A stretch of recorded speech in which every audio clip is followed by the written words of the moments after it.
Howdy, howdy, everyone, and welcome to Music Trivia. Happy Hump Day. And we're still celebrating Halloween because I paid money for that. One night is just not enough. So we're going to do that. But I'm thinking about leaving this guy up, Bon Jovi. I think he should be our mascot. That's what I'm thinking. Hey, Angela, how's it going? Are you feeling any better? I hope so. I certainly hope so. There's a lot of crud going around. I need to get my shots. I have my appointment scheduled soon. I think next week. So get my physical, get my shot. I got my colonoscopy scheduled. Woo! That's always fun. So yeah. What else is going on in my world? Just harvesting a lot. We're gonna have a freeze this weekend, so summer stuff better be done. I may cover green beans, hoping to get a little bit more. We'll see. Everything else is fine though. It'll make it through the winter. That is awful, Angela. Hey, Lulu, how's it going? I watched your first live today, Lulu. I did. I played Angela's one of her playlists yesterday. I think it was your main dishes, Angela, and I got through the whole thing. And then I watched yours today. Feel good. I didn't get to watch many other videos because I was watching Lulu. I watched Goals for You a little bit this morning as well. Oki went live, so I watched Oki a bit. I know. I started coughing like crazy before I came on. It's fall allergies. I'm bad. Fall and February ish. I really suffer for some reason. I don't know why. This is too far up. Let's get it down a little bit. Let's get it down. I had it up because I'd put the skeleton that's over here, the little one. I had him hanging over here, but he keeps wanting to turn with his back like he did Halloween when he was hanging over here. Yeah, it is allergy. I don't go out in public much, so if I get anything, it's going to be from physical therapy. But I didn't go to physical therapy this week, and I had a phone appointment for my colonoscopy pre-check stuff. So, yeah. But I have PT tomorrow, and then I'm off till next Tuesday and stuff. So, yeah. I've been busy. Holy cow, my November calendar is filling up. You would think it was like spring or summer. It's ridiculous. It's ridiculous. But it's mostly doctor appointments too, so that's sad. I'm trying to get everything in because my deductibles met. Ooh, okay. Just don't leave it out in the rain. You know that song, Lulu? And it took so long to bake it, and I'll never use that recipe again. I'm doing the Richard, Richard, what was his name? Richard, what's his name's version? Oh no.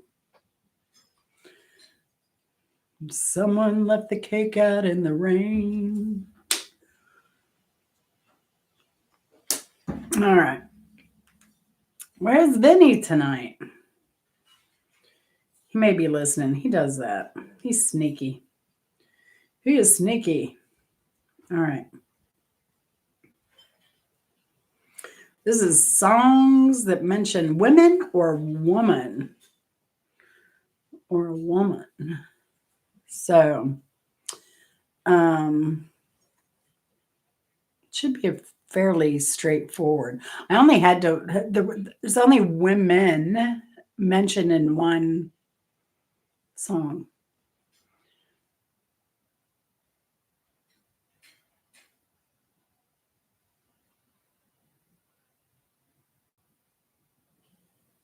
Holy cow, Angela, congratulations. I haven't watched that one then. So I had just laid down and I was going to sleep. It was like 1 o'clock in the morning, and I saw your stuff isn't showing up in my like feed. You know what I mean? So if I'm here and I go to the little bell and I see in the queue like messages from y'all or videos to watch or that I haven't watched that I'm subscribed to, yours don't show up there, Angela. I don't know why. There are a few other people that happens to. I don't know why. Charlotte Unplugged. And the crazy thing is like you, Angela, and Charlotte Unplugged. I've been watching y'all for a long time. Charlotte, I've been watching like 5 years. And you, I mean, 3 at least, maybe. I don't know. But Eddie, I've been watching him 5 years or more, and his pops up fine. And I'll unsubscribe, subscribe. It still does that. I think so, Angela. I've got a well, my area is a little messy right now, but I have a I've just been buying. So if I can like shave, I have a grocery budget, and if I can shave groceries off for us to use and start watching what I'm spending on groceries a little bit tighter, I've been able to get like stuff here and there.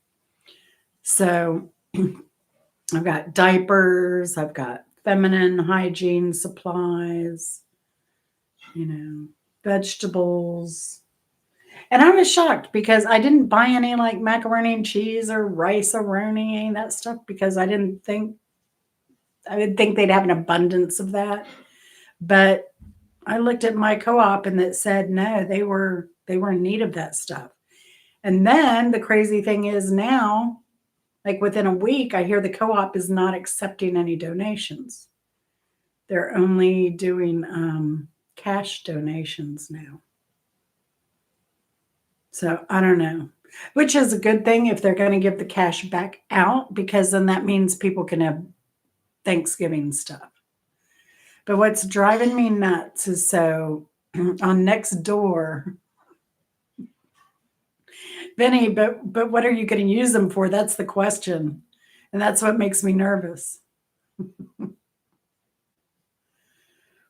Yeah, they must have. But the other thing is that like on next door, people are planning these Thanksgiving giveaways, and that's great, but there's so many Thanksgiving giveaways. Like Thanksgiving giveaways are a dime a dozen. You should do like a pre-Thanksgiving or a post-Thanksgiving. Like, yeah, because I think Thanksgiving is covered pretty well by a lot of churches and groups. Here we had the Hosea Williams thing that happens, and a lot of the churches and stuff do something.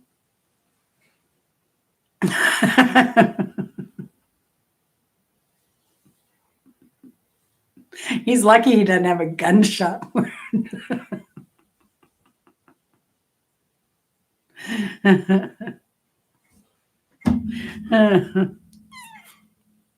I know Vinny likes to use the pads as like a sweatband, you know.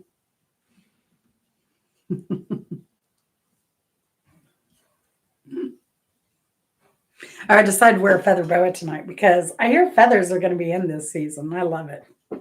I love feathers. All right, let's get going. All right. Let's see. What is the first question? I think I already have it up. All right. Number one. This song is a song written and performed by English singer John Lennon from his 1980 album Double Fantasy. I just realized it's probably this feather thing that's making me sound all hoarse.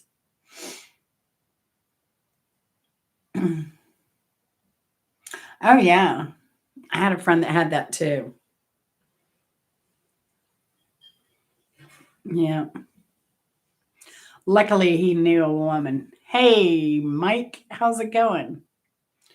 Women, women, women. Woman, woman, women. Mike with Mike got the first point. He snuck in. See, Vinny? Mike caught you sleeping. Oh, we got a lot of purple going on today. Purple pen, purple post-it note, purple here, purple there. I didn't even plan that. John Lennon was your, not mine. Not mine. I couldn't be sloppy seconds to Yoko. I'm sorry. Is that wrong?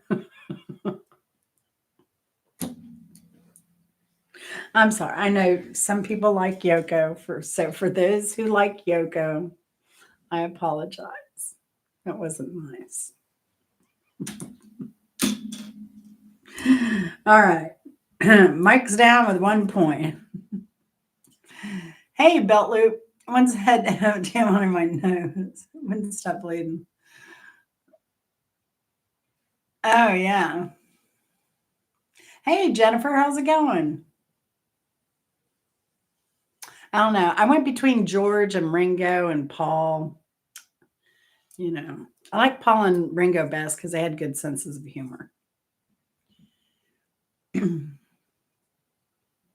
They must have used those little OB tampons, belt loop.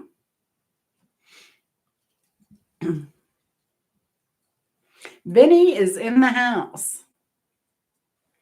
If you were late, Jennifer, we were talking about donations to food pantries.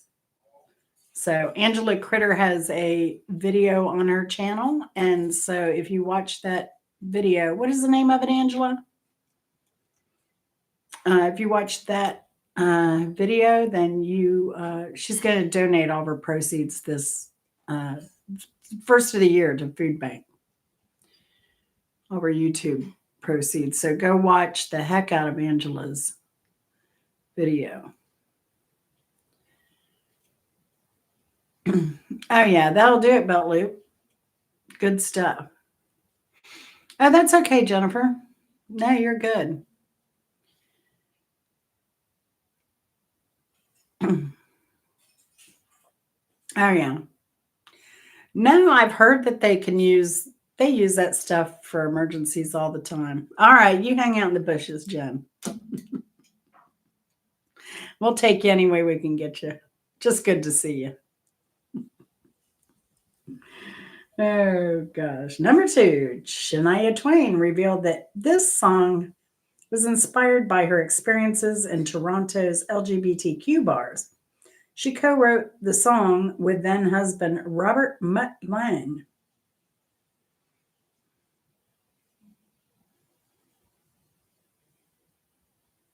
I don't think you have, belt loop, but welcome, welcome, welcome. I do a little bit of everything. Every Wednesday night's trivia, if I don't have something else going on, but it's rare. And then I do cooking, I do gardening, I do a little comedy, I do a little chat stuff every now and then.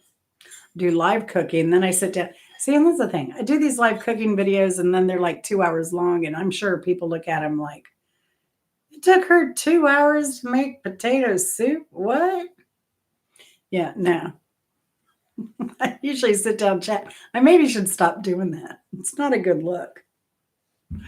Man, I feel like a woman. Hey, simple happy life. Good to see you.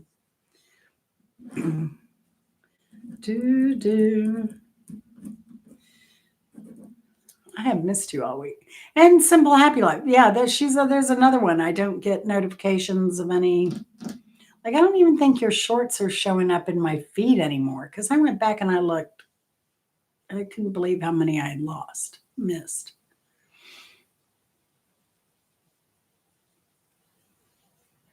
Oh, was he? Interesting hike with Mike. Huh. You learn something new every day. That's what trivia is all about. And I'd questioned even putting that in there because I'd never heard of it. Yeah, I may end up doing that too, belt loop, because I'm hurting. I'm like, why am I been doing this stuff 4 years and I'm not getting anywhere? What the heck?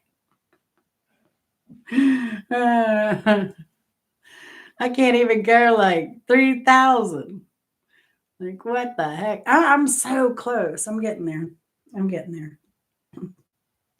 Number 3, at the 39th Brit Awards, this song by female group Little Mix won the award for British Video of the Year, and it also won Best Song at the 2019 Global Awards. The band again was Little Me.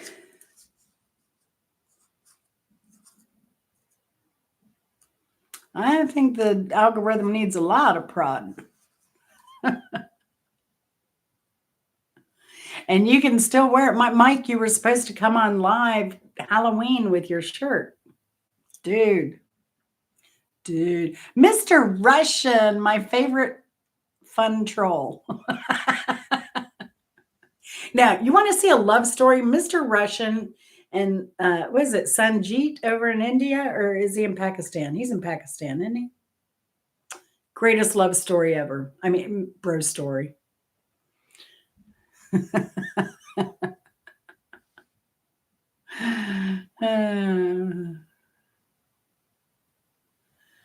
All right, cool, belt loop. Will do. I appreciate it. I need to go to your channel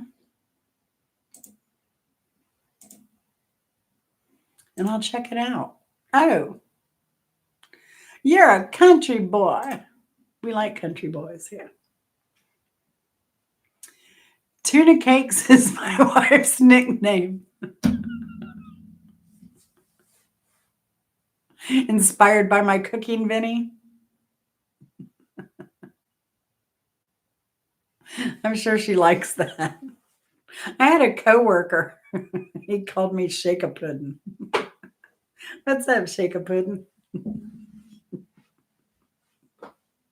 I loved it. I know a lot of women would be pissed, but I also knew him like many, many years before he called me that. I think I knew him like 30 years before he called me Shake a Puddin'. All right, Jennifer, sending love back to you. Ooh, golf. That full beaver moon, I have not checked it out. I'll have to check it out later. I won't get it low when it's at the largest. I do not use Nightbot belt loop.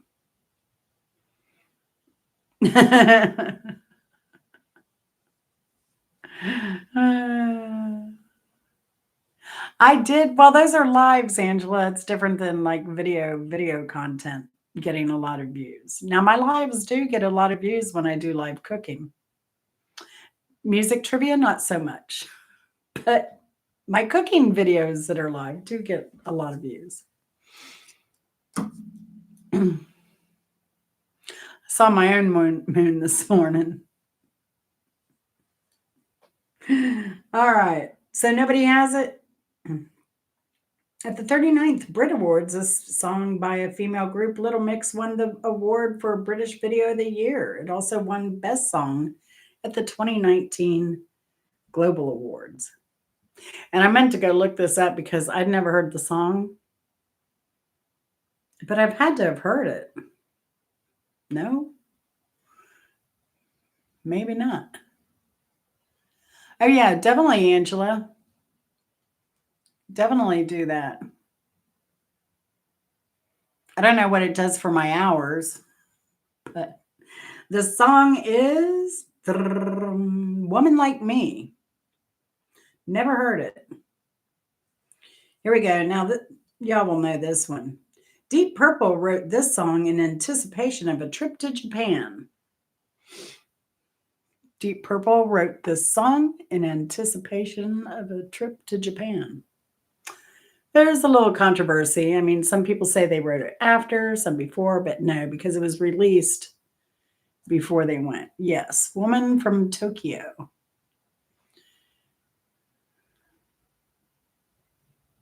And I don't know why that chorus is just so driving and kind of sticks with you.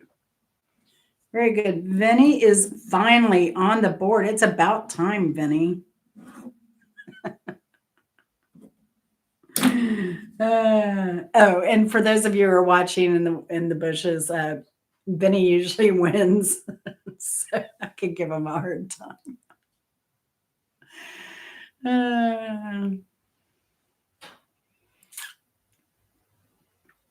Oh yeah, I have 1,600 subscribers, Belt Loop, and growing. Thank you all very much. By the way, I have gained like this last 100 subscribers came to me so quickly. I really appreciate it. Um, and I am one to appreciate on kind of weird. I feel weird celebrating big round numbers.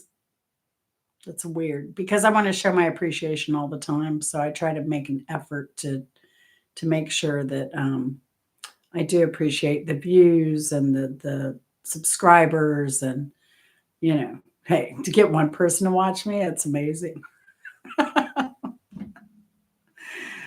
Oh yeah, Jen's on Vinny's team as usual. She's hoping for a super mini Sensodyne prize today. This was our prize a couple weeks ago, Belt Loop. It's an empty Sensodyne. And then we get baby Sensodyne last week. Also an empty box. Oh, but this was a 3-way win, so it's only a third of a box per winner. Because we give the best prizes here.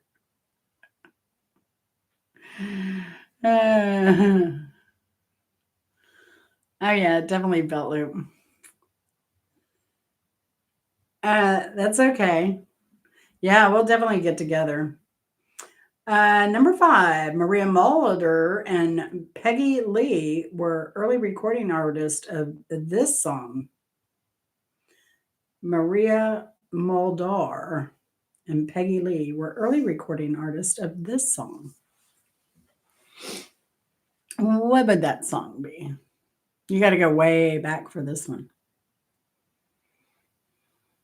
Oh, and I will say it has been used in commercials.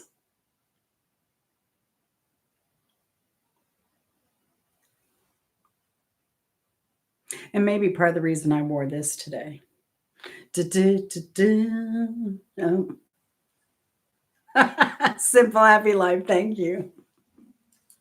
I almost gave it away, didn't I? All right. Let's see. Number 6. This song was written by Australian musicians Helen Reddy and Ray Burton, performed by Reddy. The first recording appeared on her debut album, I Don't Know How to Love Him, released in May 1971. I'm a woman. There you go. Vinny got it. A woman alone with the blues. We like the blues over here. Nothing make you feel better than a little bit of the blues. Let's see. That was Ben. Oh, wait. Simple Happy Life got that one. No. It was I'm a woman because I'm a woman and I'm a woman. Vinny got the I'm a woman. So Vinny's got 2, Simple's got 2, and Mike has 1. Yes. Helen Reddy. Helen Reddy got Simple Life got the other cause I'm a woman. There were two different songs, but different artists. Kind of messing you up there, playing with you a little bit. You know how I am. Number 7, the line, they may be stupid, but they sure are fun, was widely misunderstood as misogynistic. He claimed that it was rather referring to stupid little characteristics that people have, funny little quirks and stuff like that. In which song were these lyrics? Ooh, this one may be a little harder one. It is someone that's been around the music industry forever. They're actually known for a lot of their engineering work as well and production work. And they were really into the computerized stuff having to do with music early on. But they're also a musician. I'm surprised Vinny doesn't know at least the artist by the description. Because I don't think anybody's as good as he is when it comes to computerized electronics music stuff. Kraftwerk Robot Woman. No.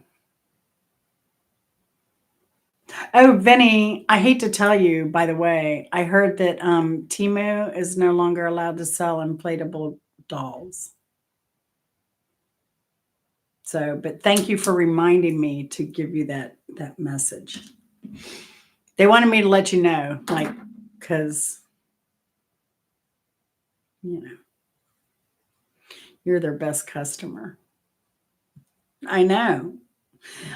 Some people get Louis Vuitton like calls and say, "Hey, we got this new blah blah blah." Well, Vinny's that guy for inflatable dolls. So, yes.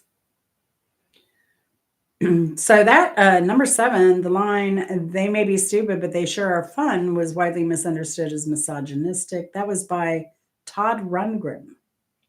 We got to get you a woman, Vinny, a real woman.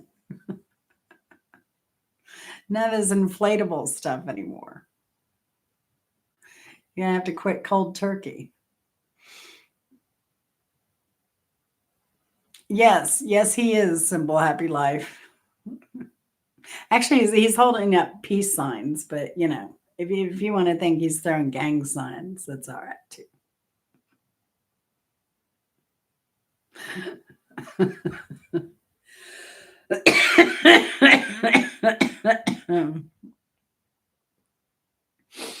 Inflatable party sheep. Oh my gosh, Benny.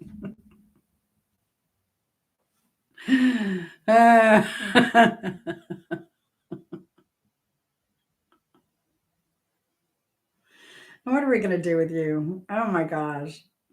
Number 8, this Fleetwood, I can't even talk now. You've got me so flustered, Benny. As always. Number 8, this Fleetwood Mac song was written by Peter Green and released in 1968, but was made famous by Santana.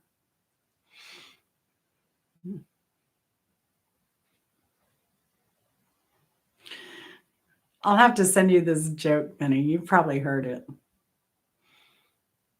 Hike with Mike got it. Very good. Black Magic Woman. Number 9. Although written by Bob Marley, this song was credited to his friend Vincent Ford, who ran a soup kitchen. This directed royalties to support the soup kitchen. This song did. So, gosh, imagine all these years later, we're probably still supporting that soup kitchen.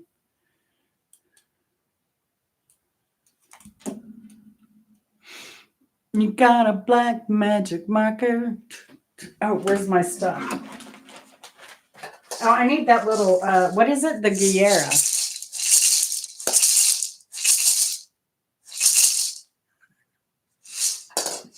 I need that little thing. I need that little fishy looking thing. So I can do the no woman, no cry. Very good, Vinny. I thought that was interesting. I'd never heard about that though. Number 10, the 1977 theme song written by Charles Fox and Norman Gimbel features a male lead vocalist, John Baller, and three female background singers. The song expresses hope in her magic and abilities to stop bullets, change minds, and impact the world. Sounds exhausting. Oh, did Simple get it first? Oh, she sure did. Holy moly. I missed it because it didn't have caps. Remember, I still have one cataract. All right, Vinny, you lose a point. Simple gains a point. So it's 2 to Mike, 3 to Simple, 2 to Vinny.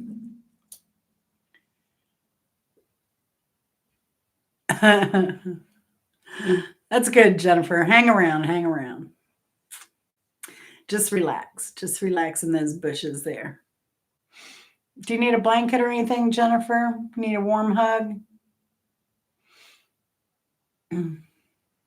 Some hot chocolate?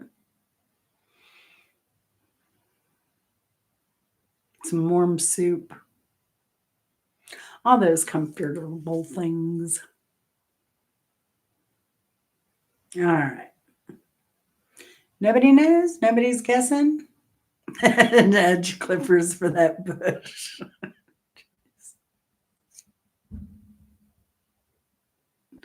No, not don't cry out loud. Oh, just remember, Jen, everything in life is temporary, right? I mean, some days are just crap. And you just feel like it's the worst day ever. And, you know,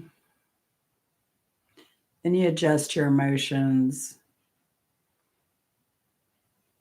calm down, take a deep breath, realize that the world hasn't ended. You'll be okay. But email me if you need anything. The big black thing poking out the side of the screen. That would be, that's my microphone thingy. That's what that is. It'll probably slowly work its way down again. It's that little round thing in front of the microphone. I forget what they call it. It calms down your ps and your t and your t. Pop filter. Pop filter. Talk about it. Pop filter. All right. Number 10. The 1977 theme song. Somebody's got to guess this. 1977 theme song written by Charles Fox and Norman Gimbel features a male lead vocalist, John Baller, and three female background singers. The song expresses hope in her magic and abilities to stop bullets, change minds, and impact the world. And I know you'd think it would be Feel Good Cooking and More, but it's not. Wonder Woman. See, Belt Loop got it. Belt Loop's on the board. Congratulations. Wonder Woman. More than meets the eye.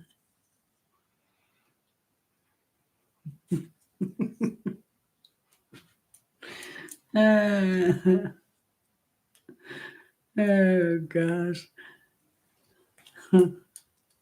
Hey, Simple Happy Life. You need to hang out like around us a lot more too.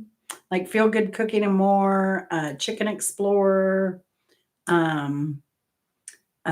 Goals for You, Christine Daw, Like there's a whole like cool community. And there's an Okie guy over there. He's probably going to go to that Oklahoma meetup too. Mid US meetup. So I'll probably meet him there. Um, but yeah, a lot of cool people, and they're all very supportive of each other's channels. Right, it was Transformers theme too, Benny. You are correct. Yeah, there's so many communities. It's crazy. I mean, I've been around 5 years. 5 years. I even skimmed the surface of the Boit community, believe it or not, Belt Loop. I used to do Boit wrestling every Friday night. I have a wrestling character.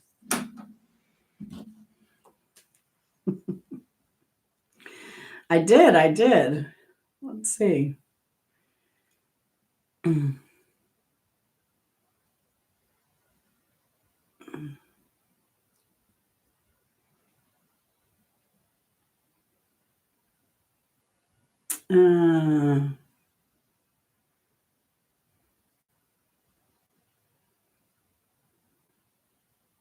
Here we go. Valkyrie threw her off before Jen came and saved her, but Jen was coming. Now she's working on Mandy. Yeah. That's right. I bet you didn't know I was a wrestler at one. That's right. I was wrestling. Oh, you watched Boit too, didn't you, Jen? But I don't consider myself a member of the Boit. I don't know. Yeah. Those are fun times. And the funny thing about Boit wrestling, you would think that that would be a guy thing. It was more women there. Guys would only come to watch themselves fight. But us women, we'd sit there and participate and talk and just have the best time. Okay, Belt Loop. So I was told that if you have too many mods, that it can mess with your algorithm too, because then they think your lives are too body and they're so bad that you need so many mods. So it's an experiment that I'm trying out. This is only my second week doing that. So, Simple Happy Life has laundry to do, of course. You have to get it done tonight. Yeah, well, again, like Angela Critter says, you better get it done before it wrinkles.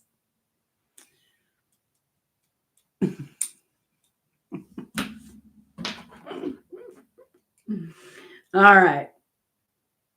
Number 11, the official music video features Summer Walker and NLE Choppa in a turbulent relationship ending with Walker seemingly setting the bathroom on fire.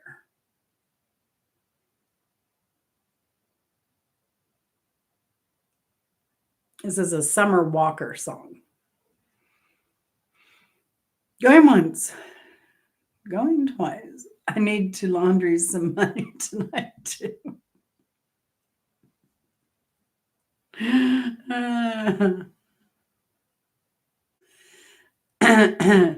I think Danny the medic did a thing where he laundered money on his miscellaneous channel. He had a bunch of prop money because he's a medic on a lot of like movie sets and stuff like that anyway. Yeah, fiery diarrhea.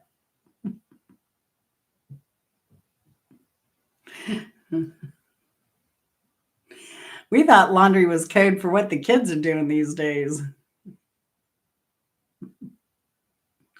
Number 11, the official music video features Summer Walker and NLE Choppa in a turbulent relationship, ending with Walker seemingly setting the bathroom on fire.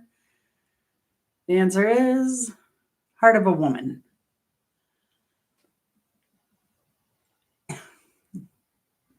Heart of a Woman. Number 12, Rich Dodson of this.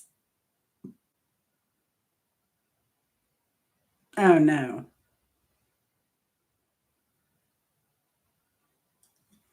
Who is this?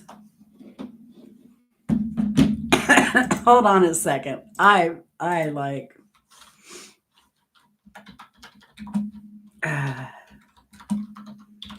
I really messed up on that one. Thank you. All right. Number 12, Rich Dodson of the Stampeders rented a banjo on his way to the recording session, despite not being a banjo player. This unusual approach created the song's distinctive sound.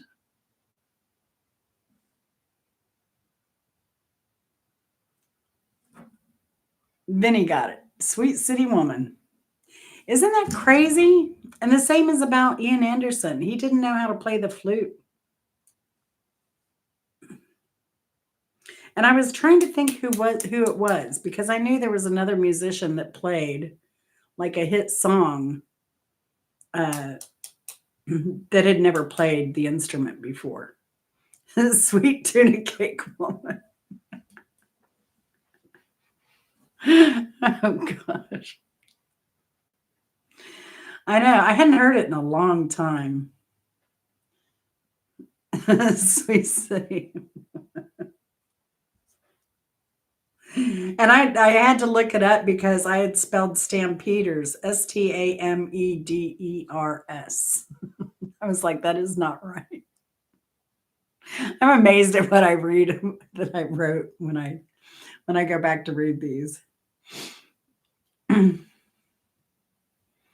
All right. Yeah, I subscribe, Belt Loop. Good seeing y'all too. And go watch Angela Critters too. She's donating money for the food bank. If you watch her, any proceeds. So is that with any video, Angela, or just that one video? Because that is awesome. I thought about doing a short about donating, but I think, like, given the fact that my local food bank is like not taking donations, I think I'm just going to wait or see if anybody asks for food or anything online. For now, I'll probably take it later, like in between Thanksgiving and Christmas when they're forgotten about.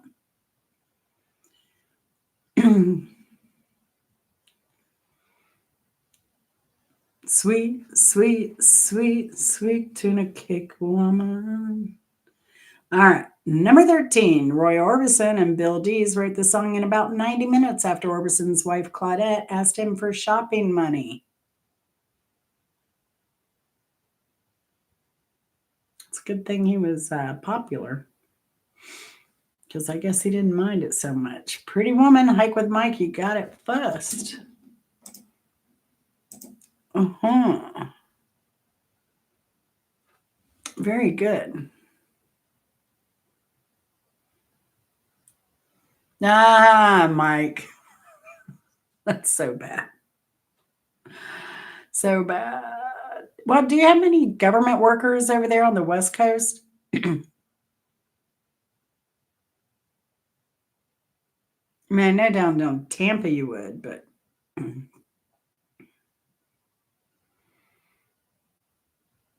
make me a sandwich. Turn a woman. Oh gosh. All right. Did I give you the point? Mike. Mike has 3. Simple has 3. Benny has 2. Betloop has 1. Number 14, Percy Sledge originally sang this 1966 hit that was written by Calvin Lewis and Andrew Wright, who were members of Sledge's band, the Esquires.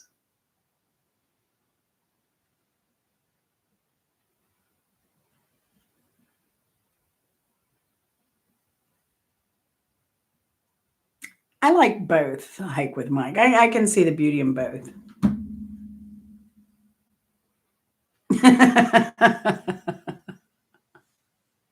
Oh, don't get Chris started on that. Before we got married, he said, I promised to never ask you to go get me a beer. Did he hold up to that? No. But he's only asked me, I swear. It's usually only 3 times or so. Probably in all the years we've been married. Oh my gosh. It's crazy. He really hasn't asked me, but I'll ask him. Sometimes I'll just make him a cocktail. And so when he walks in the door, he has one. Like if he's been out working in the yard hard and it's the end of the day, he's putting the tools up, the man's getting a bourbon. Let's see. No. Nope, nope, nope. Not you make me feel like a natural woman. I don't know. Tuna Cake Woman sounds like a fishy song. Hey, Bo Pock, how's it going? I will say those tuna cakes were so good, though. They were awesome. I may just give up on salmon if I can't get that good stuff. Bopak might know this one. Hey, Bopak, Percy Sledge originally sang the 1966 song that was written by Calvin Lewis and Andrew Wright, who were members of Sledge's band, the Esquires. And the theme tonight is Women or Woman in the title.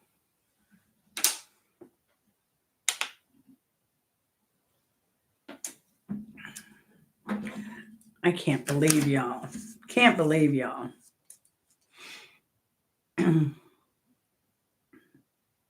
Should give you extra homework for not knowing this one.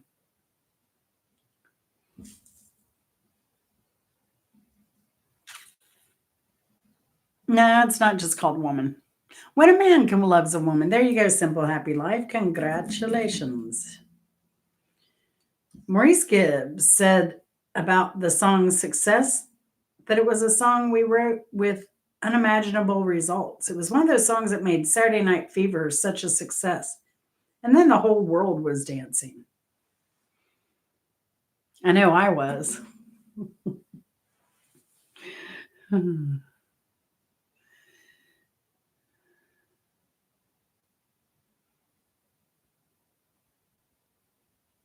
Maurice Gibb.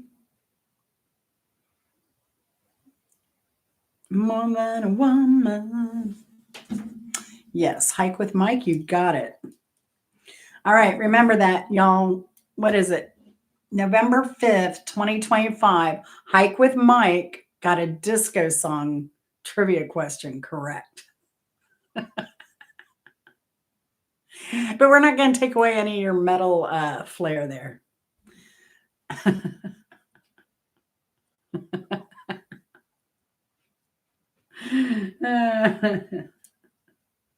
No, you're cool, Mike. You're cool. You be all right.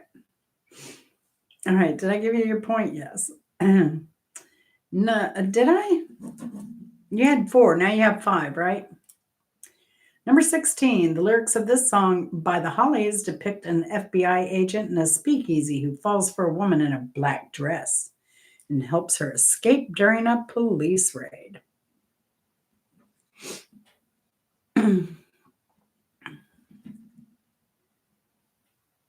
I'm glad you caught the stream too, Bopak. How are you holding up?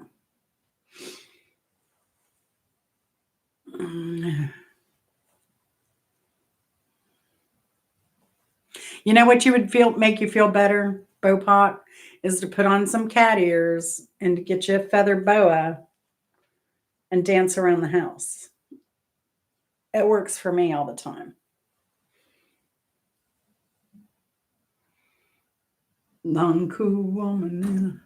Yes, long cool woman, Simple Happy Life. She's knocking it out of the park. She's determined to win tonight's prize. Oh, good. Good. I thought you were affected by the shutdown. Or did they decide they wanted you back?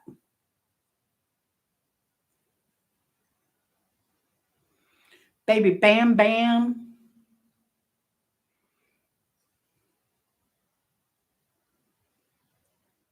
All right, here we go. Number 17. This is a Johnny Lee Hooker song from the Hooker and Heat album. And where's Honor? I know Honor would know this one. Where is he? I said he's doing fine. I sent him an email the other day and he responded. Oh, Jennifer, I should show. Oh, Jennifer, you want something funny? So you know those reaction videos where it'll be like somebody singing and or somebody playing or a music video or something being played, and then there's a reactor to it. Jennifer, remember the character Bergs? Bopak, you remember Bergs from the Boy? He's still there. The Bergs show. Anyway, so this reaction video came up, and I swear I thought it was Bergs that the guy was doing a reaction to. It was so dang funny. But Hunter's convinced that it's an AI performer.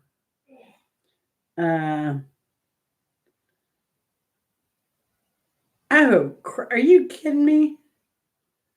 Where is it? Oh, there it is. I don't know if you can see this. Right? Does that look like Bergs? And he's got his music stuff set up. He's about to sing. I thought it was Bergs. Oh, that's awesome, Mike. That is so awesome. I'm so glad for you. Where are you going?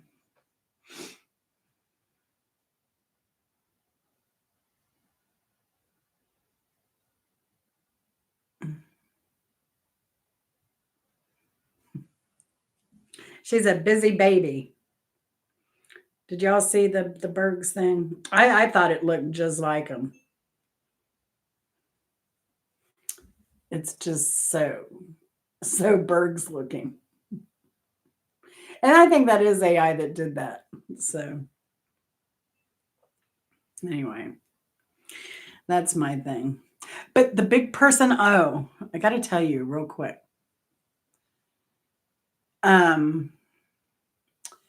So I sent Kropka. I don't know if he's had time to look at the video. I sent Kropka this video. This kid named Joey, and I'm gonna put their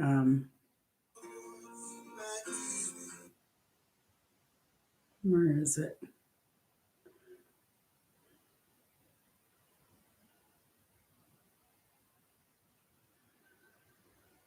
See if I can find it here. But this kid,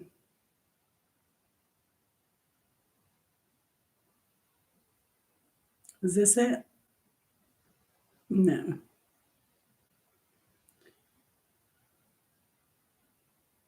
This is why I'm kind of picky about how I name stuff. I'm going to have to find it this way. Dang it. Hold on. But this kid is, he plays, when I first saw him, he was playing the guitar and he was playing, Guns N' Roses, doing the solo parts and then moving on to the next song, doing the solo. You know how new musicians do, right? And he knew the chords. He was comfortable with chords. And so that was really cool. Oh, she's actually live right now. He's actually live right now. Ready for this? All right. Let me get you share, copy. Violin's up. He's getting ready to play the violin. He loves the violin. And let me tell you, he tore up the piano playing classical music. The kid is Crazy amazing. Crazy amazing. Where is my live? Why doesn't it say live?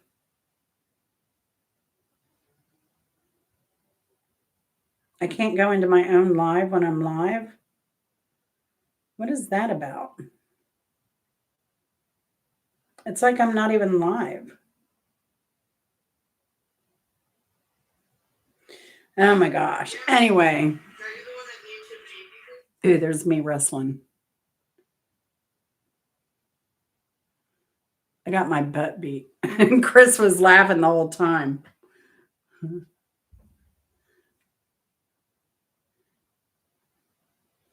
That's why it was so funny. I was watching it, he was watching it, and I was watching him laughing at me getting my butt beat. What?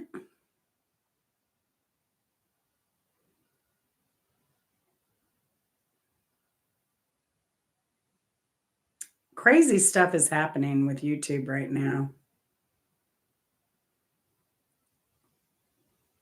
All right, now I'm in. Okay. Here we go. There is the link. If you want to see an incredible artist, the kid, he's 16, just graduated high school with honors. He can play the cello, the drums, percussion, saxophone, violin, piano. I forget what song he played the other night. He stopped and he stopped playing the piano to pick up the guitar and then put down the guitar and picked up the piano again. Easy Street with Jen. It was all, so the boy is bottom of YouTube.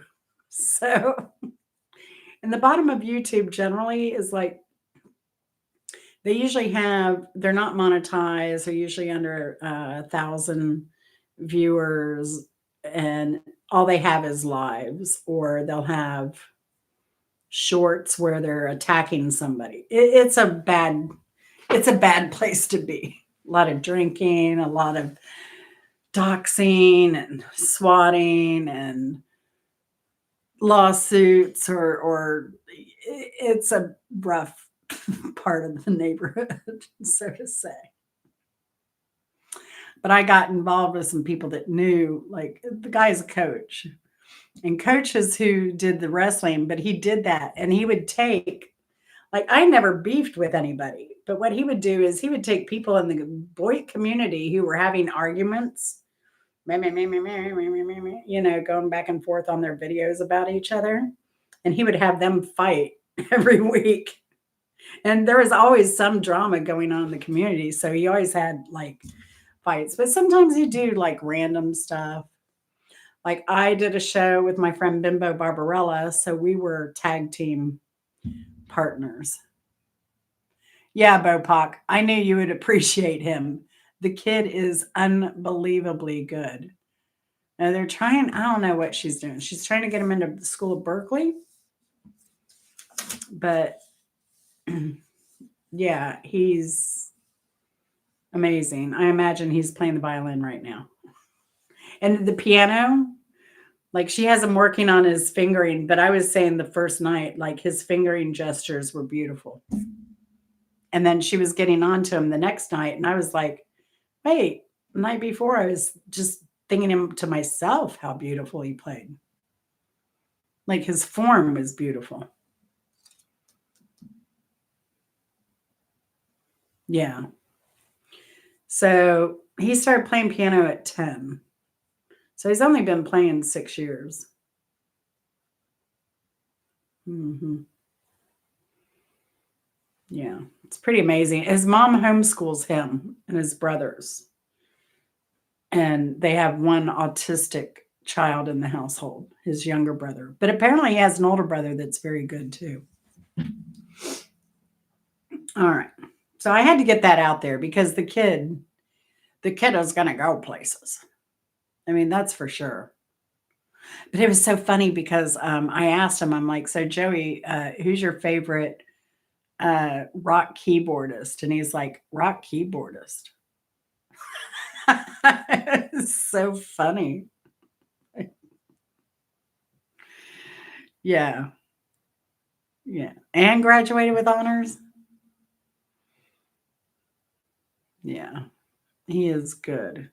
I think once he gets into school and stuff, I think he'll take off. He'll be amazing. Yeah. Okay, so this is a Johnny Lee Hooker song from the Hooker and Heat album. Does anyone know what it is? Do you know? Do you know? That would be going once, going quiet twice. That would be Whiskey and Women. Women. Women. I was thinking Pee Wee Herman. Women. Him crying to Captain Carl about women. Miss Yvonne. Ooh.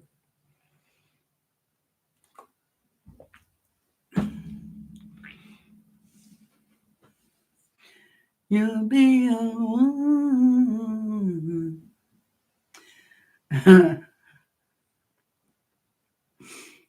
Whiskey and Woman. Number 18. Though written by Ashford and Simpson, this was a hit for Shaka Khan. Shaka Khan.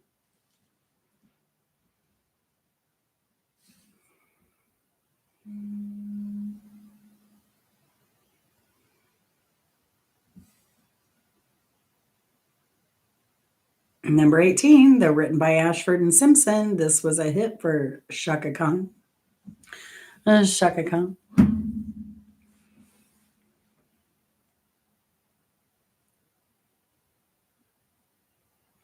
All right, now y'all are just so quiet. How about I'm every woman? There you go. Simple's got it. Congratulations. This song from the Guess Who is the title track as well. Number 19. This song from the Guess Who is the title track as well.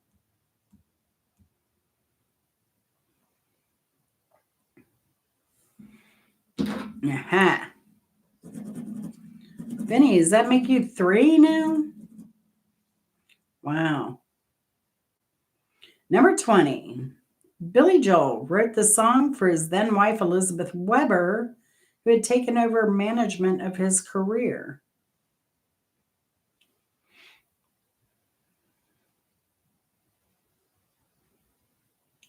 Billy Joel.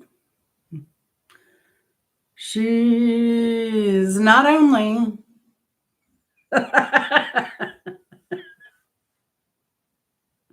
Vinny, you should be ashamed. Only just. Vinny wants a spanking. I shouldn't have said that. Right? Simple life. Gosh. I've refrained until now. I let it slip because he doesn't need any fodder. Gosh. Oh, Lordy. All right. Guess I'll give you the point, Vinny.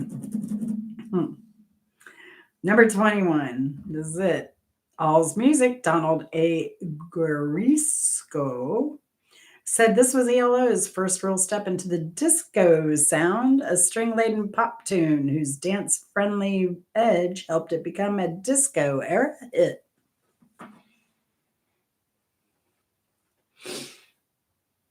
Sweet talking woman.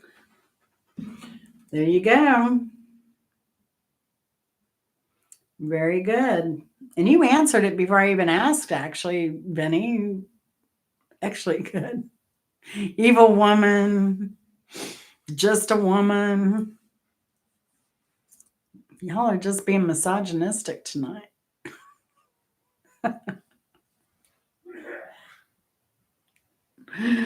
That's what we do best, Bopak.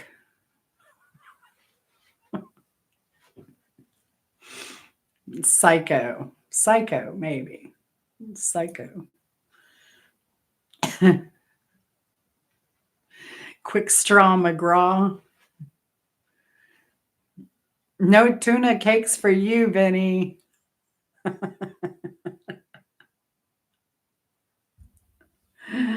All right. Well, Simple Happy Life won tonight's game. Congratulations. Thank you. Thank you for playing. Oh, come on. Oh, where is your gift? Wait, what is it? Where did it go? Oh, here it is. How could I miss it? I mean, it's just so fabulous. Fabuloso. Where did it go? Oh, here it is. Here we go. Now, you'll treasure this forever. This is one of those little covers for your earbuds. I mean, you can't get these everywhere. So, this is an excellent prize. So, congratulations, Simple Happy Life. You won an earbud cover. Very nice. Very nice. I think I can clean the wax out of it for you before I send it. So, yes, congratulations. Congratulations. See, now what are you going to want for Christmas? I mean, all the decisions are going to be hard from here on. So hard. Oh my goodness. All right, y'all. Well, I don't think, have we given away a Q-tip as a prize? She might have to come back. You never know. Next week, it may be a Q-tip. That's right. And if Simple Happy Life doesn't win, then maybe you could try and charge her like $100 for the Q-tip so that she can clean her prize from this week. That's what I would do. Yes, lightly used Q-tip. That's right.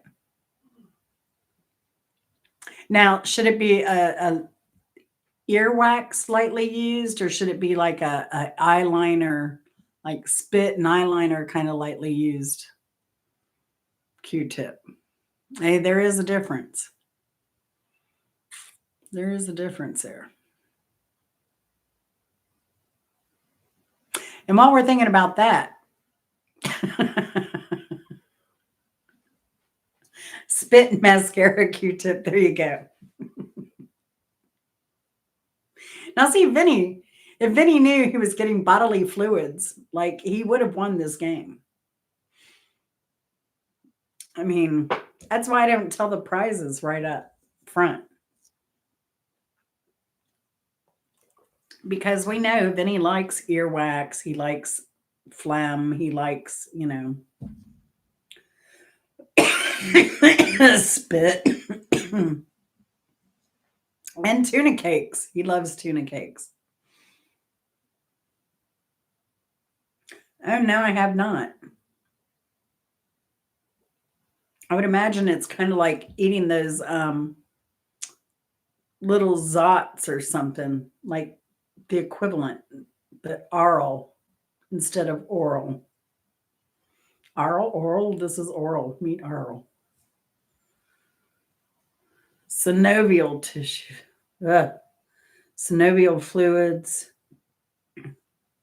What is our theme going to be next week? We need a new theme. Do we want to do celestial things? Do we want to do food related items again? Because it is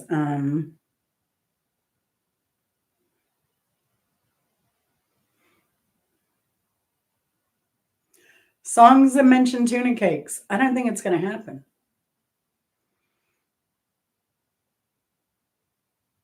Oh, interesting, Bopop. Songs that reference the moon. Okay, I'll try and stick with the moon. I may have to start throwing some stars or something in there. I should be able to do the moon. I don't know if we've had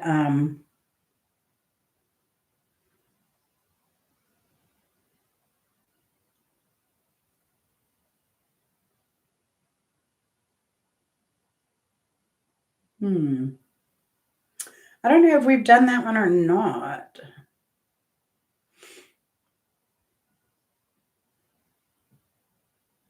I don't know.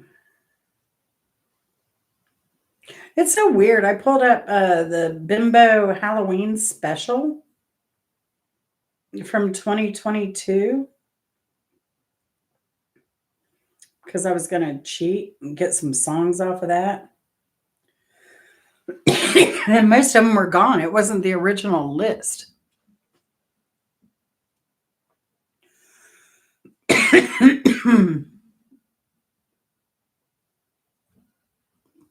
So we'll do Moon. Moon, and give me another one.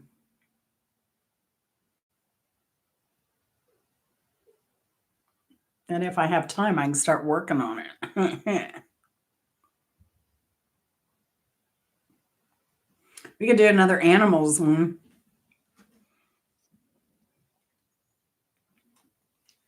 Or a color. Or we could do a terrain. You know, mountains, lake, river.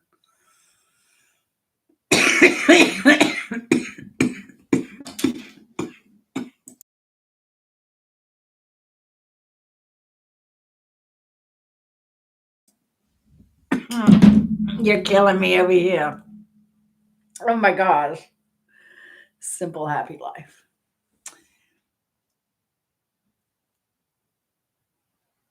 Blue moon. The sun is standing on a dream in my heart. Without a love of my own.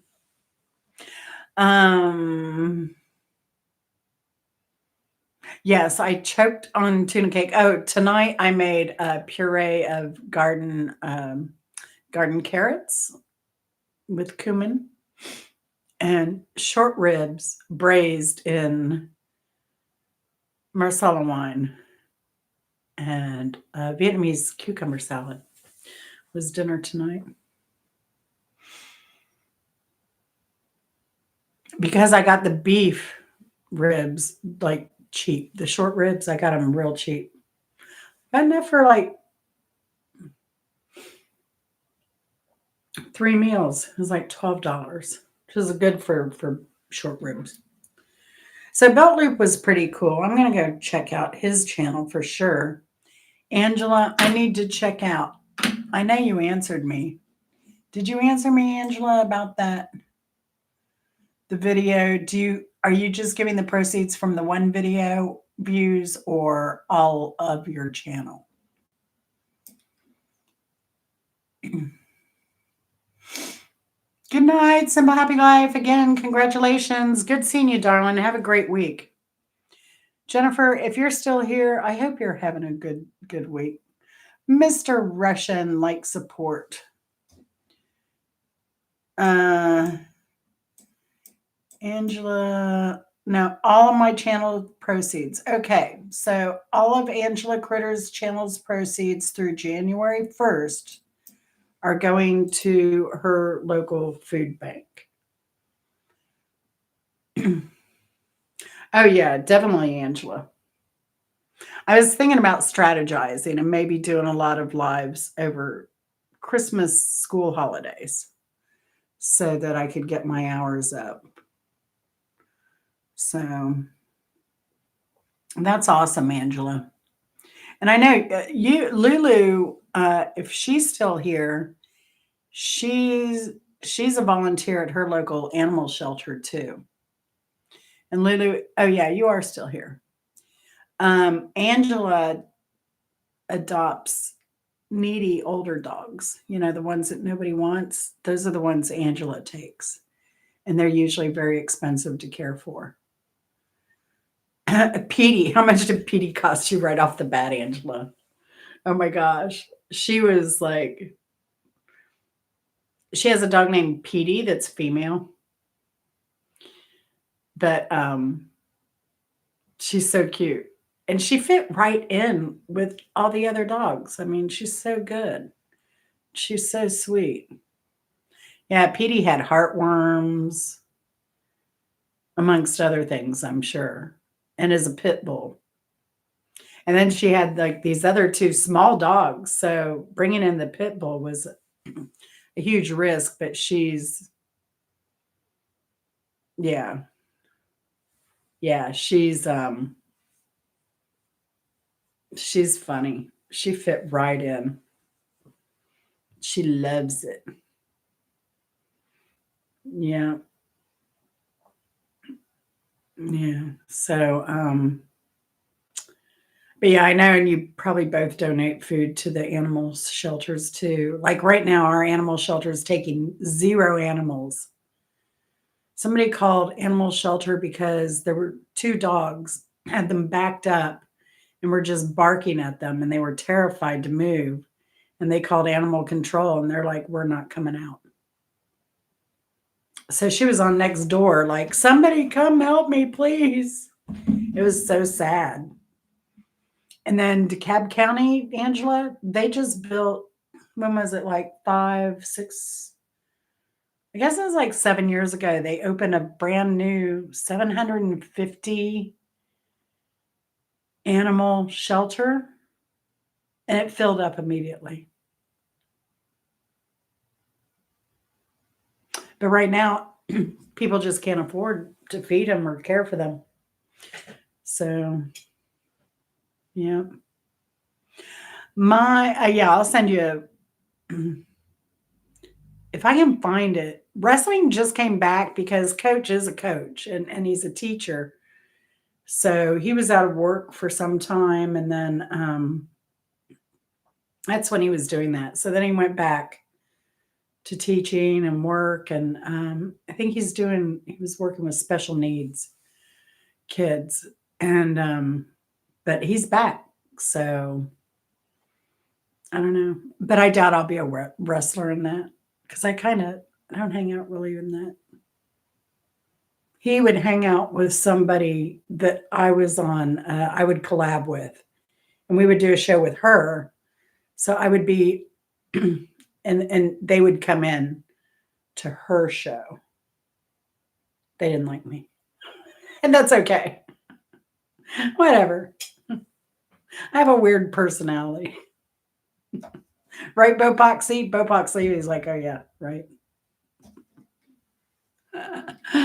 Uh, but no, so but yeah, I don't know. I'll see if I can find it on Coach's website. Because it would be on Coach Isms would be the website. I try to be Bopoc. Every now and then I strike one good.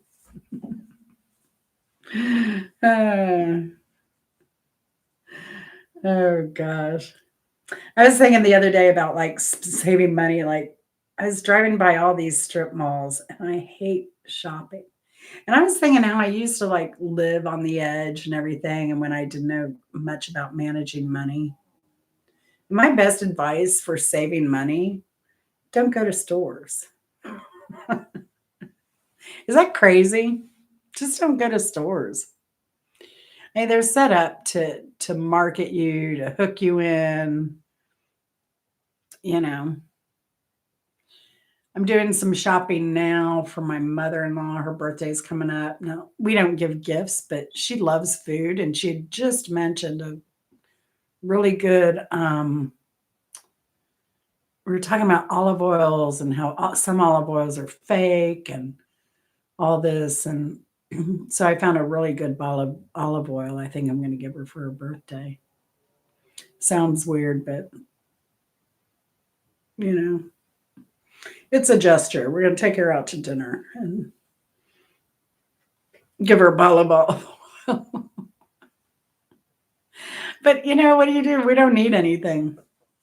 It's the thing. We're blessed.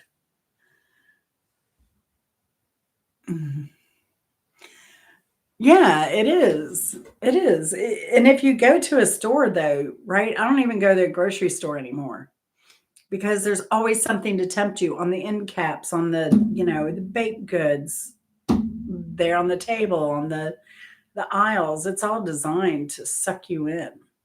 to buying way more than you need. And inevitably, you know what I do? I'll sit here and make a list of groceries for Chris to pick up at Walmart because I do that free. Anything over 35 is a free pickup because I'm cheap. I won't pay for a subscription. And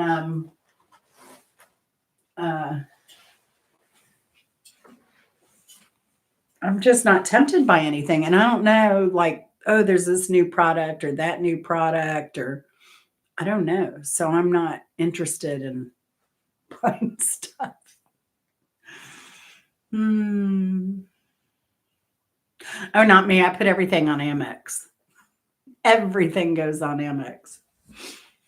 Unless it's a restaurant. A fast food restaurant. I won't put fast food on credit card at all. But yeah, everything goes on my Amex. That's why I have 300,000 Sky Miles that I need to use. Or do I have? I may have over that. I think I may have closer to. I may be getting closer to 400,000 Sky Miles by now.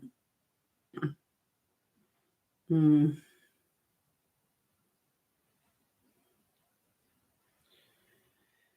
Oh.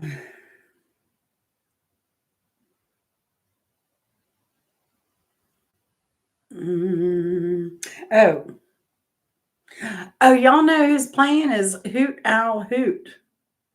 How Owl How. Is it How or Hoot Owl Hoot? That's that new Darius Ruckers and Mike Mills from REM and a few other bands. They got a super group now. They're playing in Athens this month. But I didn't look for tickets. Let's see. I have 378,387 Sky Miles.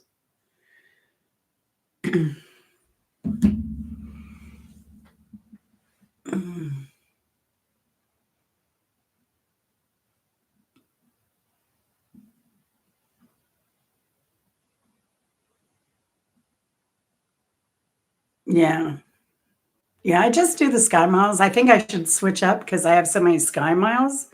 I should get like a hotel credit card and get the hotel stays because I can fly anywhere I want. And then some.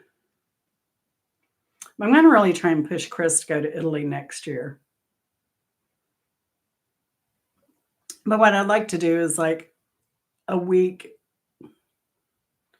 It'd be so short to do a week in Tuscany and Florence.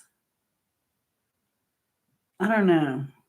A week would be short. Maybe do a week and then do a cruise, like a 2-week cruise or something while we're there and hit Spain, Marseille. I don't know. Just a thought.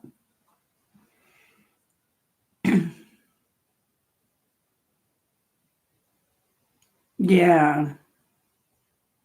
See, I don't like internet shopping either. We'll buy stuff. I'm going to do this Nordstrom order because things are 30% off. And I need black socks. So black socks and olive oil from Nordstrom and an extra 30% off. The Yes concert was amazing. The lead singer they have there now is, you wouldn't even know that it wasn't the original singer. He sounds exactly like the guy who I don't know the name of because I really kind of suck.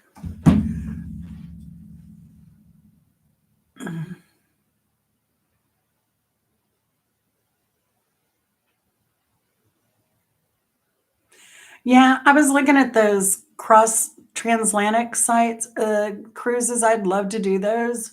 Now, when I mentioned that I would love to do it, one of the officers of this ship had popped on. He's like, they're not fun. He's like, You have to really like being indoors and on a ship for that long. But yeah, the Yes concert was great, and they did play. I was gonna see if I could do it through my phone. I'm hungry. Why am I hungry? I guess because I didn't eat all day, and then I just had like a little bit of short rib. I had like the equivalent of one short rib and not even a half cup carrots. I'm gonna have some more cucumber salad. I think when I'm done. Let me see if I can pull up. I'll give you a sampling of it if I can. We'll see if I get in trouble of the guy's voice. Let's see.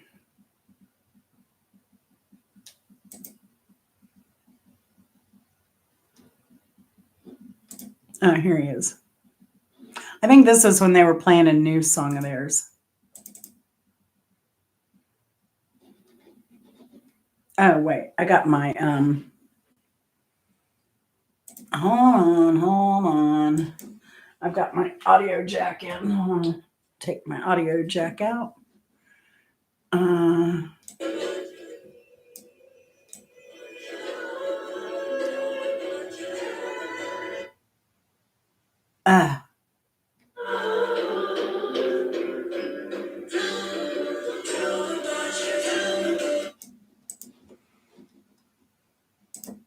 I don't know if you could hear that, but that was like so close. I mean, he sounds just like him.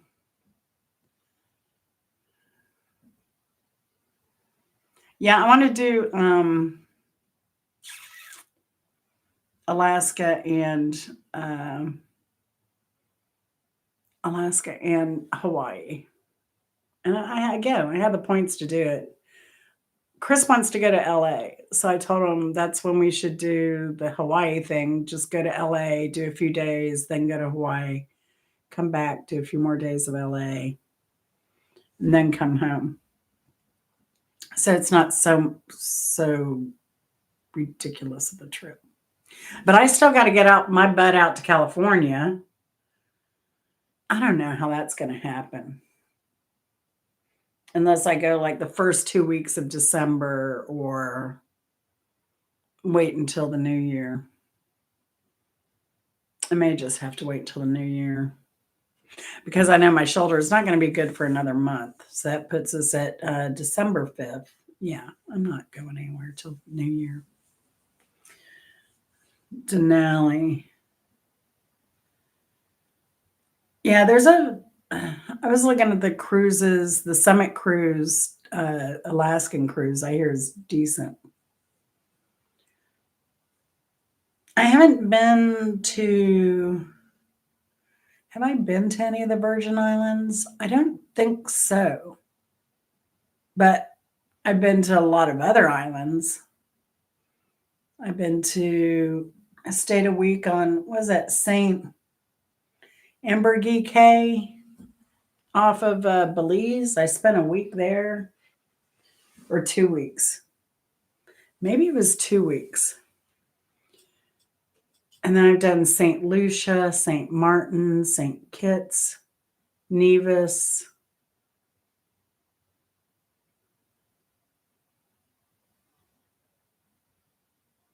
Dominica, Santo Domingo, or Dominican Republic.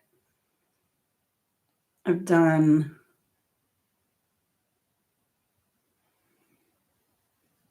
Bahamas, Barbados. I had a coworker from St. Croix. I've not been. No, Angela.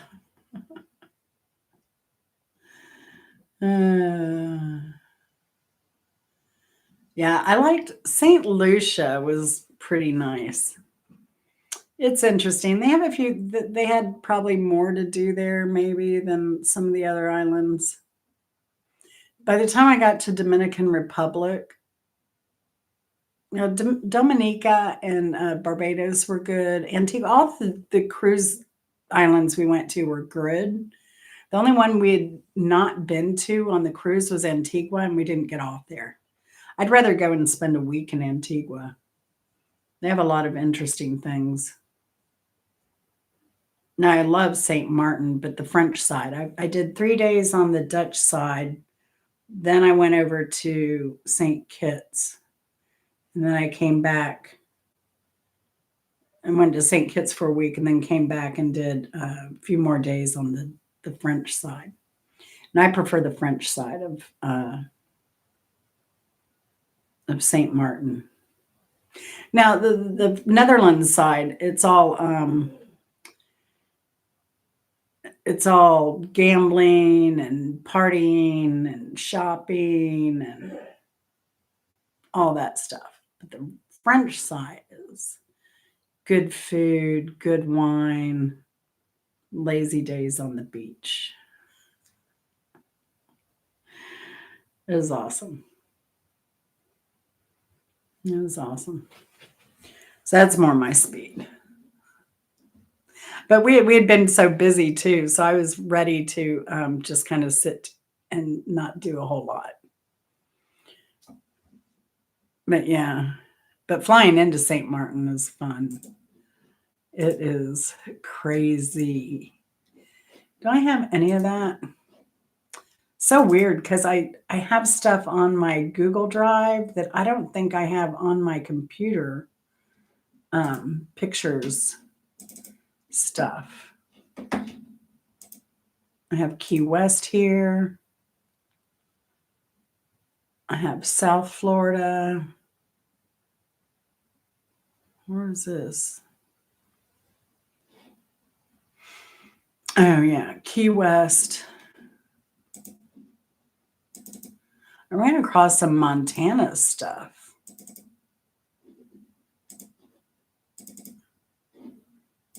And now I can't find it. I don't know where it is now. It's crazy.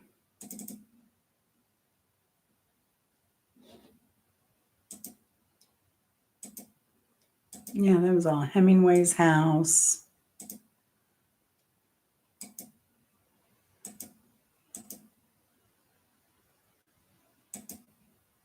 Oh, that was cool. We went to, I don't know why those pictures are here. Why are they here?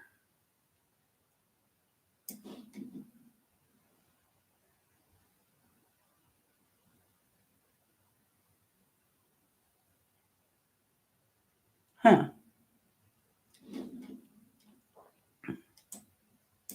I have these pictures and they show that they're from California, but I don't think I was there that year. Maybe.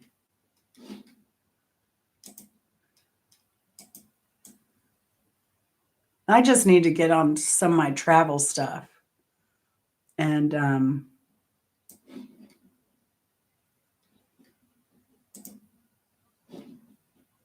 get those posted in a video somehow. Somehow, craziness. Yeah, we don't, our passports got stolen, so I don't even know, like, we don't have, I have to really sit down and think of all the islands we've been to.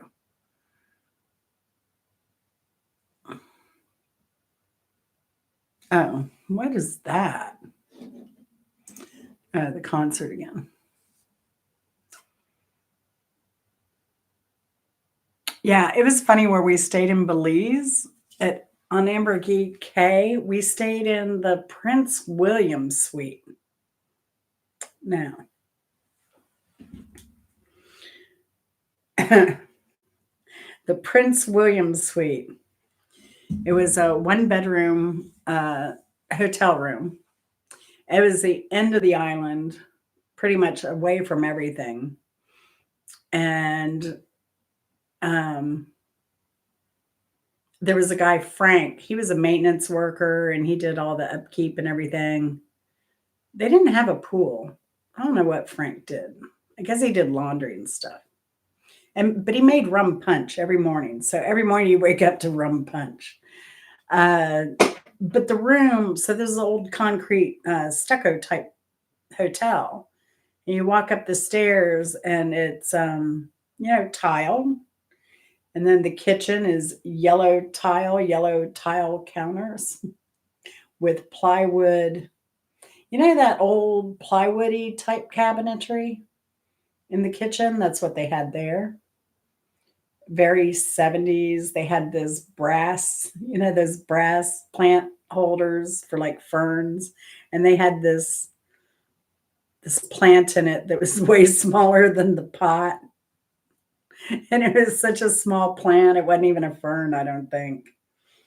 They had an old tweed sofa. I don't even know what kind of, I think they had like an old channel TV. But the beauty was the bedroom. Like, so we had two single beds in the bedroom, and we had Jaguar print bedding, and we had a wall air conditioner. That was Prince William's suite. But I guess so. The story is that Prince William, when the army or whatever he was involved in, went to Belize to do training, they had him stay out on the island away from the rest of the troops that stayed on the mainland for security reasons. And that was the room he stayed in. But it was so retro, but it was great. It was a bed to sleep in. It was a great experience. I swam with the fishes. I swam with the sharks and the rays, and Chris stayed in the boat because he's smarter than I am. The first day I went out, they threw this chum out there, and all these sharks came up, and the guy jumps in. He's like, "Come on in." I'm like, "No," and he grabs a shark, and he's like, "Come in, feel it." Just nurse sharks, right? But then, yeah, I had to wait for them to settle down, and then I dove in, and it was a marine reserve, so I got to see my first ever moray eel in the wild, and the fish there are huge. Like the blue tangs are huge. They're amazing. Like I've been snorkeling in Mexico and St. Lucia, like everywhere I've been, I've snorkeled, and like I'd never seen a moray eel. So your first is always cool in the ocean. I've seen a turtle. I've seen a moray eel. One of the weirdest things I ever saw was I think it's some kind of fluke, and it kind of was just bobbing in front of me, but it was bioessence, bioluminescence. It had like a blue pulse to it. It was really cool. Really cool. But so the next day I felt bad because Chris didn't want to get in the water. And he had been snorkeling with me in Mexico and in St. Lucia. So I was like, "You got to see these fish." He's like, "I'm not getting in the water." So I found a place that had a glass bottom boat. So he stayed in the glass bottom boat. So he was able to enjoy all the fish while I went snorkeling. Oh, yeah. The barracudas are freaking crazy in Belize. I was used to them in Mexico, but the first time I saw one in Mexico, I freaked out because I've never seen one before. And they just sit off in the distance and they stare at you. And then you turn around for a moment to see if anyone else sees it or if anyone is as scared as you are. And you look back and there's no barracuda. It's so freaking terrifying. But now I'm used to it. It's just the way they are. They're funny animals. They're funny because even Belize, the Belizean barracuda did that as well. But in Belize, they'll eat the barracuda, which I thought was interesting. And the rays were massive down in Belize. compared to anything I'd seen north of that area. Even well, no, because I think St. Lucia is even further south than Belize. All right. I should look up St. Lucia because it's in the Lesser Antilles.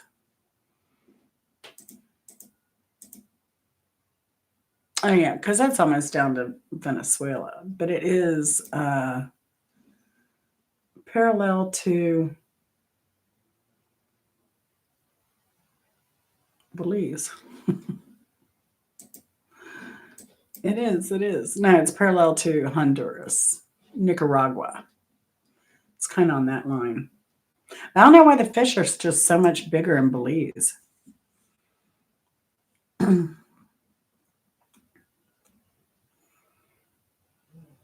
Yeah.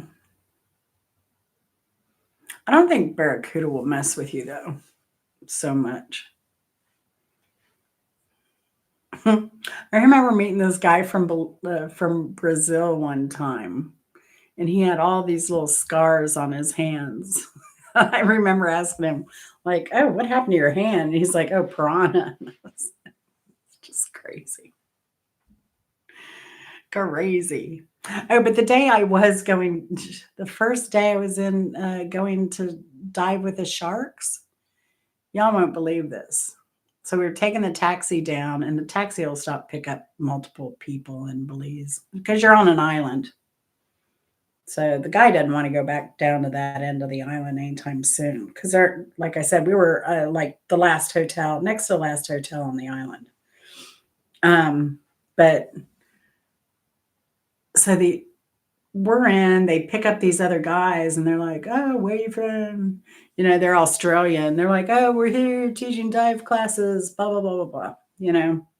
And they're like, "What are you doing today?" I'm like, "I'm doing the dive with the sharks and the rays today." And they're like, "Oh, crikey."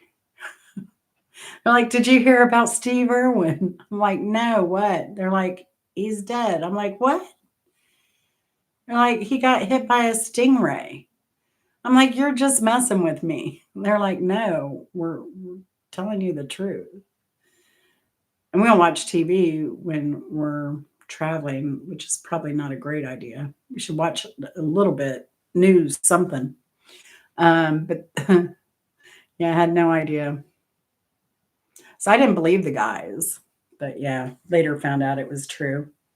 It's like Hurricane Katrina. That was going on. We were enjoying St. Lucia. It was the waitress that told us. She's like, "I'm so sorry what's happening in New Orleans." And we're like, "What's going on in New Orleans?" I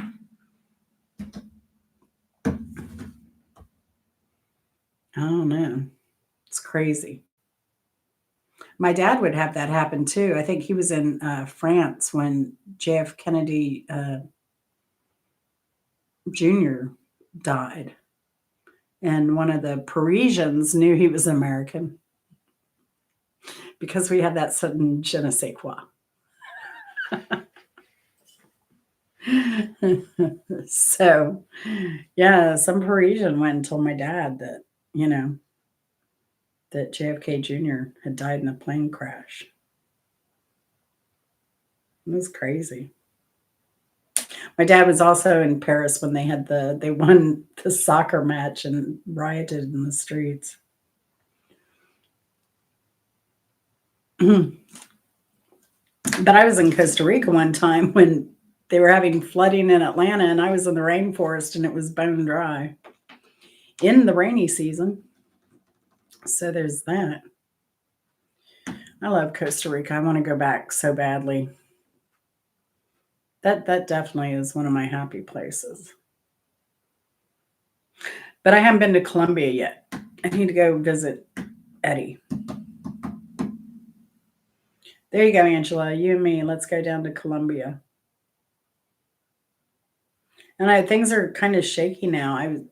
Eddie, I don't think is aware of what's going on with their president, our president, and they're getting ready to go through elections. I think they're going to end up voting in a conservative down there. But I don't know. They're stirring with some cartels going on over there too. So I don't know. I don't know. I don't know. One day, but no place is safe. That's for sure. Were you here, Angela, when I was talking about some, we were all old people at the concert. I don't think anybody was under 30. There was definitely, I don't think anybody was under 40. I saw two, like a couple 40-year-olds. But other than that, most of us were gray hairs. And they were upset because they were checking purses at the venue. I didn't even take one because now it's either you can't take one in or they want it clear. And I'm not going to go buy a clear purse just to go to a concert. Chris can handle my driver's license and I can take my phone and I'll be good.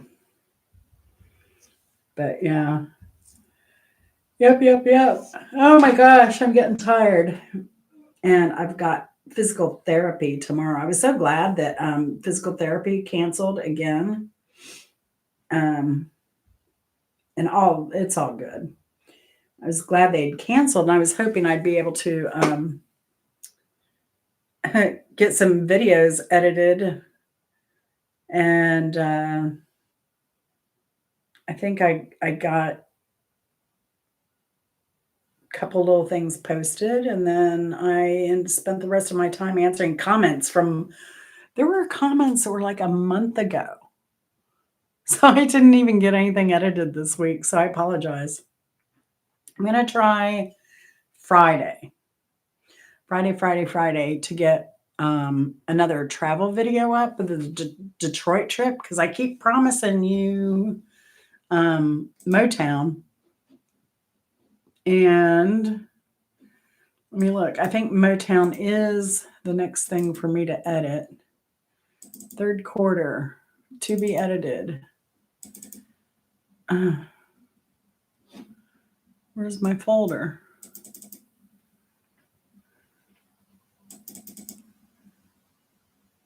Oh no, I'm still editing second quarter to be edited. Ugh. Long form ready to edit. Yes, Motown is next. Then after Motown, I've got restaurant. I think my visit with Qstead Q. Egyptian kitchen.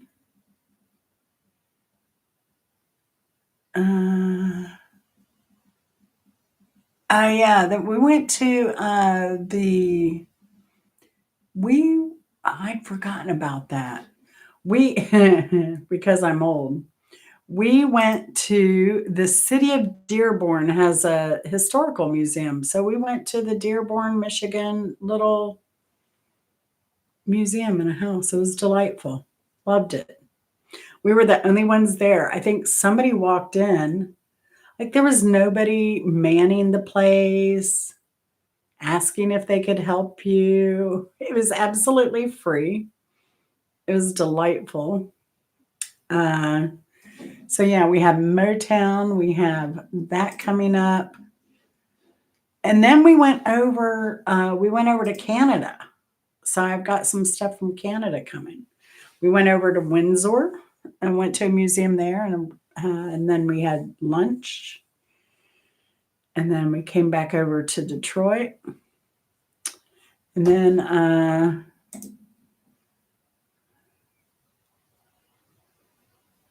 what did we do? I got to remember what we did. I think that's when we went. Oh, yeah, we went and visited Q. Then we went up to Mackinac and drove up to, we went up to Munising from there. So then we'll have all the footage from all the stuff we did up in the Upper Peninsula. Just beautiful. We went out on the boat and you have what they call the painted rocks. Oh my gosh. It's gorgeous. And we were on a glass bottom boat there, ironically. Um, so we were actually able to see a couple of shipwrecks. Crazy, crazy, crazy. And no, none of them were the Edmund Fitzgerald. So luckily, gladly.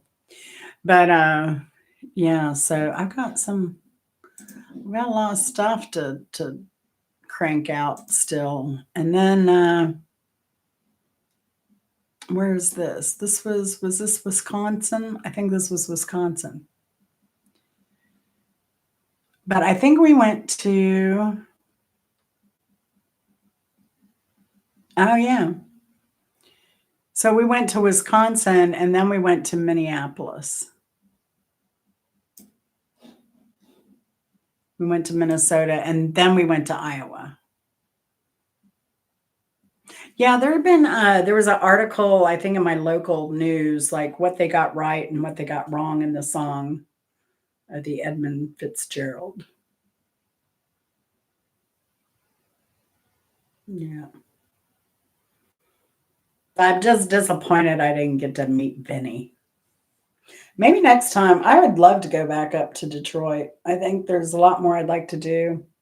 I like to hang out with Q a little more too. She's always fun.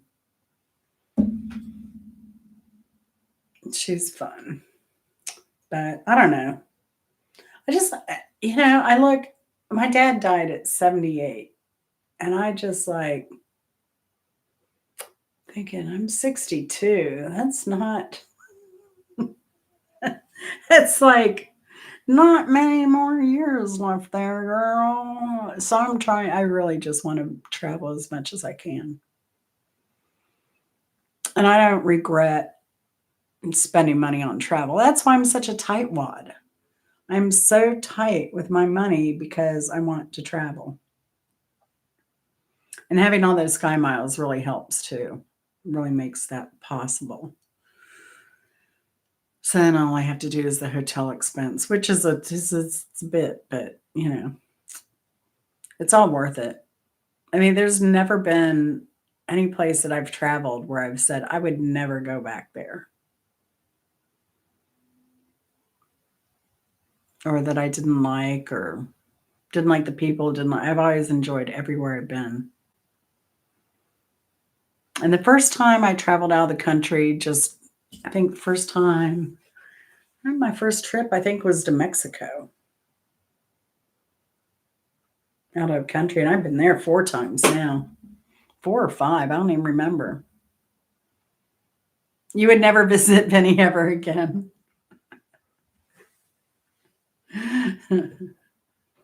Oh, what is that old song? I've been to what, but I've never been to me. That cheesy song, Vinny. What is that? I've been to paradise, but I've never been to me. What was that song?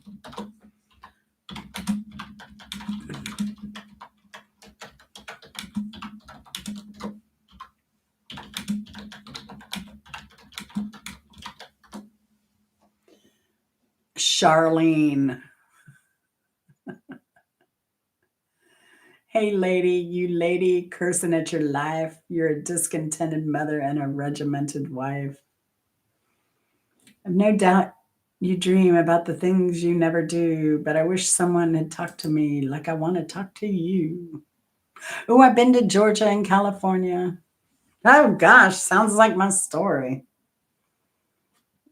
You ever do that? You revisit a song and you're like, holy cow. Oh, I've been to Nice. I've not been to Nice or the Isle of Greece. And I've not been to Monte Carlo. My dad went to Monte Carlo.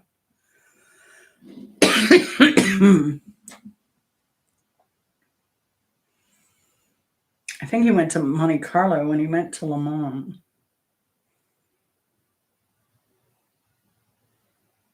Yeah, that's what I hope to do is if I can get over to Italy is do, what is that, Spain? And I think they do Greece, Spain, Rome. circle in there somewhere. So all he does is fart in public. Who? My dad? You know what my dad used to do? He used to yell at us and call us dildos in public. And people would turn their heads so fast. It was so freaking hilarious. Don't be a dildo. I would just laugh so hard. He and his wife both. And finally, I think one day, we're like, he's like, why do you all always laugh when I say that? It's like, do you know what a dildo is? No. Oh, gosh. That is so funny. Imagine a grown woman having to explain to her father. Dildo was. Oh my gosh. That's all right. That's all right. He explained to me what birth control was at 16. So turnabout's fair play. Oh gosh, y'all. I hope Jennifer has a better week. I hate seeing somebody down like that. Really do. I really do. So, Benny, what are you going to go do? You got anything good going on this weekend? You going to play Angela's playlist? You just play her playlist all week so she can earn a bunch of money to donate. I can vouch she's a stand-up kind of woman. She does this. I think she did this last year as well. So, oh yeah, we're supposed to get down to in the 20s on Tuesday. So we're harvesting everything we can, and then I may try to blanket the beans because they still have a lot of flowers on them. I don't know. I haven't decided yet. But I've been watering everything like crazy. So the beets are coming up, carrots coming up, kale, everything. So I think if I can get them to force out their second leaf this weekend, then they'll have a better chance of survival as seedlings. So I don't know. I have some agri blanket. Maybe I'll cut up some agri blanket and use that. I don't have enough for everything now. I just need to cover the beans, and if I could cover the peppers, that'd be good too. But I don't think that's going to happen. I just need to be done with the peppers. So that's what we're doing this weekend. I think it's supposed to rain too, so we'll be doing that in the rain. And I need a weekend off. I do. Hey, Benny, are you excited that I'm getting my colonoscopy? I don't know if you missed that or not. It is scheduled, but it won't interfere with trivia because I'm having it done Monday the 24th. No, I'm having it done Tuesday the 25th. But I'm having a really, really good dinner the 23rd in Athens. So that'll be good. I'm looking forward to that. Clean. I don't know. My crazy calendar. You stay warm, Benny. That's the only thing. Michigan's beautiful. I loved it. But those winters, I cannot deal. And you work second shift, right, Vinny? You're a shift worker. You work second. You work 3 to 11. 3 to 11. Because that'd be even worse. Yeah. I mean, I love the shift. But living in a snowy place, 3 to 11? No. Oh, 2 to 10. See, but still, coming out after a long day work and your car is covered with snow and you gotta, no. Uh, just move down south, Benny. Get more life. And it's 60% cheaper to live down here than Michigan, Detroit area, anyway. So, yeah, I couldn't do that. I wouldn't. I had a hard enough time all my life getting up out of bed to go to work. I'm not going to be enthused to get up and go shovel snow before I go to work. Uh, you too, Lulu. Good seeing you. And I'll try and get some time in on your afternoon video. So I appreciate you watching. I kind of like I was saying, Lulu, that I don't like sometimes watching a live. I'd rather go back and watch the entire thing than pop up in the middle of it and only watch part of it.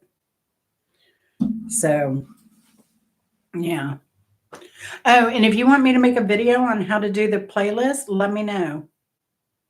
Again, you got my email. You can shoot me an email if you want me to do that.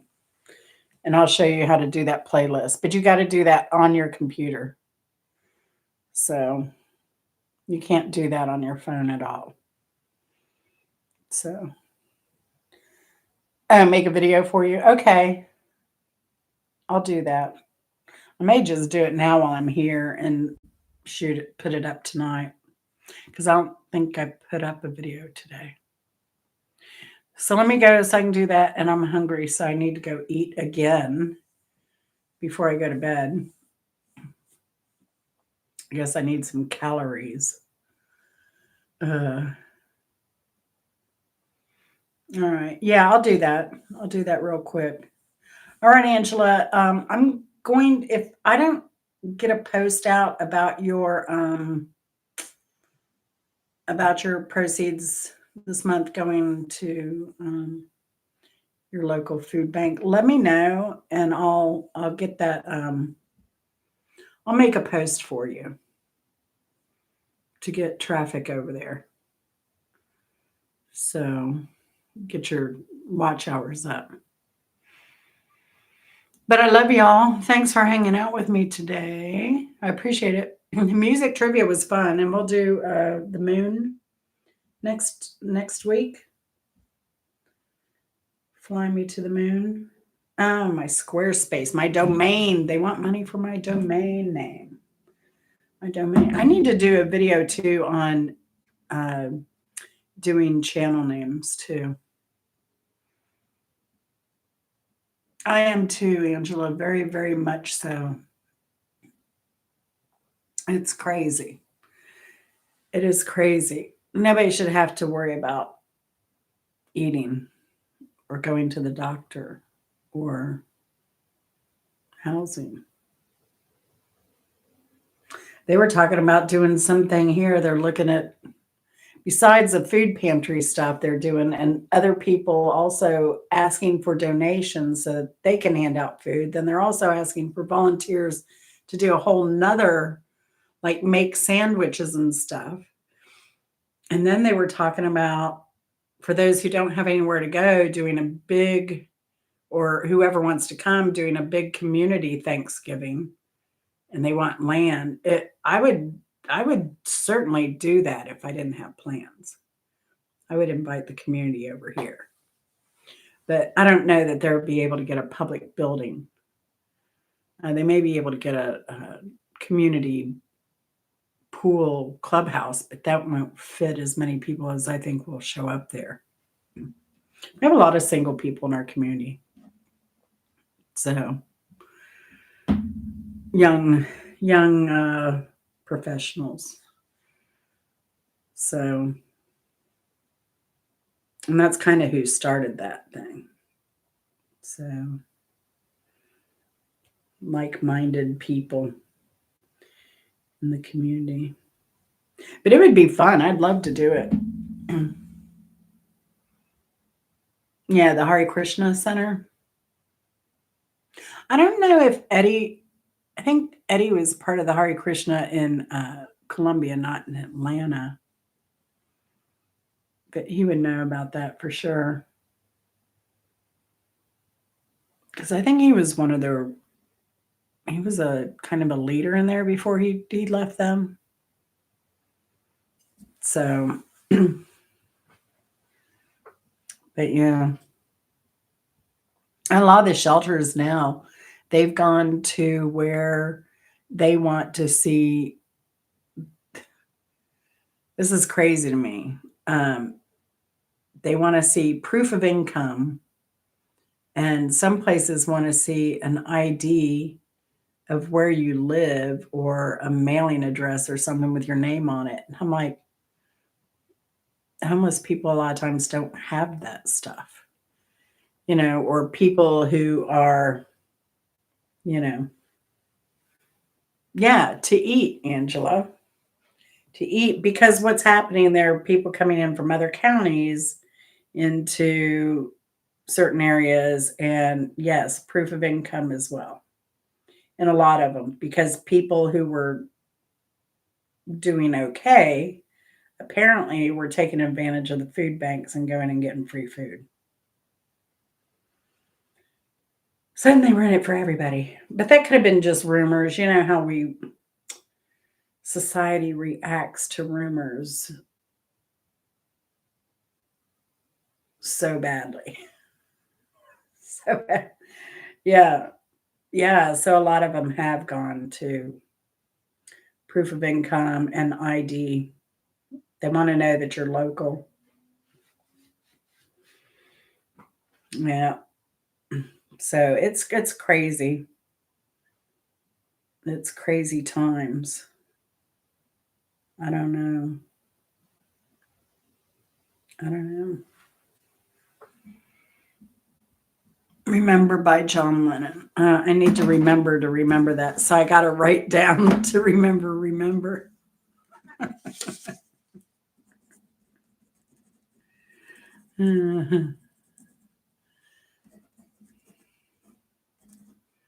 I might know the song, but I'm terrible with names of songs. I've probably heard it. I'll go back and listen to it though. But yeah, pretty sad state of affairs. Oh, so Qstead Q. I've seen her. She's a viewer, and she's been on.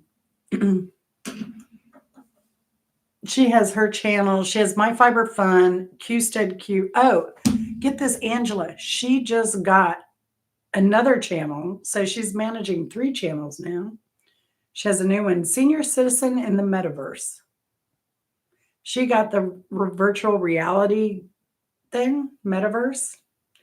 She got a simplified version of it used for like $100 something. It was brand new, had the box and everything. So now she's doing 3 channels. Now Danny the Medic has like 5. Miscellaneous with Danny the Medic, guitars with Danny the Medic, watches with Danny the Medic, gambling with Danny the Medic, and food and travel. So he has 5 he keeps up with. Mr. Russian that was here, I heard he has a few channels. I don't know. I haven't asked him yet. I know, Angela, I feel the same. I feel the same. I think it's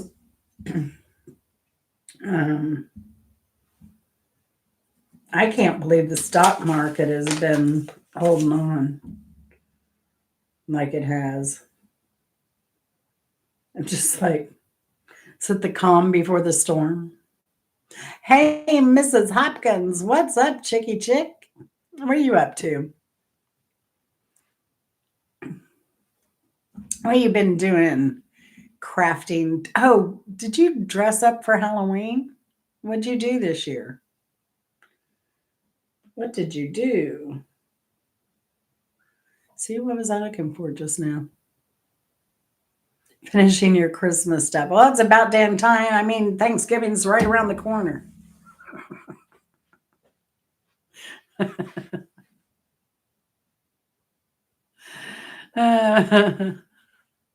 You're so funny.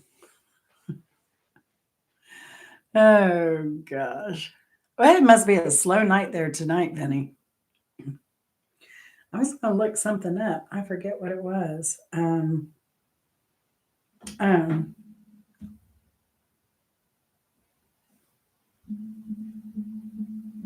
but Q said Q. She worked on Mike McGinnis for mayor of Pontiac, Michigan, his campaign, and he ended up winning. But man, it got dirty, dirty, dirty. Dirty, dirty. He's been a councilman.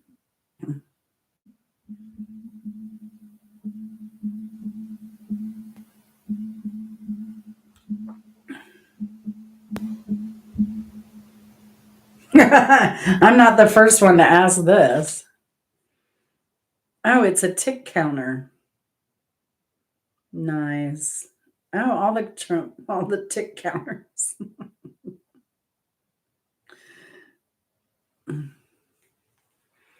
1,171 days. 13 hours, 49 minutes, and 56 seconds.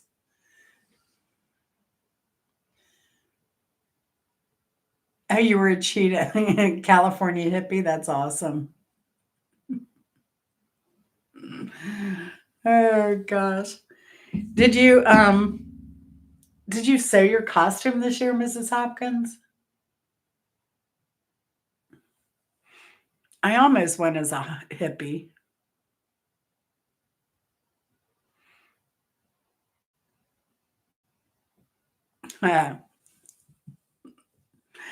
Yeah, I thought about going as a hippie. I thought about going as a lot of things.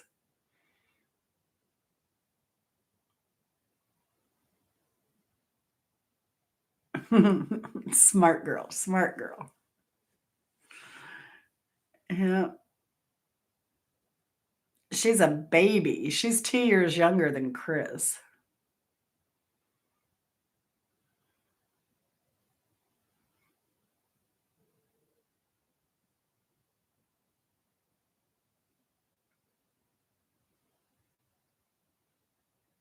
Yeah, it's I'm always surprised that Martha knows a lot of the music. Her mama did her right.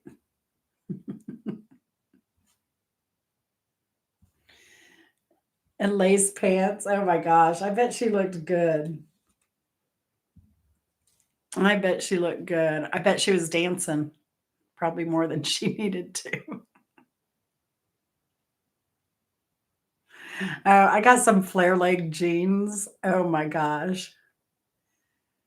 But remember when Angela will remember. Angela, remember when you bought your jeans, you just bought the jeans and then you bought your shoes high enough that your jeans wouldn't drag the ground if you were lucky. I'm too old to do that. I mean, I can't even wear kitten heels at this point, I don't think. I haven't tried though.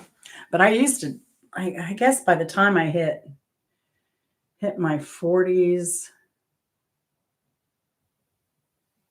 I think by the time I hit my 40s, I was wearing kitten heels. But that's how I feel in these flare jeans. Like they're just dragging the ground. But that's kind of how you want them. So I'm like torn. Do I go get them altered or not? I almost feel like I should work in that, back end tearing of the denim on the heel.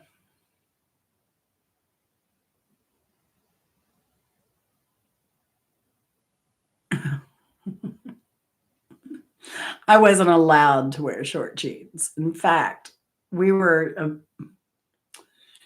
I was such a troublemaker. So when I went to boarding school, it was so boring. I mean, so boring. I was always creating fun, as I would call it.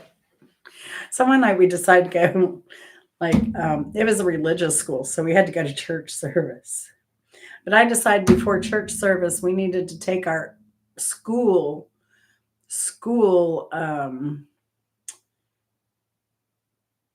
what do you call it? School. It's a required gym outfit from the school where your shorts were about down to your knees. In fact, they were. And your shirts had to be extra big, so you didn't show your breasts or anything. Oh yeah. But that so what I did was I got a bunch of us girls together and we put on our long coats. It was winter time. It was about this time of year. Could have even been this anniversary. No, because it's well, we did have service on Wednesday and we had service on Friday. So it could have been like an anniversary. But what we decided to do was we midriffed all of our t-shirts and we took our gym shorts and we rolled them all as far as we could. We rolled our sleeves up, pulled our necks out as much as we could. And then we were walking to church service. We were flashing all the boys in our little altered gym outfits. And the boys thought it was hilarious. But yeah, I think we got taken aside that night for causing so much excitement on campus. Our Bible teacher didn't like us. He said that he did not allow girls to wear open-toed shoes in his class.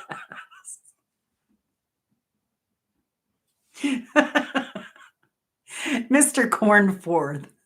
Oh my gosh. He was such a dweeb. But now, it took me a while as an adult to realize this dude has a foot fetish. It has nothing to do with religion. It has nothing to do with my toes.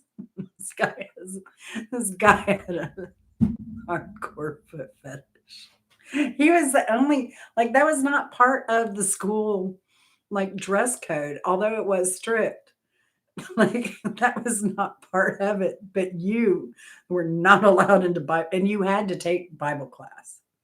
It was a religious school. So but nobody could wear open-toed shoes in this guy's class. It's funny. Oh my gosh. That's when I knew maybe I'd be coming back to Georgia one day. Because that was my first time up to Georgia. I came up here to go to school. I went to that religious boarding school. Oh my gosh. Too funny.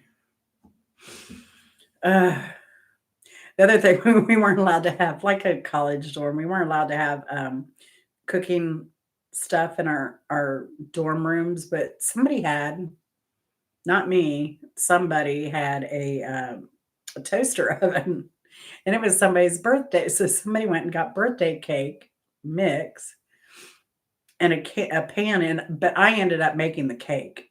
Don't ask me why. And using the oven, and then of course because it's a toaster oven and it's a cake, the top started burning and it caught on fire when I opened it. So I shut it, unplugged it. I knew the fire was out, but a bunch of girls, freshmen in a dorm room. Next thing you know, somebody had pulled the fire alarm. Yeah. But let me tell you, word of advice. When you're with a group of people and somebody pulls the fire alarm and you're on the first floor, when the fire alarm goes off, Don't go opposite everybody else and go upstairs because it's a dead giveaway and who was involved in the fire alarm being discharged. I'll just say that.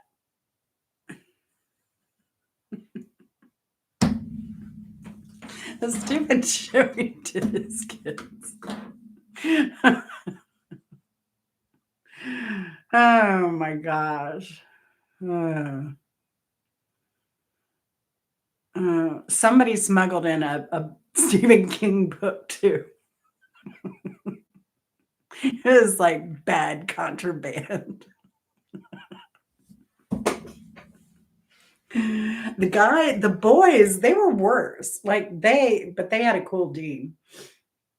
The boys, they would make alcohol. They would steal fruit punch and yeast out of because we all had jobs, most of us. Like the poor kids, we all had to work.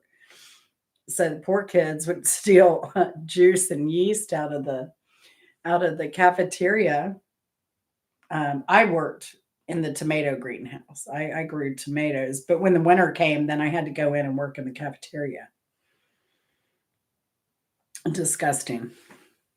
Yeah, it was a male and female campus. Yeah. Just like a regular college, boys' campus was here, girls' dorm was here, and we had all the education rooms and some other buildings and stuff, a music room. I took voice there. They offered it. That was the first place I'd gone that offered voice. And then, oh my gosh, it was crazy. But they were making alcohol. There was one morning where the dean's underwear, I don't know how they got a hold of them. I guess through the laundry. They got a hold of the dean's underwear and they put them up the flagpole. And those guys were crazy. They were funny. I wish I could remember what happened to Willie Awad. I think that was his name. I think I've tried to find him and can't find him anywhere. He was hilarious. And all the guys were calling, the guys went through a thing where they started calling each other by their mother's names. It was hilarious. And what happens to kids when they leave home for the first time and are in 9th grade? And the return of Mothra. I loved Mothra. Oh my gosh. Yeah. Those were crazy times. Mr. Russian, did you hear me talking about you or did you leave the room for a minute or go to the bathroom or something?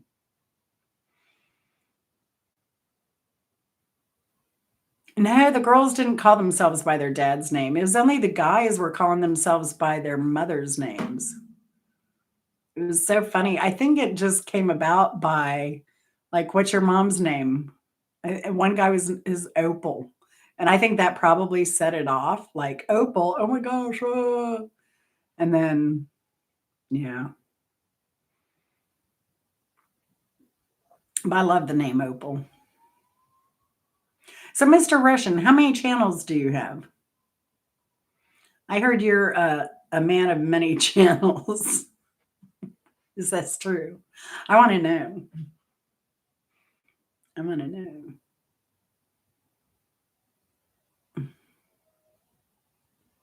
Is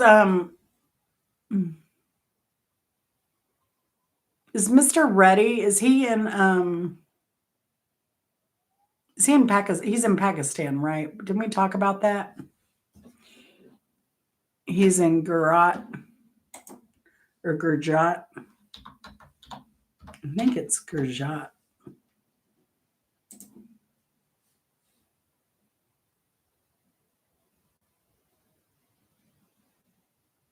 Gujarat, India. But he said he was in Gujarat, Pakistan.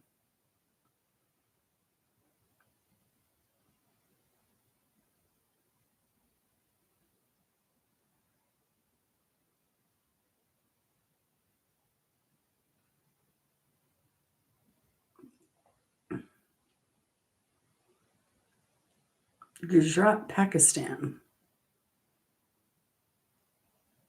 Oh my gosh. So it's north of Lahore.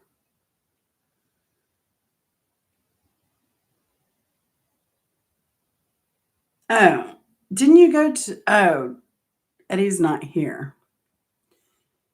Because I think he went to the Akhnor fort over there in India, right across the border from there. I think. I know he went to one of the forts over there.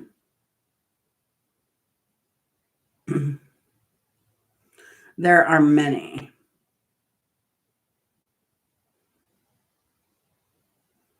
South of, that's where it is. It's kind of like between Islamabad and Lahore.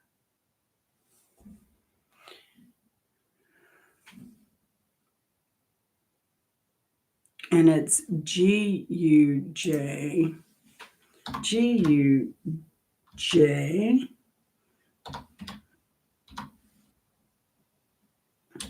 Gujarat.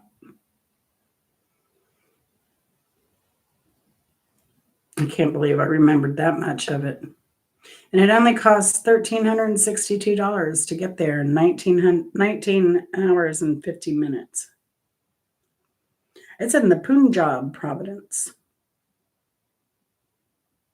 I like Punjabi samosas.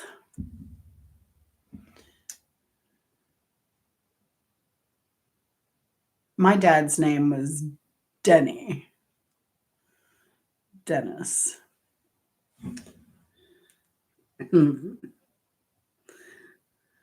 And he would have been the menace. He was a mess. He was a mess. You and I both, Angela. You know, her name is oh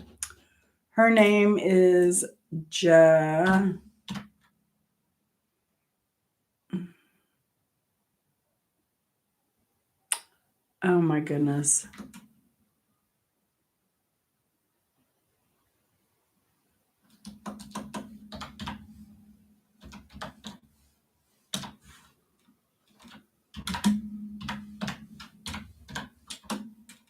It slipped my mind, and I just thought about that like yesterday, and I was like, oh, I figured it out. I need to let Angela know, because you had asked me that before, and now I forget it.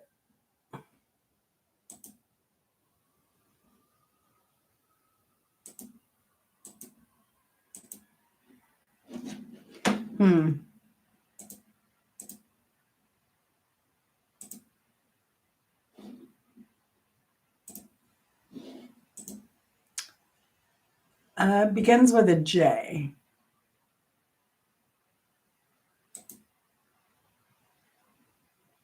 And I think there's an H and an O in it. No.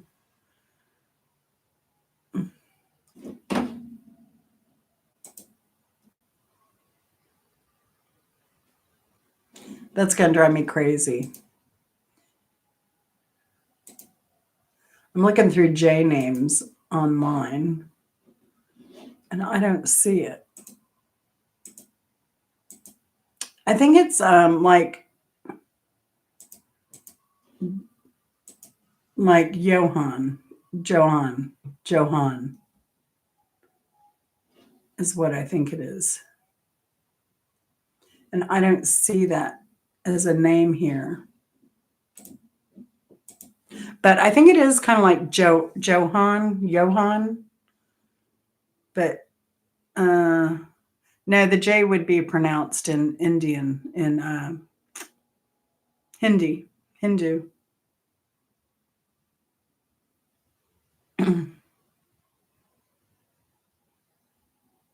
Yeah, it's like Johan, but it's Johan,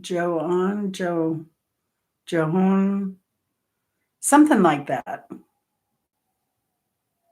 But I know it begins with a J. But it is like when you look at the spelling, it's different. But there's a H-O, but like Johann. But I've never seen it spelled, but I've heard her say it. And then I did a search and I thought I found. Now, let me just put it in like I think it is.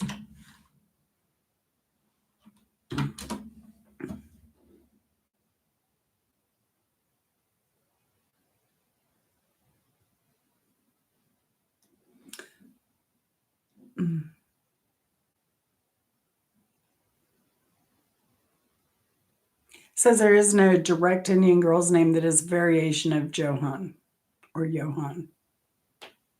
So I don't know.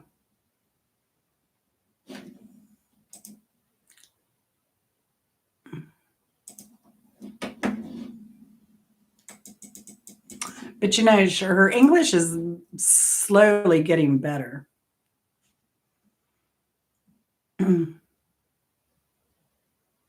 Yeah, she usually has like, looks like she gets her fingertips rehennaed every like, well, she's Muslim, so she doesn't get henna. She's Muslim, so there's a significance of the red on the fingertips. It means you've given of yourself to God, or you've sinned, so you're like coming to Him with forgiveness, or let's see. And it's only a woman thing.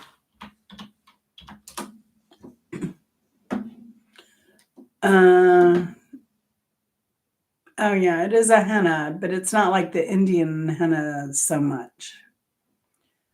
It's made of the Lawsonia alba plant.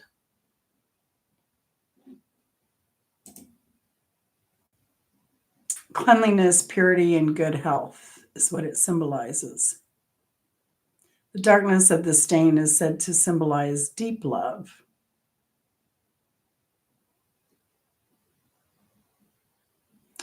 But usually for like special occasions or something of that nature. But they say other possibilities in Alta in the Indian subcontinent, red dye called Alta is used for similar purpose, but it's more common among Hindu, other non-Muslim women during festivals like Diwali. Black henna. Yeah, don't do black henna.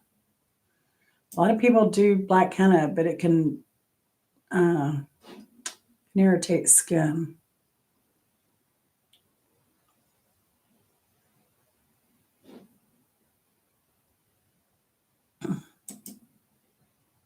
But for her, I think it's all a religious. It's a religious thing.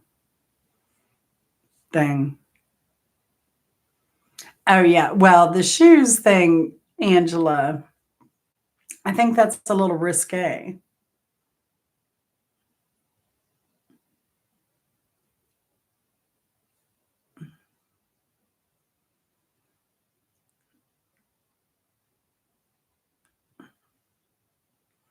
Yeah.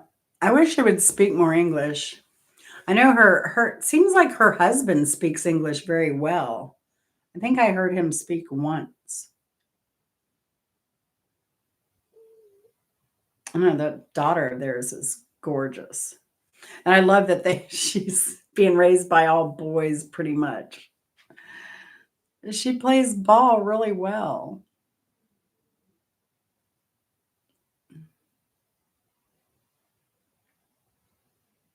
Oh, absolutely, Angela. Absolutely. But her showing her feet, she shouldn't be showing her feet like that. I think one time, pardon me, I think one time she showed her bare toes, actually. And I was like, "Ooh, girl."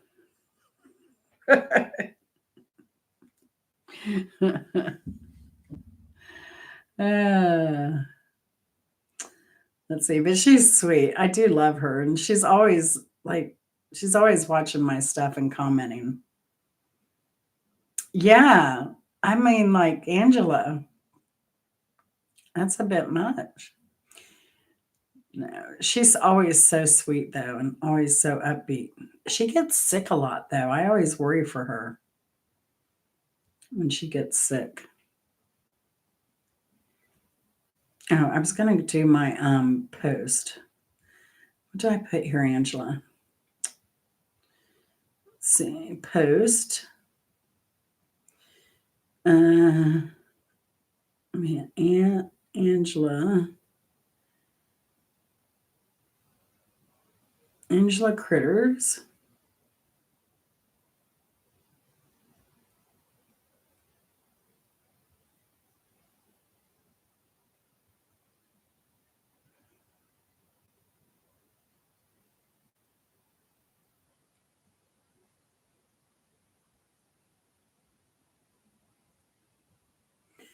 Oh, I need to find that.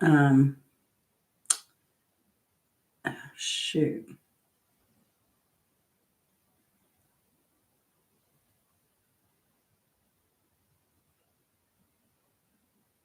I need to put that link there, shouldn't I? Yeah, I've worried about that, Angela. I think it's probably an environmental thing. But she got so dang sick last year. I didn't think she'd ever get over that. Oh my gosh. That poor girl.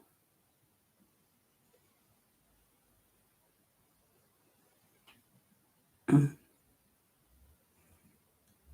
All right. I want to put a link in to your video. So what do I put? Aunt Angela Critters will be donating all of her YouTube profits for the rest of the year to a food bank. You can find her channel here. And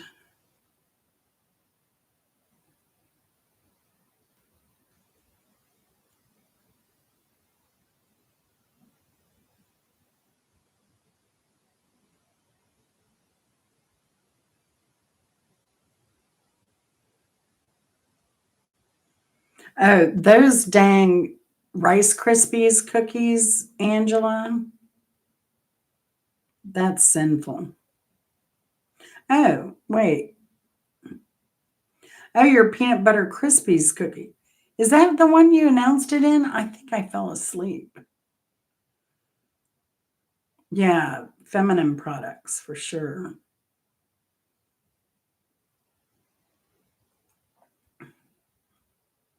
Must have fallen asleep, but those cookies, man. I was like, oh, I've got some checks in here. I wonder if I can make that with checks. And then I was like, and then what popped up was how to make your own puffed rice. Right. So I was like, oh, I can make my own puffed rice and do it. But you have to have parboiled rice to make your own puffed rice. And I didn't have any. So I was saved. But then I ordered some. I ordered some. You can get brown parboiled rice, and I was going to do brown rice Krispies. But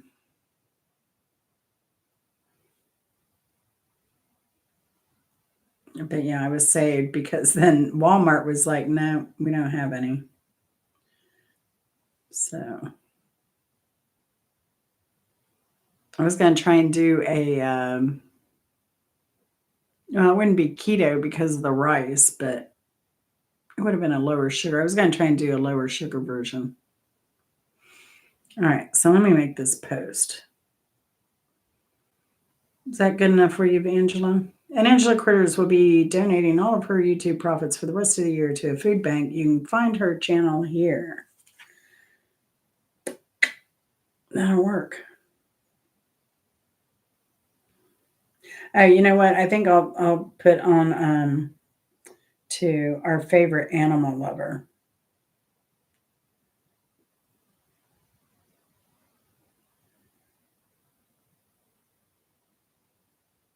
And gooey bar.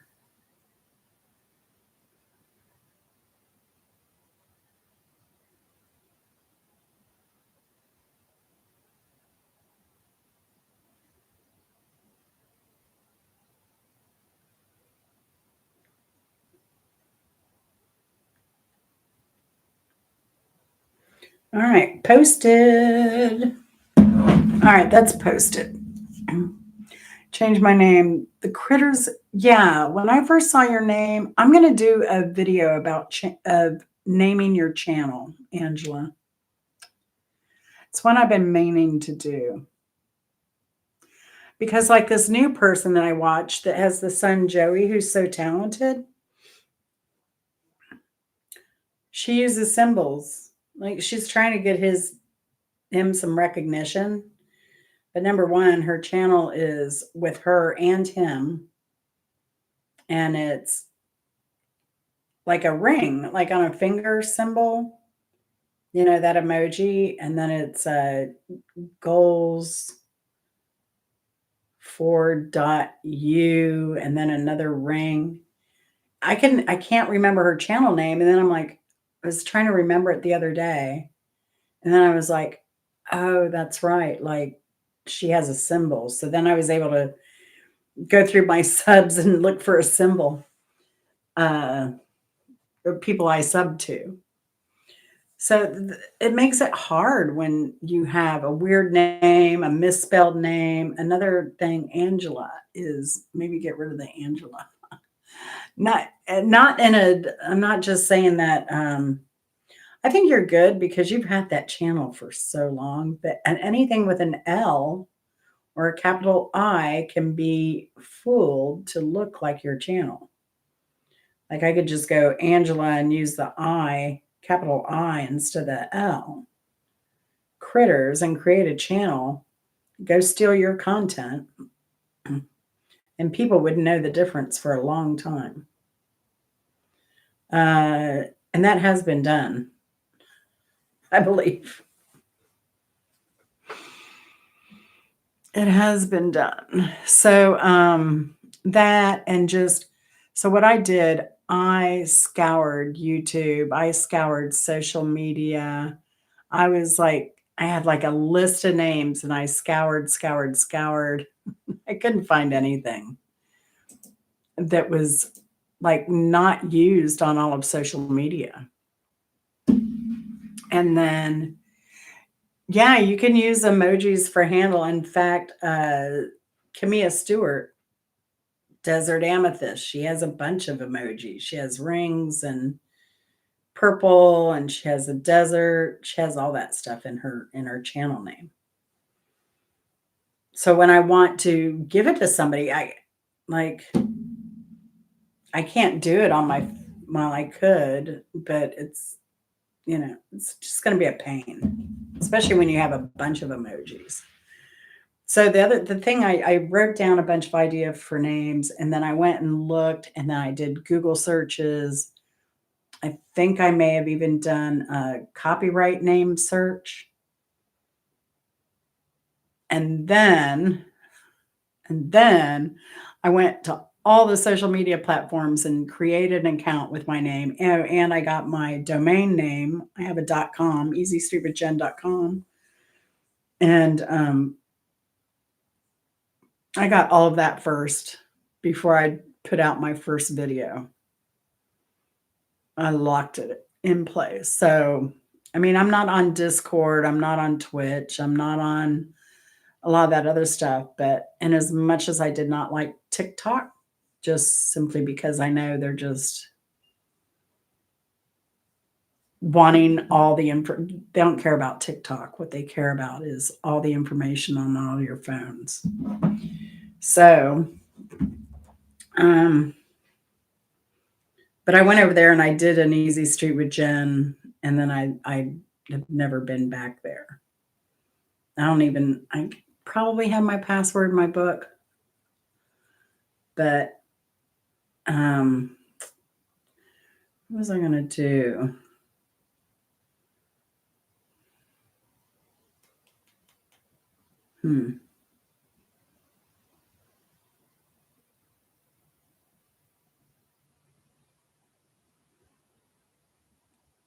Yeah, Camilla. She just has Camilla Desert Amethyst is what she changed. She was just Camilla Stewart. Then she changed it to Camilla Desert Amethyst. Well, most people can't even spell amethyst. And then she has the ring in desert.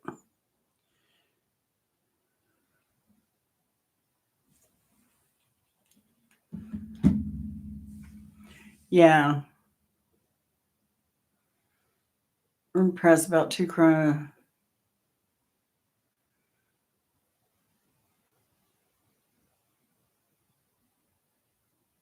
Wow. Wow.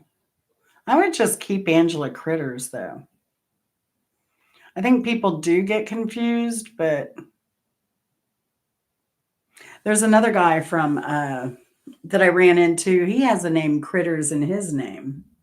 I'm actually subbed to him, and he's an amazing artist. Um, he does some pretty amazing. He does a lot of music artist uh, drawings, and he puts them out as shorts. But he's doing graphic arts. That's his thing.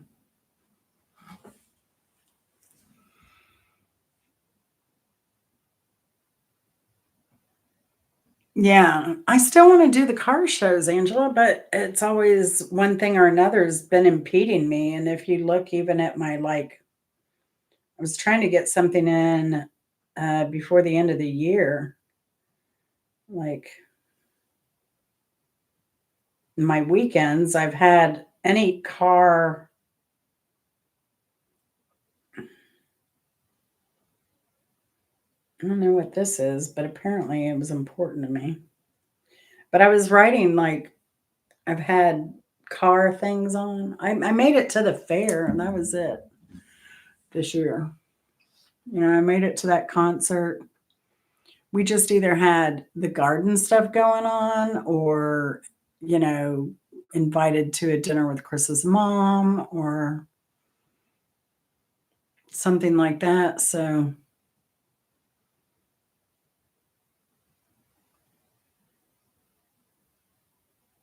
yeah, I haven't been over to Snapchat. Now, I heard Snapchat will monetize fast, but I don't know anybody else on Snapchat besides Missy. And I haven't seen her. Have you talked to her lately? And I guess you saw my note about DJI. I've heard that they're thinking about banning them from the US, which is going to upset a lot of drone owners and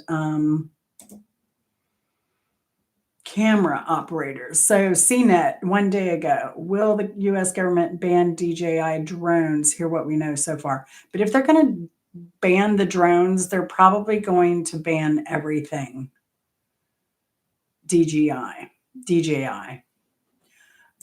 Because so when I was working in telecom, we were buying some equipment from China and putting it into our telecom system, which I was like, why are we an American company buying Chinese equipment and we're a telecom? Like that needs to be protected, right? So I was kind of like, yeah, it's cheap, but is it worth it? And then the U.S. government came. They heard that we were buying stuff from China, and they were like, "No, you can't do that." So we had to rip out all the Huawei. It was a Huawei product, so we had to get rid of all the Huawei product stuff. But they're probably already infiltrated into the telecom system just through that back then. Then. ZTE was a Chinese company. Chris had one of their cell phones. The US government finally put a stop to ZTE cell phones. Chris had to go and get a whole new phone. You now have 3 phones. Oh my gosh. Why 3? Woman?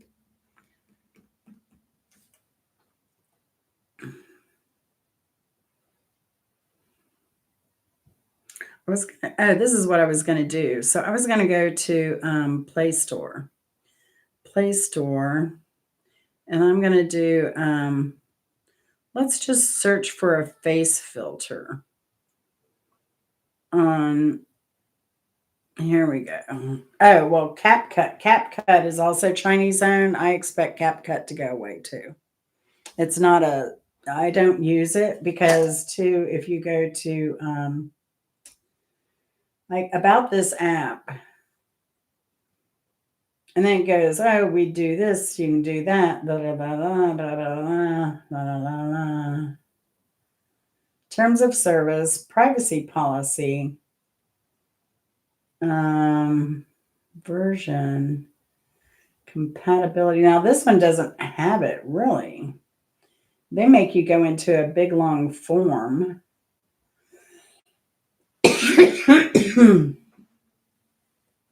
But if you go into like, let's look at this Beauty Plus selfie photo editor. Oh, this is what we missed.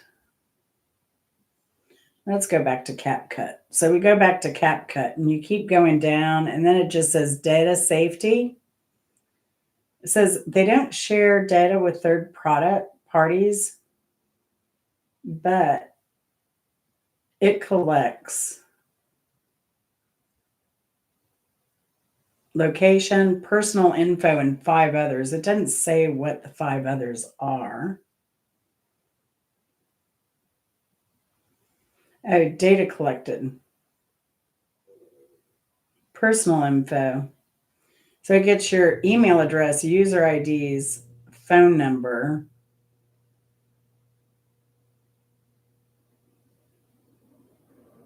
Photos, videos, devices, other IDs.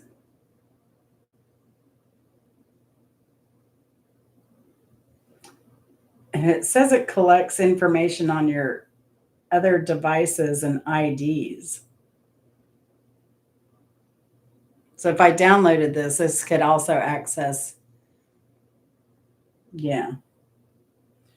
But if you look at some of these, when you look at your apps on Play Store and you look down here at your data safety, you'll see a lot of times these apps in the Play Store, they're also wanting all of your contacts. And there's no need for them. Oh, and some I've looked at, they'll say they'll take your email, your passwords. They are collecting your passwords and they are collecting your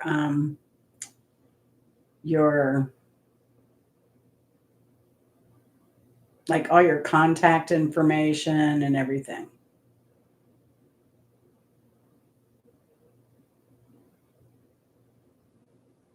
So I tend to not download apps. I have like Marriott, I have Delta, I have apps that I know come from a good company and I know the company. Like it's an American company, but I don't download apps. Yeah, you'd be surprised. Your stream is up. What were you doing? You had me running and you were playing games too, Mr. Russian? So I asked earlier how many channels you have, Mr. Russian. There's news on the interwebs that you are a man of mystery with many channels.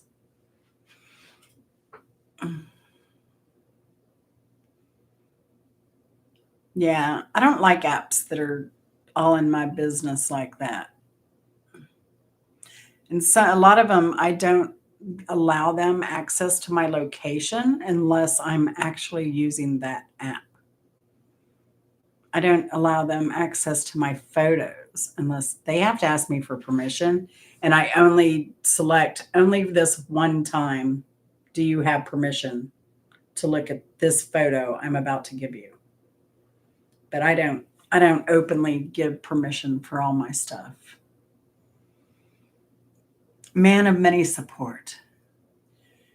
You ran 6 streams while you were streaming. Were you vlogging your vlog? Now, Mr. Russian, I know this guy, Hunter. He's one of my good friends. Hunter he'll video himself, so he's live. But then on his computer, he's on everybody. He's going panel to panel. and he'll drop the link to the panel he's on in his chat for you to leave his chat and go watch him on the other person's panel. He's crazy. And then he deletes every video he's ever done. Oh yeah, they're looking at the phone regardless, but you know.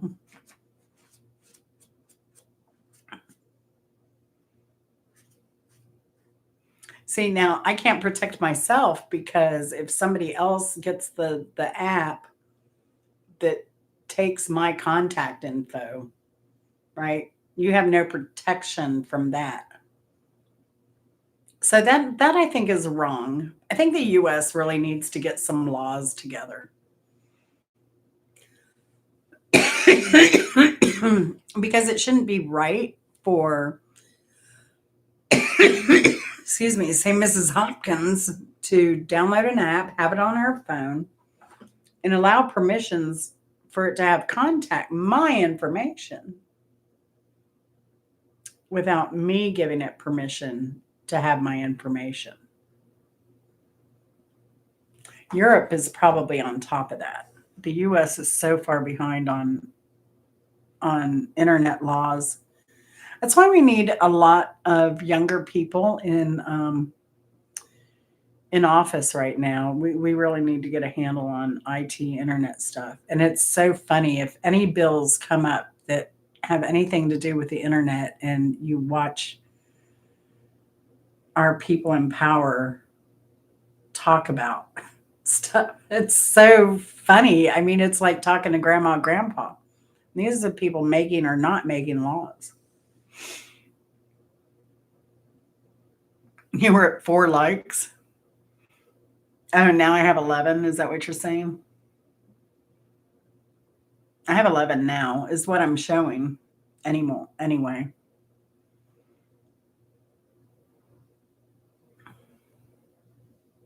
Oh, yeah, I know that, but I turned Google off to that. What did I do? I went to Google doesn't have access to me. Settings. Um,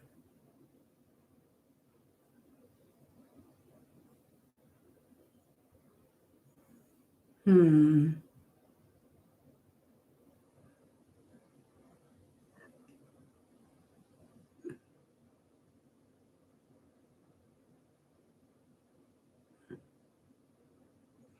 Add auto blocker. I think it's under Google services. No.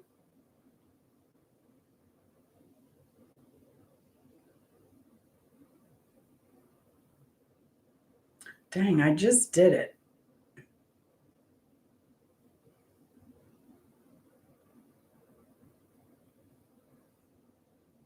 Not terribly long ago. I hate to admit.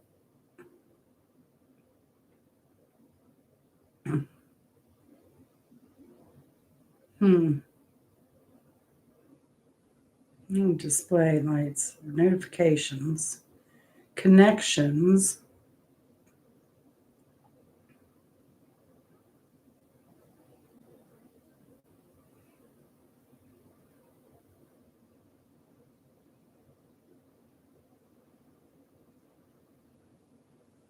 Thought it had to do with like Google Ads.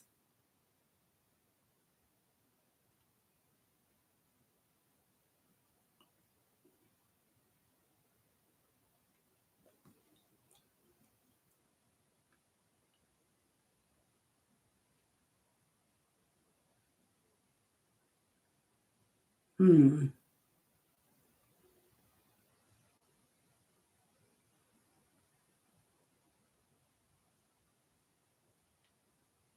Don't see it now. I don't know.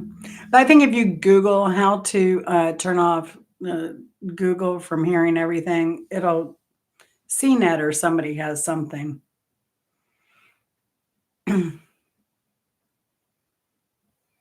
No, I know you're not being rude, Mr. Russian. I mean, everybody needs to be educated, though, right? Because I was saying the other day, like Christmas is coming up, and I was telling Lulu that, Christmas, it's going to be all havoc because all these kids are going to be live on YouTube and they're going to be 8-year olds and they're going to be dirty old men in the chats because parents didn't put parental locks or anything on their phones before they give their kids their phones. That's a problem every year, and it's so widespread. It's crazy.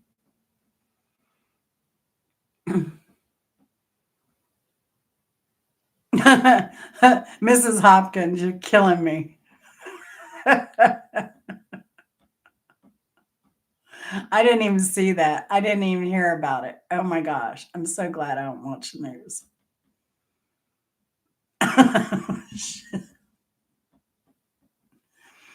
Hmm. Should we give you 5 more? Sure. Give me 5 more, Mr. Russian. Mr. Russian. Yeah, if you're not president. I like my presidents without dementia. Both of them.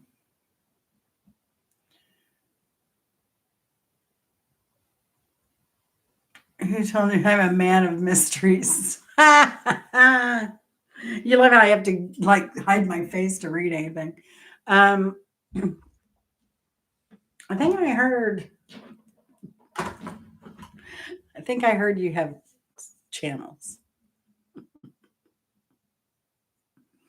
Hey, Mr. Russian, I have been on YouTube, 4 or 5 years and still haven't even hit my 3,000 watch hours.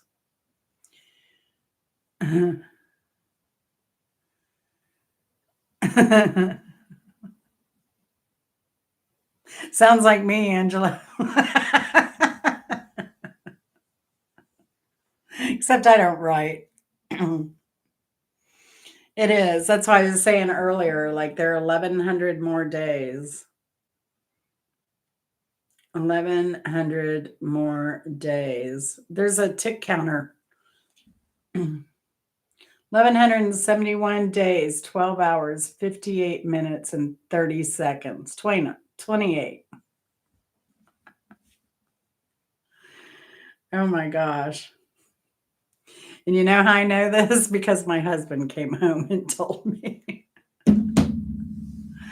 I love Towns. Hey, Town. Thank you. I appreciate it. I love Towns. I love Towns too. Ah, and here comes Angela Critters. Look at y'all. You're so funny. Woohoo! Super Warrior, I love you. I love Towns too. Oh my gosh, y'all are too funny. You're too funny. Oh my gosh, I'm going to get in trouble because they're all coming from the same IP address. That's okay. I ran you the other night, Angela. Mrs. Hopkins, you need to start getting back on here. We got some pretty good people that are pretty supportive. Like, I mean, I think you could go public fairly quickly. I think Lulu, Feel Good Cooking and More, Mr. Russian, she's going to go, who knows? She may even go get monetized by the time she hits 1,000. And there's this new woman that I'm subscribed to. Y'all all like positive people, happy people, like with a really good feel good message to pump you up and get you like going. This is Lexi. Lexi is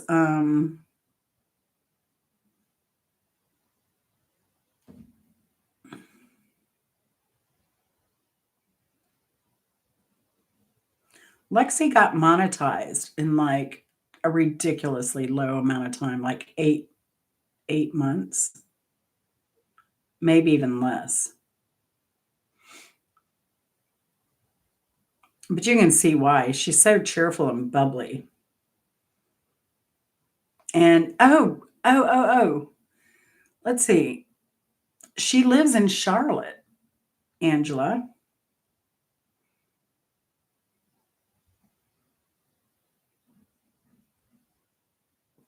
She sure enough does. With her accent, I thought she was still up in the Northeast. But I think her daughter, look at you. Oh my gosh. Y'all are making me blush. 18. Thank y'all. But yeah, Mrs. Hopkins, there's a really good group. And Mr. Russian is part of that, right? Mr. Russian, Goals for You, Chicken Explorers. He's in New Mexico. He's pretty cool. He's in Albuquerque. He has chickens and he planted his first garden this year and he fixes he does a lot of car repair, I think. He helps people out. He's like a shade tree mechanic and, doesn't charge mechanic prices. The first time I ever watched Rick, who is Chicken Explorers, he was turning like a motorcycle or a small motorcycle or mini bike into an e-bike. He had all these batteries stacked up in that little triangle area. He had made this platform and had like 4 batteries or something all wired up to make an electric bike. It was crazy. I love watching people like that. Yes, Chicken Explorers does have a bunny now too. Yeah, he's awesome. And then there's Lulu Mark Chayandi, like 17. Mark Chayandi, I love that name. Paul Newski. Jeez.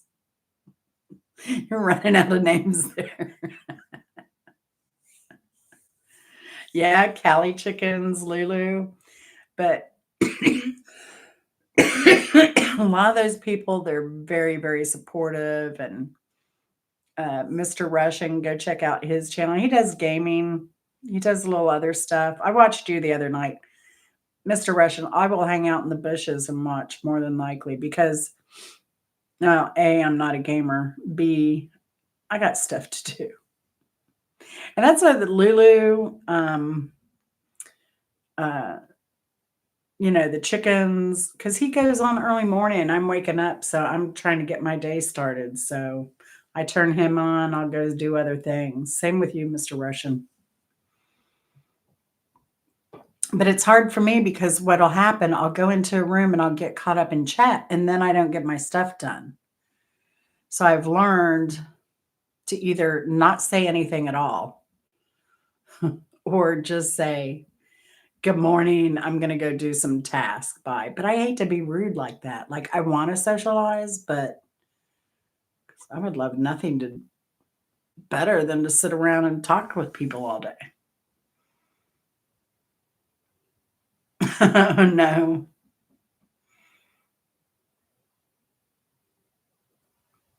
You're kidding me. Really? Ex-boyfriend or ex-husband? Yeah, Camilla's just north in Santa Fe. I have nothing, Mr. Red. I need to pull some shorts out real quick. I need to do a short for Lulu. I need to show her how to make a playlist is what I'm going to do, Mr. Russian. I'm going to sit here and record it.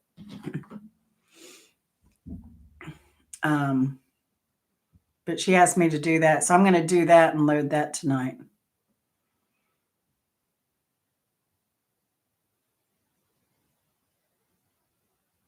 Where's my mom?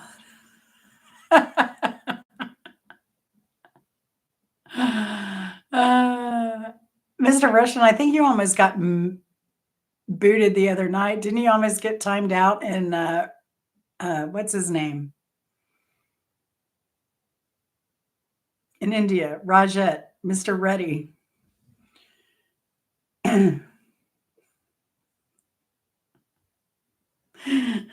Because he had to explain that no, we're good friends. We're good friends. Did you get timed out on that or not? because that was hilarious. Because I was being quiet. I wouldn't say anything there either. Yeah, she's got to have a. She's that new, Angela, but she already has like 600 subscribers and she's starting to do lives. She's done like maybe 5 lives and she did a 3 hour live today. She's like, I don't know what I'm going to say, what I'm going to do. And then she did a 3 hour. I'm like, look at you. Oh, I'll stick up for you, Mr. Russian, but I was just busy. But that was hilarious. No, and Raj stuck up for you very quickly.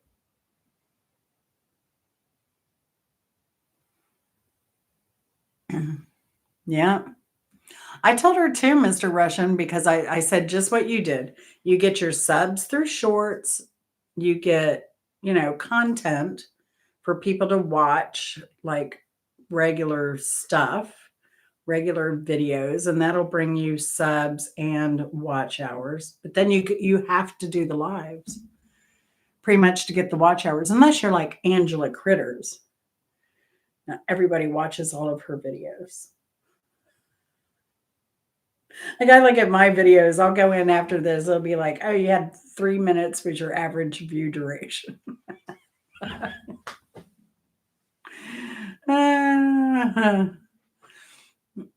Raj is funny. He is so funny. He calls everybody grandma, grandpa. I remember the first time he came into Lulu's. Were you there, Mr. Rush? I don't think you were. She went live. I think it was the second time she went live, and he came in, and I think he had known her from other channels, but she didn't remember him. Maybe it was so dang funny because he comes in calling her grandma. I think he said maybe Granny, is it your bedtime or something? And she's like, I don't know you. I'm not your grandmother. Like she is stern. No, I know. But it is so dang funny because so many people get mad. Or he'll call him mom and dad. He'll call him whatever, whoever's doing. Hey, mom. Good morning, mom. Hey, dad. How are you? It's so dang funny. I saw he got a tire replaced on his motorcycle today.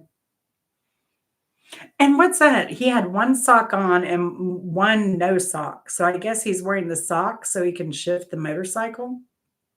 I don't know.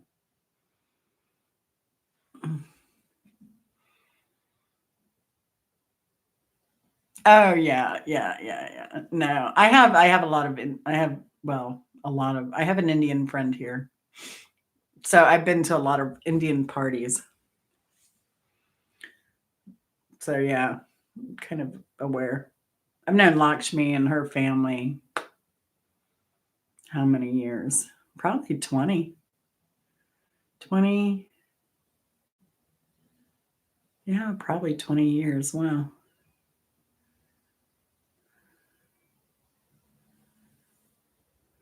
In fact, Traveling Eddie was over in India when her mom died, and they went over to burn her. Like, at one of the major, like the creme de la creme places where they do that burial, dust ceremony thing. And I was like, so I'm calling her. I'm like, when I found out, I was like, Lakshmi, when were you over there with your mom? When did she pass away? And she told me, and I'm like, I have a friend that was over there about that time.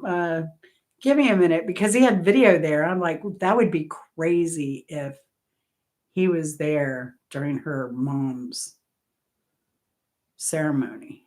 That would have been weird. But I looked. There were a couple months apart, maybe. But the way he was editing and the fact that he was ill when he was over in India, no telling the timing. Yeah, Raj is a unique guy. So is he? He takes care of his grandmother or his mother? Because he gets up, he was cooking breakfast. And then, yeah.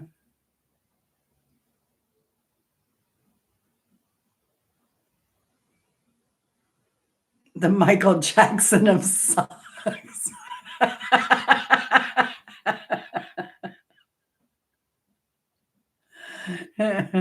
Geneva.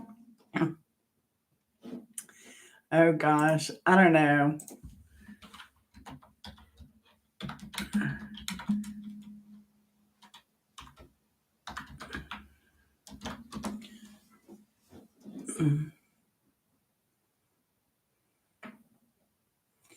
Thinness, smallness. Is that what it is? Or is it a regional dialect? It doesn't come up for a Hindu. It just comes up as thin, meagerness, smallness. But that's Tanaba.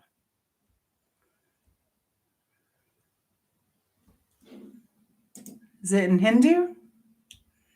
Hey, old Humble, how's it going? You ready for the holidays? You ready to sell some bourbon and whiskey for the holidays? You still selling vodka too? Or are you selling vodka? I get my distilleries mixed up.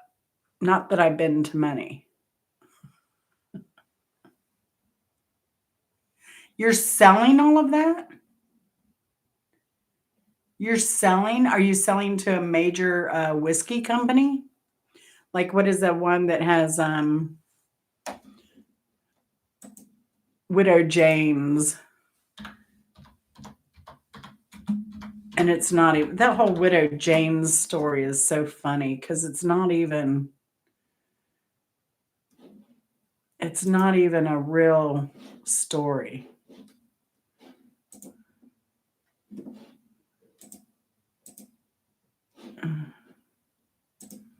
Who owns?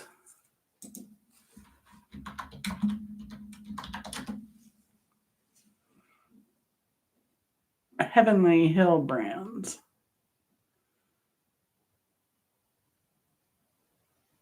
Samson and Surrey.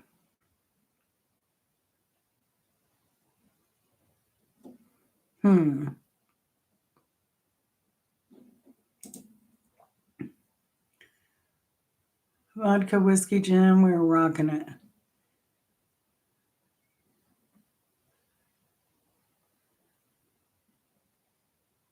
Yeah, right? That's crazy. You're not selling all of that. What did you mean? Oh, you're selling all of that. I see. I thought for a minute you were selling your company. I was like, whoa. Would you sell if you were offered with all this hard work you put into it?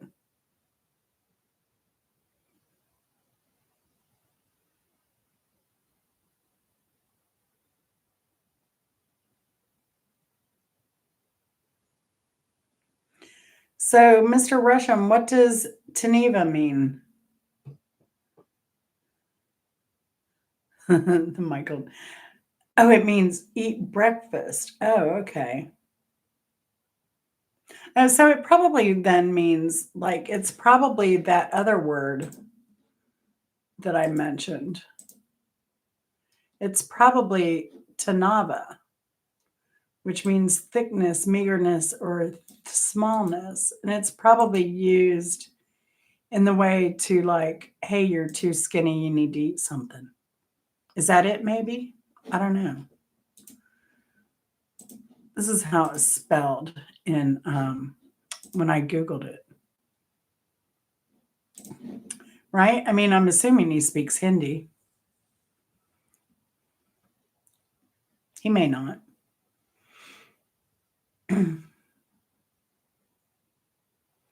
For the right price, of course I would. Yeah, like me in this house. I'm just waiting. Like I'm waiting for a developer to knock on the door.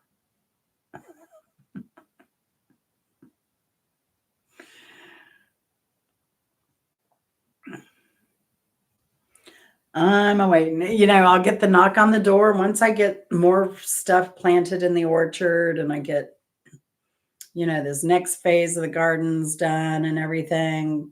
Then I'll get a knock on the door by a developer wanting to buy the place. But I don't know. I don't know what my selling price would be for this place.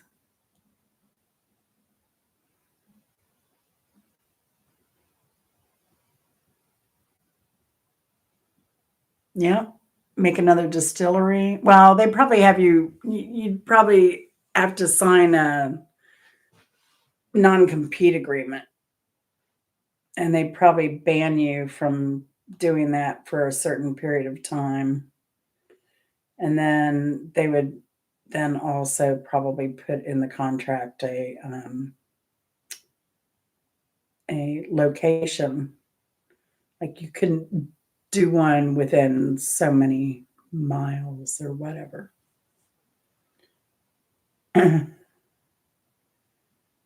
is all crap in my opinion, but they do it. I mean, I had to pay an attorney when I'd signed an NDA non-compete when I was with working in telecom, but I'm a telecom engineer. What am I going to do where I'm not competing? I mean,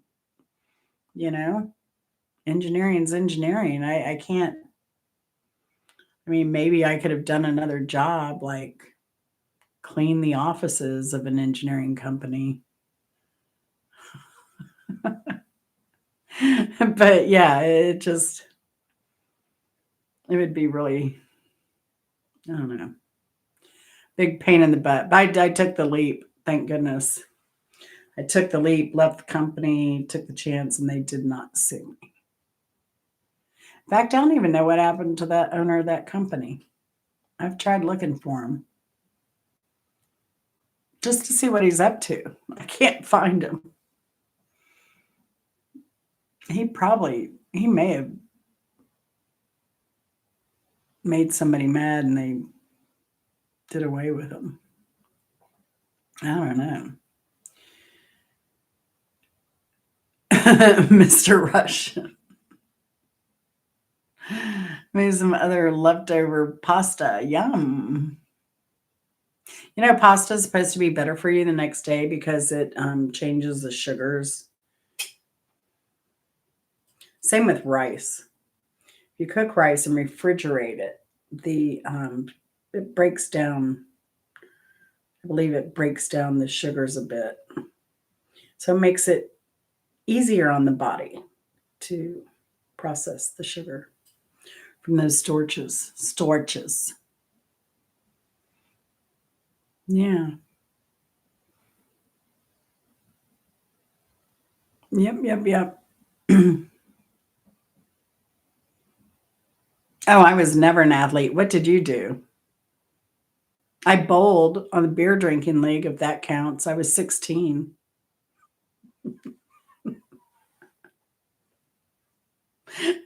I don't know how that happened even.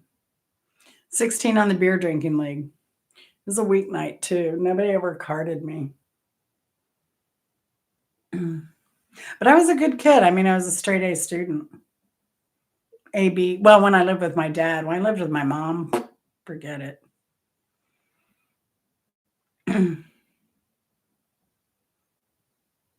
But yeah, I was an honor student when I lived with my dad, president of VICA. Swimming and lifeguard. No, I love swimming. That's my jam. But not for sport. I just love swimming. I mean, I grew up in Florida, so endurance. Oh my gosh, running. Oh, that's my worst. I hated running.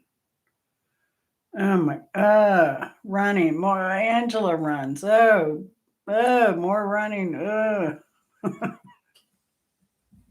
I just had a hard time running. I don't know why.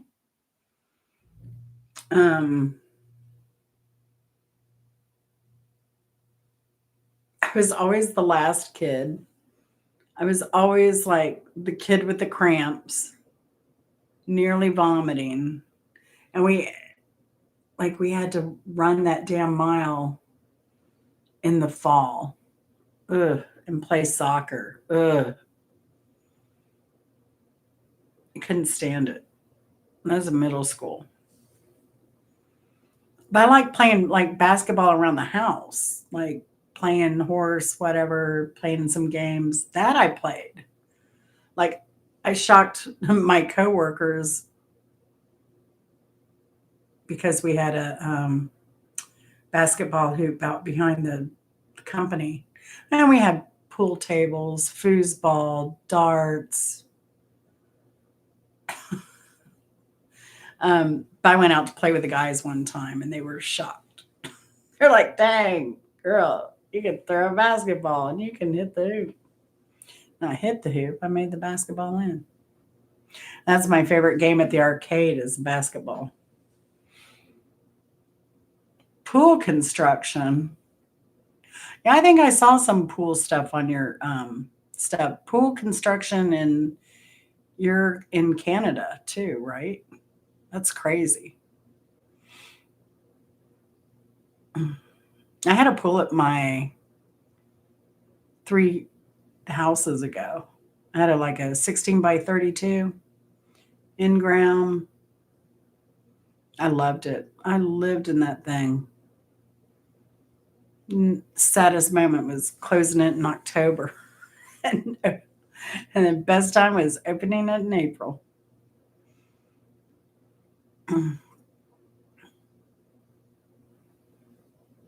Yeah, right, Mrs. Hopkins? I have, ugh.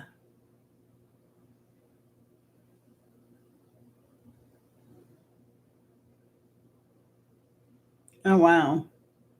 I only taught my little brother how to swim.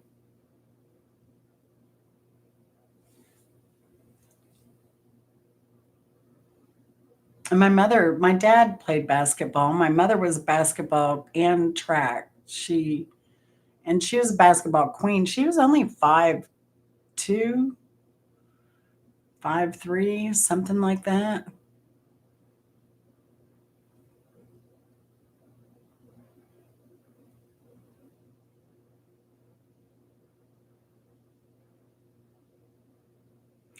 I don't know, Mr. Russian. That's why I'd like to know.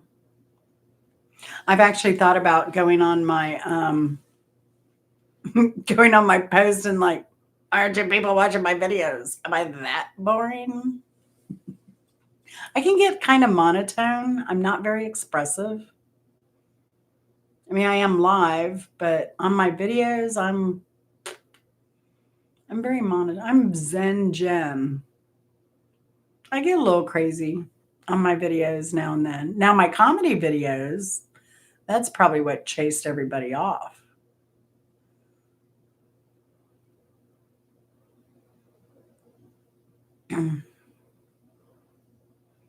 uh, at your age, my knees couldn't handle it.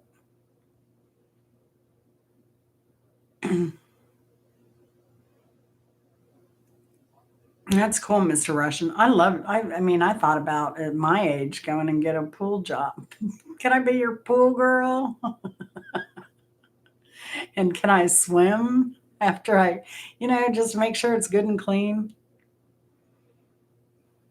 We don't have any good pools around here. And Chris won't let me get a pool because he's afraid a child will drown. And I get it, but so when you have insurance. Oh, you weighed? That's about what I do now. Oh, I got so depressed. So I was still have hip problems. I don't know what's going on with it, but I got to where I could barely walk. And I was walking like Quasimodo because I was in so much pain all the time. I had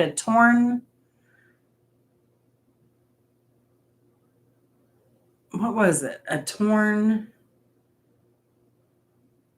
gluteus minimus. I had a torn uh, what's that? The Trancor. I had another ligament. One of my other ligament muscles was torn. So I had two torn tendons and a torn, whatever that other thing is.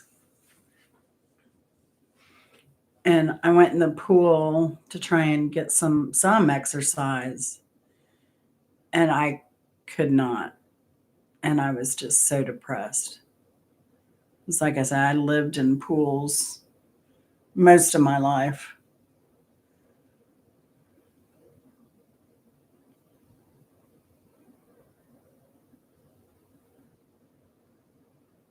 Yeah, I love riding. I haven't ridden in a while though. Last time I rode was France. I keep looking at bikes, but in France in 2020, 2001 or 2000, because we were in the seaside of Karnak, and the hotel provided bikes if you wanted to use them.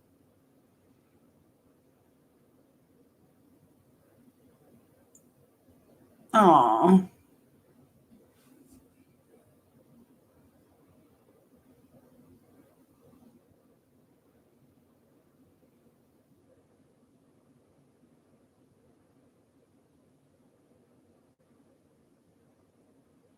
trying to catch up here.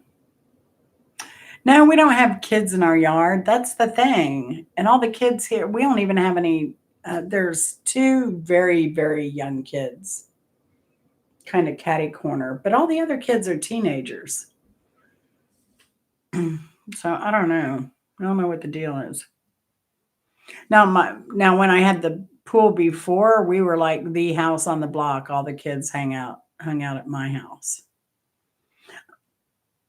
We were in the pool one day, and I got up, got ready, got John up, like, come on, get ready, we're gonna go eat.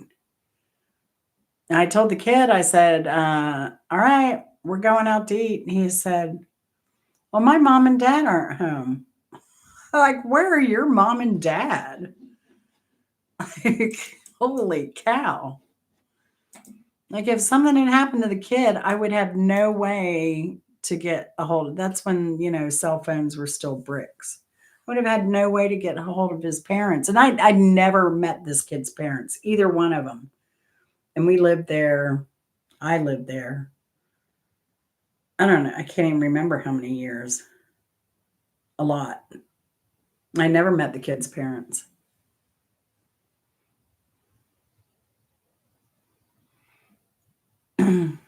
Baby between his legs and swim with one arm.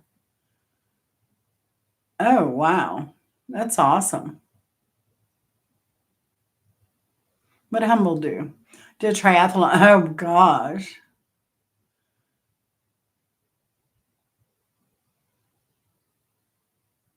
Oh, my Lord. That sounds miserable. I have a cousin that travels all over the world and runs. Well, she's Chris's cousin. She does all the marathons. It's wild.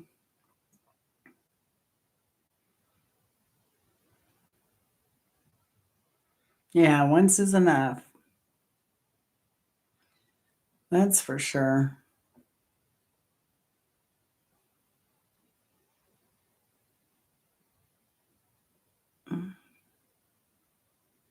So, do you swim every day now with your chronic pain, Angela? My doctor was trying, my ortho, he said, yeah, your shoulder's going to heal a lot faster if you get into a pool. You get around there. I was like, I'd be, I'd be one leg up and one arm up in the pool, drowning myself because my whole left side is a mess. It wouldn't be pretty. Mhm. I know, no metal. I used to resell jewelry, and I got a California, it was some beach marathon. I forget which beach it was. Was it Del Rey? Could have been. And then the metals were they're made out of ceramic. They're like ceramic and then hand drawn or pressed. I can't remember what they were, but they were really heavy ceramic metals. They were pretty cool. Dance around the house. Yeah. Oh, Mr. Russian, was my pool ever green when I opened? So when I bought the house had been sitting for a year and a half. The cover that was put on the pool would had been full of leaves at one time, but now the tarp and the leaves were in the bottom of the pool and it was black. It was black. It was really nasty. It took me, I think, like 3 months to get that pool clean. Repeated cleanings and, oh my gosh. It was a wreck. But once I did that, like, I never put a cover on it after that. I would just leave it open, leave the water in there. I mean, we're in Georgia, so it doesn't get as cold. It gets cold enough to freeze. We get below freezing, but yeah, I never covered it after that. I just dealt with it, and then it would never take long. It took me like, 2 weeks in the beginning between shocking and waiting and having the time to go clean it. You've done fluffed and folded. Oh my gosh, girl. You are the champ. You and Old Humble. Oh my gosh, Mr. Russian, that's terrible. Did you have trees around it?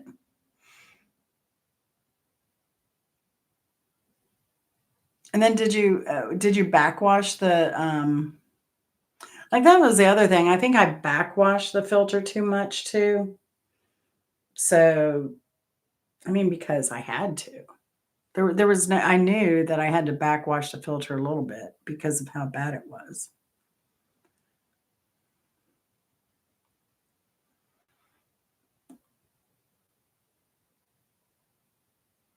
Oh, you should get a triathlon medal. Definitely, Old Humble. Or just like me, just buy one offline from a seller like me. But I'm not doing that anymore.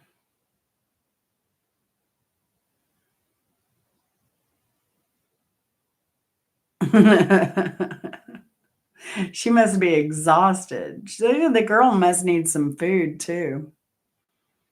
Imagine all the calories she burned doing 4 loads. What chemicals? I just, like the pH corrector. I don't even remember the brand name. But we had Leslie's Pools down here, and that's where I'd buy the stuff. Usually whatever was cheap.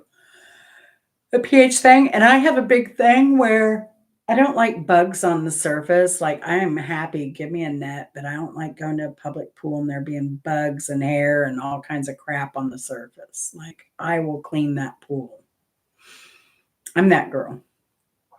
But for me, I would always buy that stuff that allows the changes the surface tension on the water, so all the bugs sink. That was me.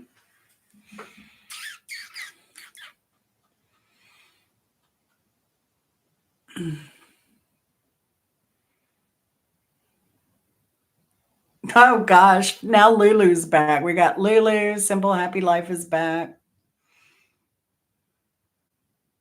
It doesn't matter anymore, Mr. Russian. It's not my problem. It's my ex-husband's.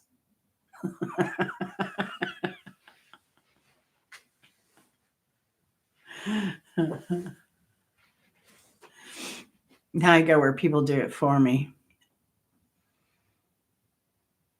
Mhm. I know.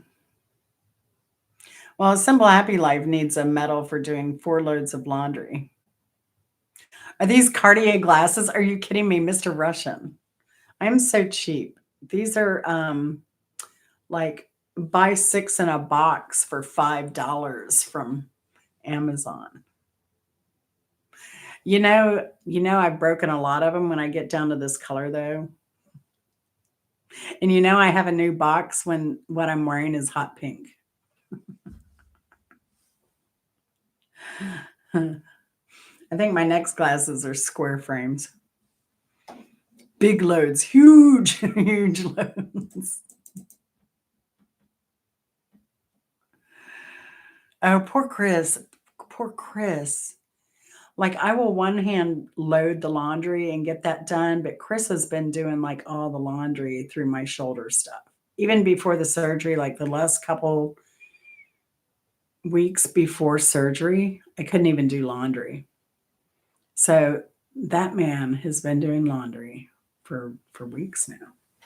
But look, y'all, I got my hand up that far. And that is really, really pushing it. I mean, I can keep going, but I've got to like push through it. It's really hard because I feel like I've got a band here and something's just pulling me down and it's not allowing me. So I can push it up some more, but that's it, man. Coming down is the worst. Like it's getting better, but it's all the muscles in my back and shoulder messed up. Oh, I did chlorinated. It was a chlorinated pool. Pizza roll. Let me hear that pizza roll. I'm hungry. I'm going to have a cucumber salad when I get off of here and maybe a glass of wine. Yeah, no, it was all chlorinated. And then I would do the pH balance.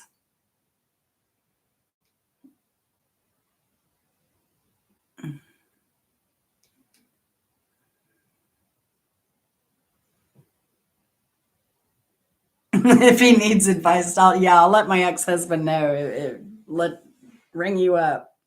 I haven't talked to him in I think since Chris and I got married.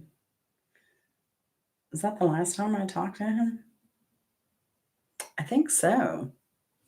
I think so.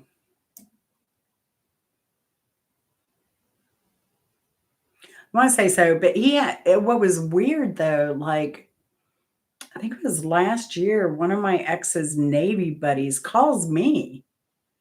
I'm like, and I never met this guy. I never knew my husband. He'd been through 2 wives before he married me.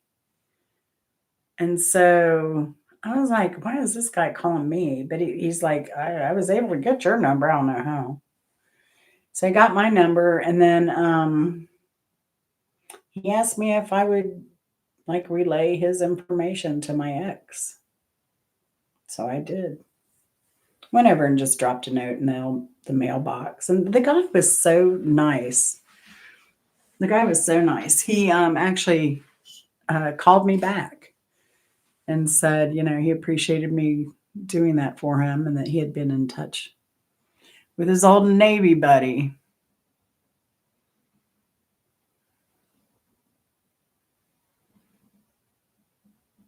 And up that bar is silver medal achievement. That's a gold medal achievement, dude. Like, are you kidding me? It was so bad. It was so bad. But this time my shoulder was not so locked that it took 3 of them to pry it open to get the arthroscopy tools in me. And last time they left a bruise of a shoe print on my side. This time it was much smoother. Yeah, Chris has to put the sheets on the bed. And in the back, I was sleeping in the back guest room. And that bed, that's where my medical bed, it's where the adjustable bed is. right? So those dang adjustable beds don't do well with sheets. I've learned. So Chris would have to go and I was like, "Can you go tuck me in?" He'd have to go like put the fitted sheet back on every night because I was sleeping in an incline. But I've weaned myself off. I'm laying back in my bedroom, and I was able to lay down flat the night before last. But I was in so much pain all night. It was miserable. So I did get really, really amazing sleep last night. Which chemicals? Chlorine. Chlorine.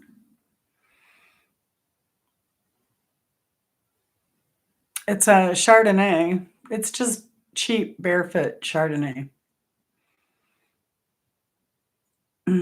How did I balance a pH? With the test kit. Then you put more if it needs it. You don't put any if it doesn't need it. Blah, blah, blah, blah, blah.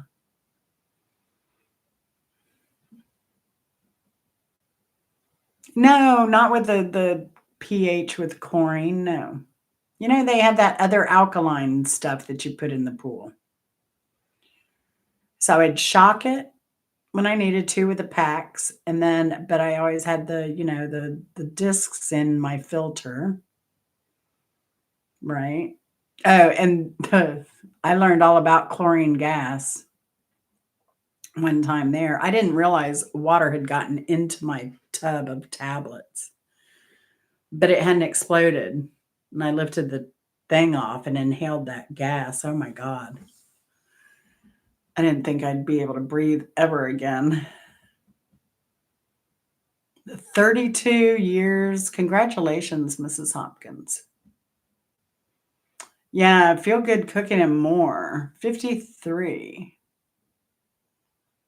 Lulu, how long have you been married? Did you say?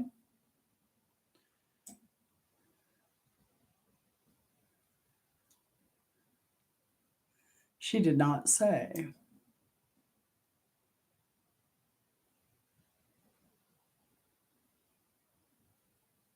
I don't remember the chemicals, Mr. Russian. That was like 27 years ago, 27 and a half, 27, 28, 29. That was almost 30 years ago, Mr. Russian.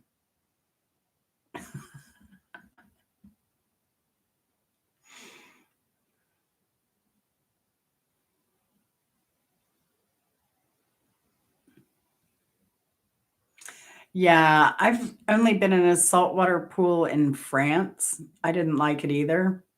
And I'm very buoyant. I float like a bar of soap, right? So, like I can run in the water without touching the bottom. Like I can go in the deep end and just jog my little heart out.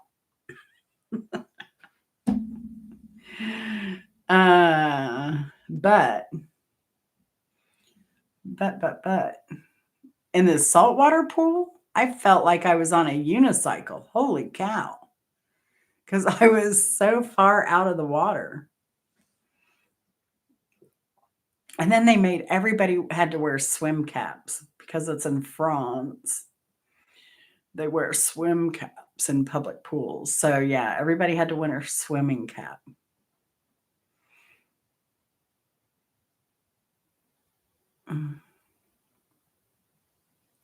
No, I don't. Yes, I used a test kit. Are you crazy? Let me see. I'll see if I can find, since you're so interested. I can figure it out. So I had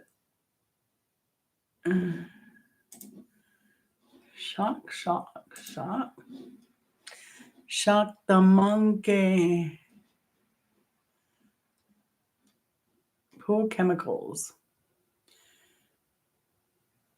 algae control, mineral systems, pool clarifiers. Probably a clarifier.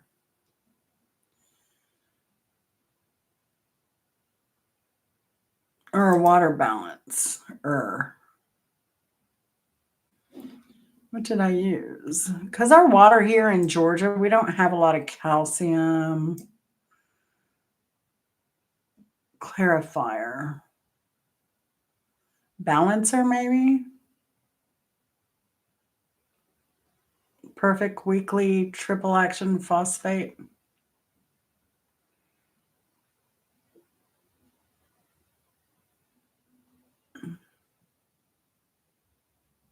And then they have the no phosphate remover. So they've changed the chemicals since I shopped there, actually.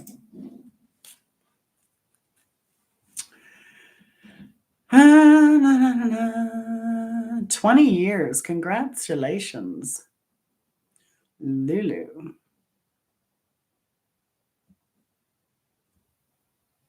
Can I go sit on my couch? Why? I might get attacked by this guy over here. This guy. And if I go over there, I might get attacked by the spider.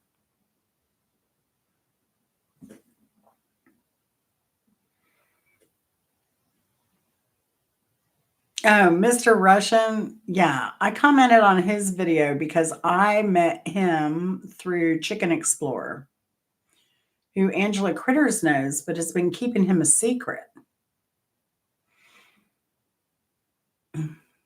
So Chicken Explorer Rick, he does he'll do cooking. He has chickens and a bunny, and he's just a really, really cool, nice guy. Really nice guy. Which GPU do I have?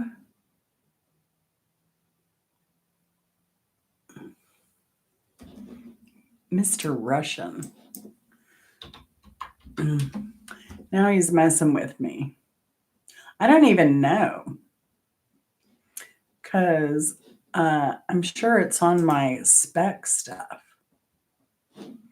I have some kind of, I'm supposed to have a gaming type of computer. I got it from Hewlett Packard.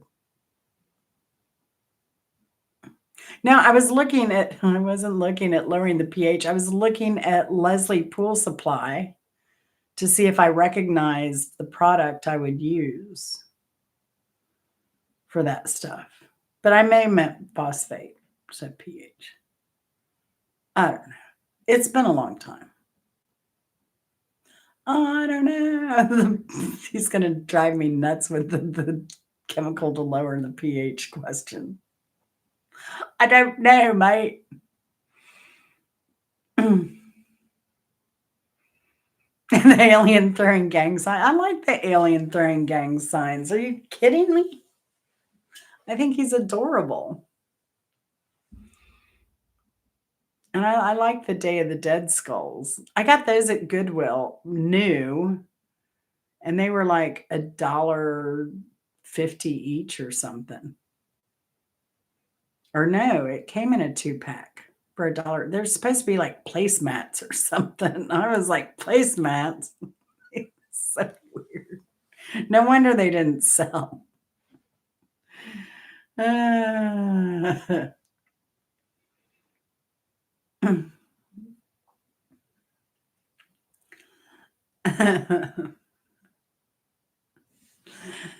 Anyway, the GPU, I have a Hewlett Packard Intel Core 8th Gen, I don't know, something. Hewlett Packard, whatever it is. What is it? It's a Pavilion. A Pavilion. It was supposed to be a gaming computer. So it's supposed to be pretty high end. It has like a terabyte gig, a drive, and it has some other drive. It has all the stuff, but it had a very crappy webcam. So I guess that's the thing with HP computers. I would have thought they would have been, and maybe that's why it was on sale too.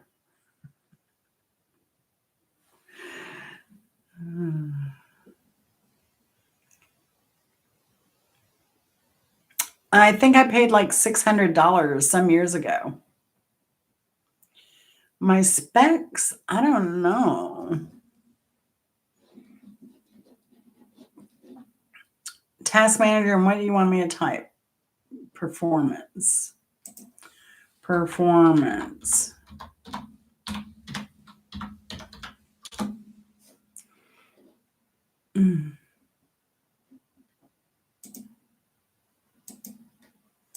I have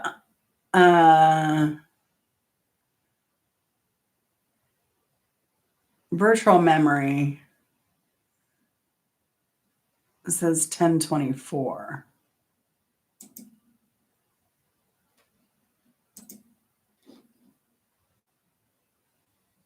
It says performance options. Good night, Angela. Yeah, feel good cookie. I haven't done your video yet because I'm here. No, I have not replaced that camera. I don't know why. And I keep looking at cameras and I can't decide what I want because I know I keep looking at the text over here and I get low, right?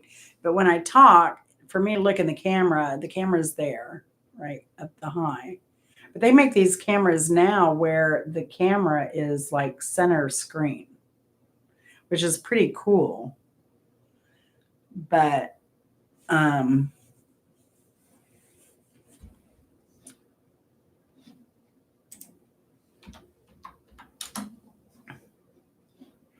let's see, my CPU.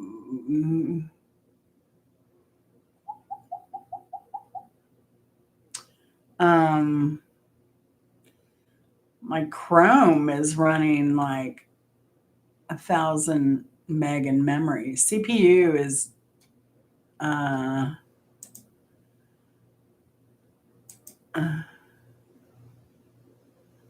CPU is only running like 33%, but where do I find that?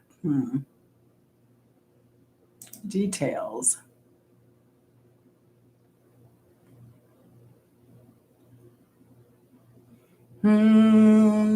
App history.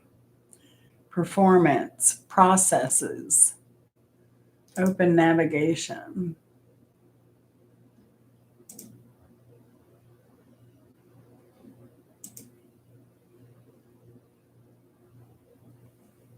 You've got me. Your Chrome is running 55.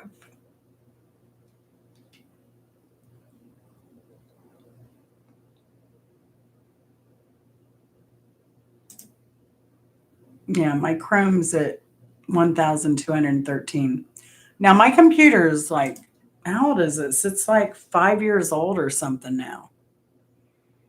It isn't new. And it was running on Windows 10.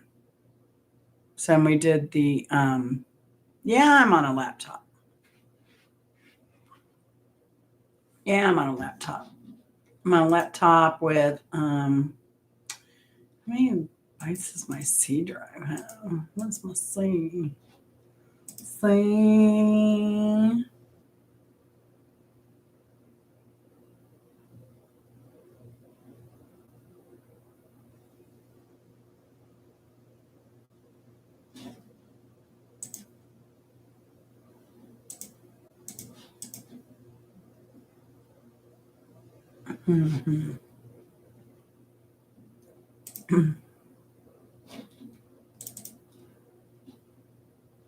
Oh.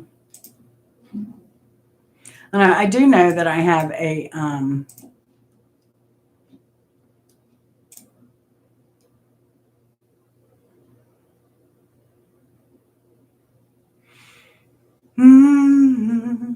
what is this?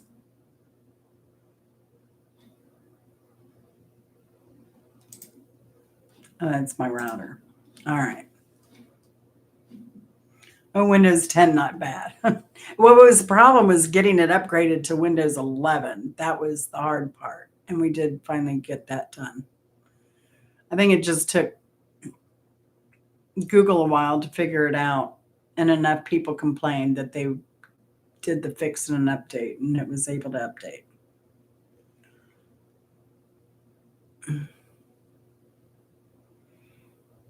Do you go mobile with them? Like travel with a laptop? I do travel with a laptop. I use it in hotels occasionally.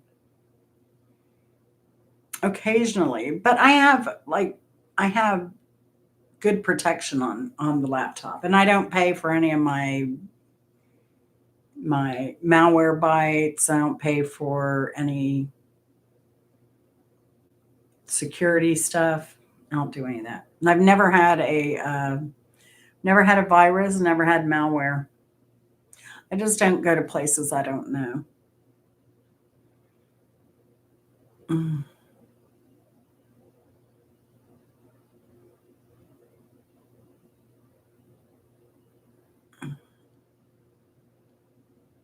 Yeah, probably with whatever game you have, it's probably pretty powerful.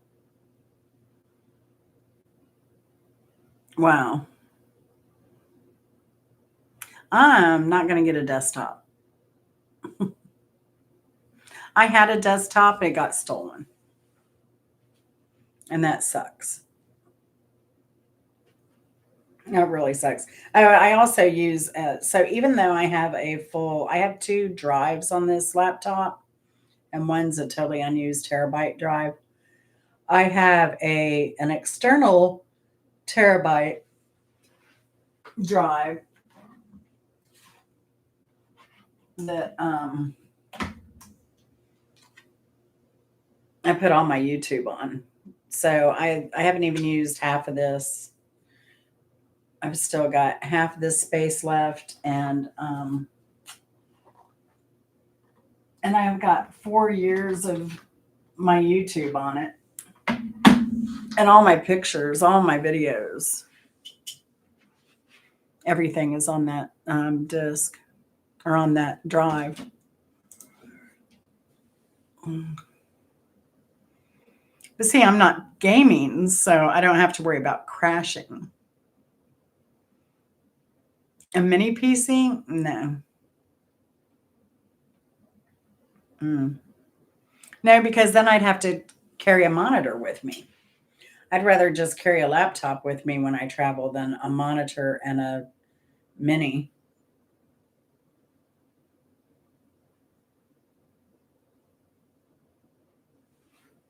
Chris LeClaire? No, I did not. Should I go see that? Should I be worried? Is he upset again?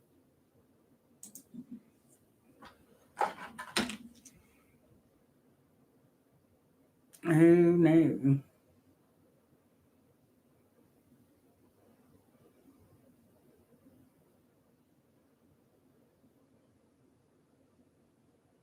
Oh, that Chris. No, I did not see Chris's thing. And that he's another one that's not popping up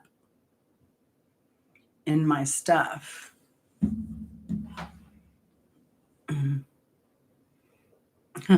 Oh, we have a guy, everybody, we've known him for years, Mr. Russian, and he's I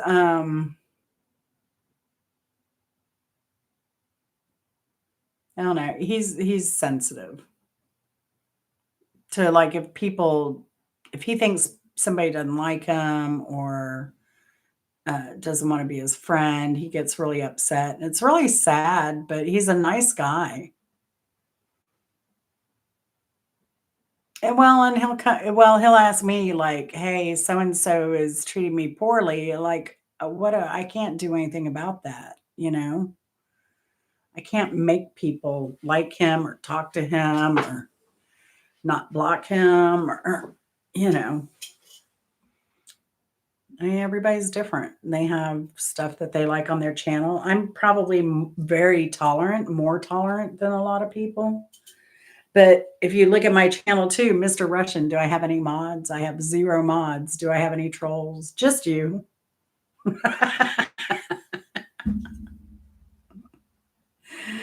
You're my favorite troll, Mr. Russian.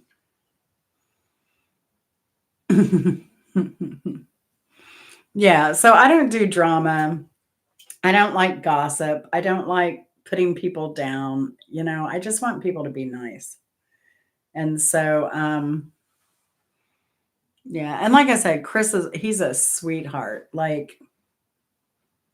you cannot meet a sweeter person. And his partner, Debbie, they're a real nice couple.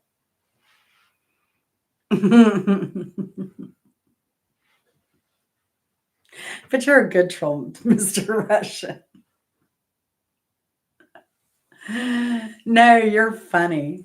You're so funny, but I think you come across like the other day in Rogers where you almost got timed out or booted because I forget what you said when you came in. It was hilarious though. No, you're not a troll. I feel good cooking more. We were laughing. You weren't here. We were laughing about when Raj came in and was calling you grandma. So remember, because he came in like a steamroller, man. It was so funny. And you were like, I don't know you.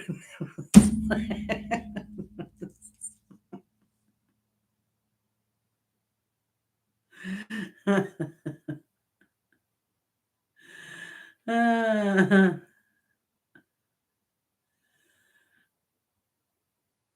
oh yeah, and Chris never like if you say your topic is music trivia. He's not there to play music trivia. He's there to talk about everything else. But Raj is live.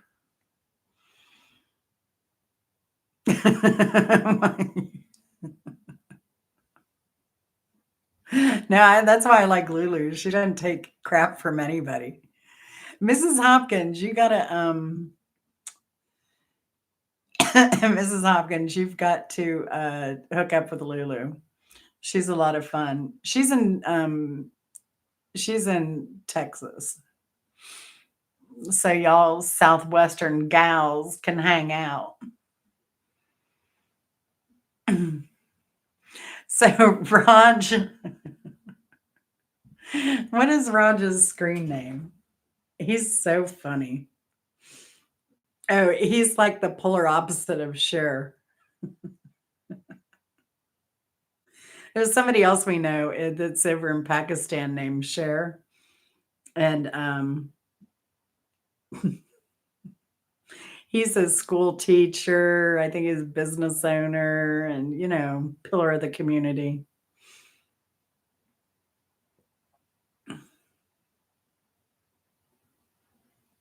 But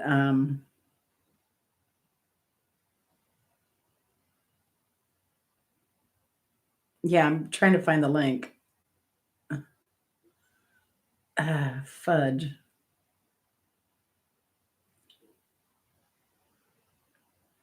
Subscriptions. Here we go. Where is he? I've subscribed to so many new people because I met so many people. Like, I have like Squirrel, Tom, Jesse, Rubberneck, Legend, Jesse, now Belt Loop, that fishing guy, Flora, Colleen, senior citizen. Oh, that's Q in the metaverse. Senior citizens in the metaverse. Alexis, Lexi Milner. I love her channel. She is so bubbly and positive and upbeat. All right, let me find him. QR.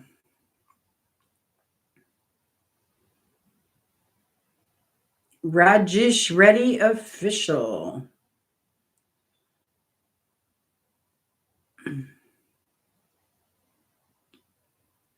Do.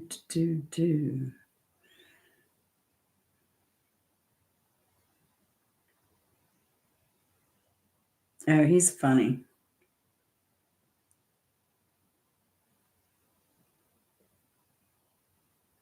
Yeah, I do love Lulu. And I was surprised. We have a lot in common. She said she loved bean dip today. I'm like, yeah, bean dip. Because I'm a goober. Yep.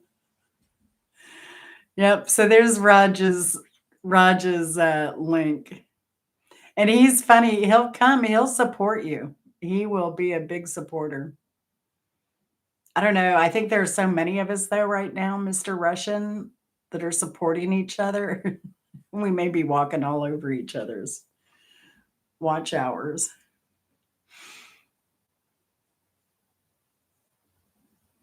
Yeah, Rajesh Reddy official.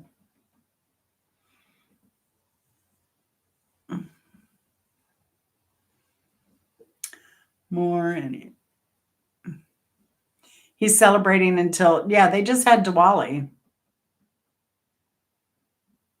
He cannot do jokes. Oh, okay. Well, he was kind of funny last night though. Raj is in I just Gurjet JJR Rat. He's in that town in Pakistan. Wait, is he in Pakistan or India? Because both Pakistan and India had that same town. But I think he told Eddie he was in Pakistan. All jokes off until December 4th. Is that Eid?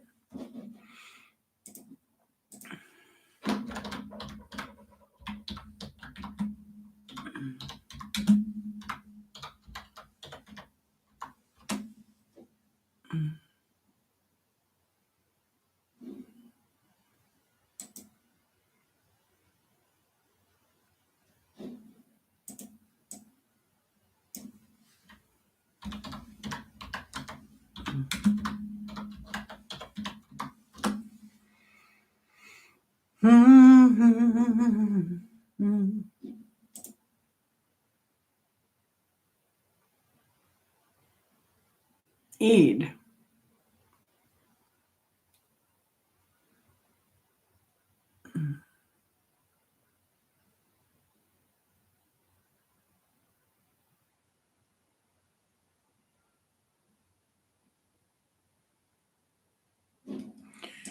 So is he well,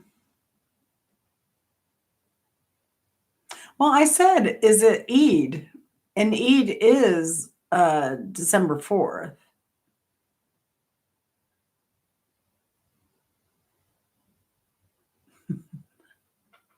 That's funny. And then I have my dark blue room.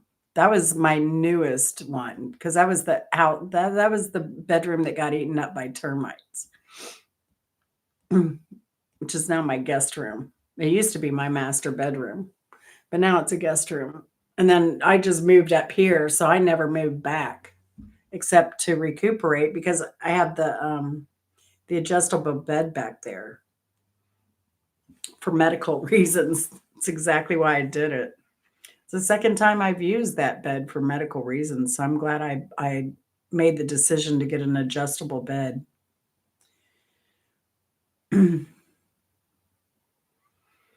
Raj is not Muslim. He's Hindu, right?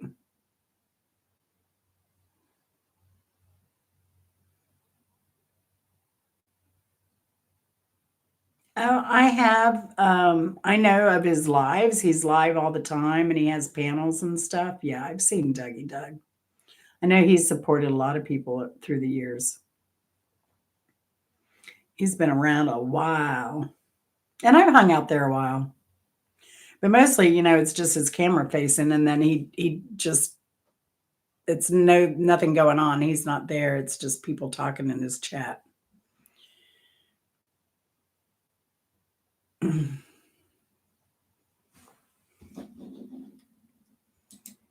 Is he Hindu? Is he Hare Krishna? Is he? Well, they just had Diwali.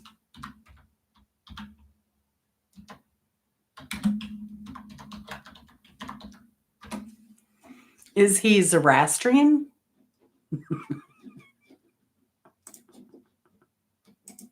Chris has his fantasy of if there is a God, God will come down and he will say, there is only one true religion. What is it, God? What is it, God? It is Zoroastrian. Zoroastrian. Z-O. Is that what Raj is? Is he Zoroastrian? It's the oldest religion in the book. It's an interesting religion too. I mean, it's the first Christian religion, right? So to say.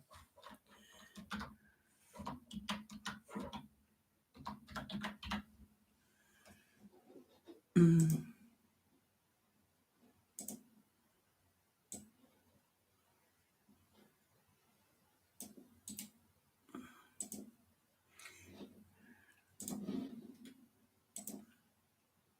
I didn't think so.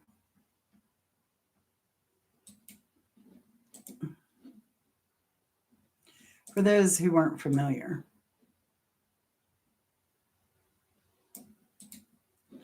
So you cut, paste. Yeah. No, he is not Zoroastrian. Oh, okay. Yeah, I was not knowing if I should buy those like little garter belts for the corners or something else, or just buy new sheets like a deep pocket sheets. I don't know.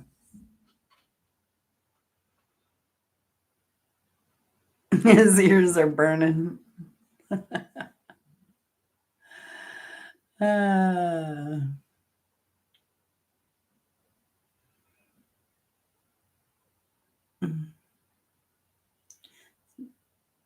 I just subbed a rod. Yeah.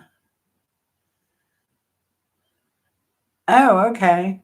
I didn't get it with my adjustable bed. I didn't get a sleep number though. I got a just one of those regular ones, and then we didn't even get the split. It's a king size, you know, because it's a guest room too. But I didn't like recuperating back there. I don't like it as a guest room or as a recuperating room like I was doing, because my husband's all the way up here and I was all the way back there, and then it's like a whole separate area. So like he wouldn't have heard me if I had screamed for him to help me with something. Oh, I had to text him to come help me out of bed and stuff. Thanks for doing that, Simple Happy Life. You'll like a lot of these people. Just hang out more with Lulu and hang out with people that come into her live and stuff. Just see who you like. I like a lot of people. A lot of upbeat, positive people, I would say.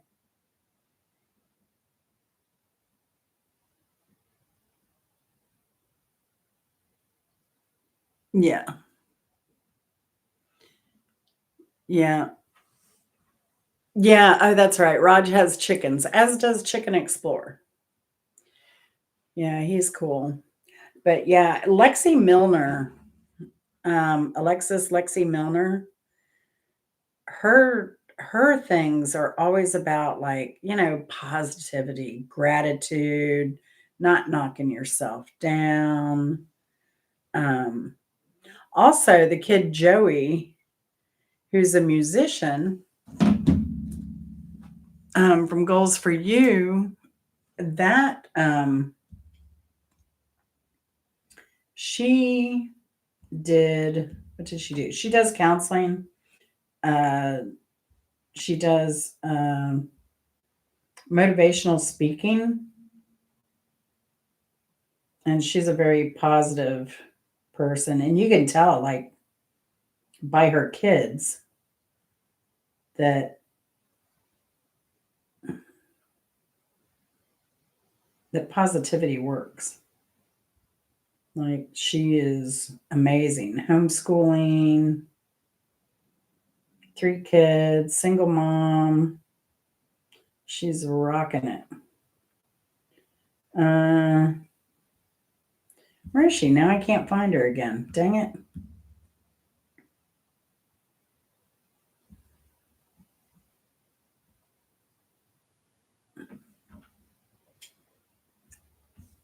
All right. She's all the way at the bottom because she's a symbol. I guess in that regard, she is easier to remember. In a sense. Well, is she or not? There she is. Do, do, do, do, do, do, do. Now, she was talking in the morning, and then Joey performs in the evening generally. Really simple, happy life. I never thought about you like that. I mean, I would think you would be really outgoing and gregarious, just like you are here, and just so lovely.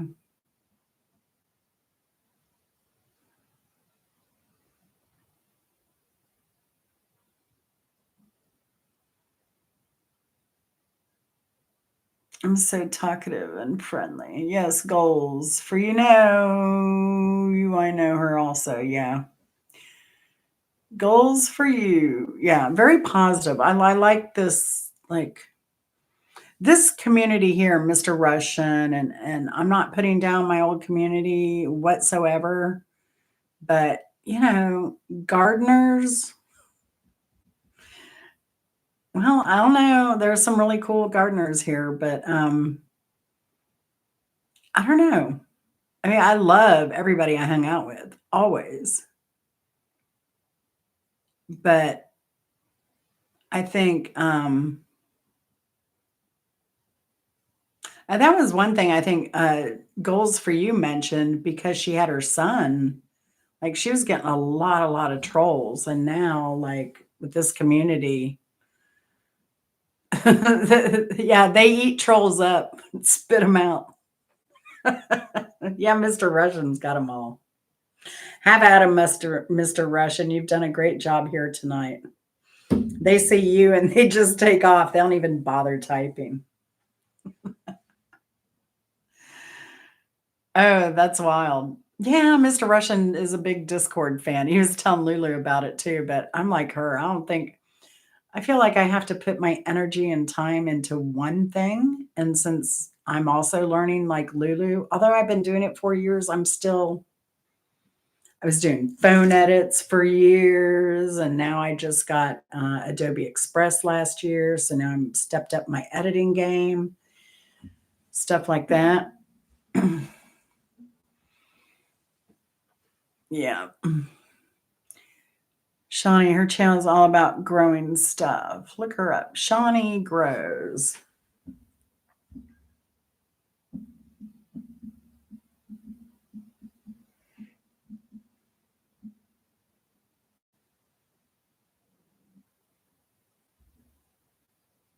Shorts. She has a short. Oh, she's cute. She's really young.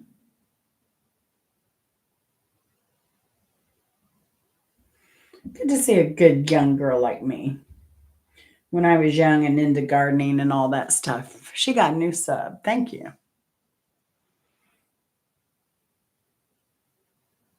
Yeah, but how do you grow your channel on Discord through private messages?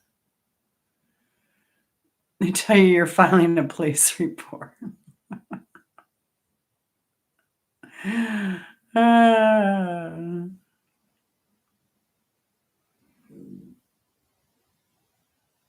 Oh, I understand that. That's going back to like that's kind of reverting to me. That's like my old AOL days, like America Online. You could chat. You could only chat. There were no graphics. There was nothing. And then one day, I forget what the first graphic was on AOL. Oh my gosh. And then the fact that we could play like I was like, yeah, when AOL came along, I was on the AOL bandwagon right away. And back then I had a commercial modem. I had a commercial modem that was it was like a 3300 baud modem, and AOL was like at 90s 960. What was it? I mean, it was just crazy. But I remember my modem, because it was commercial grade, like it could, my AOL was not clunky at all.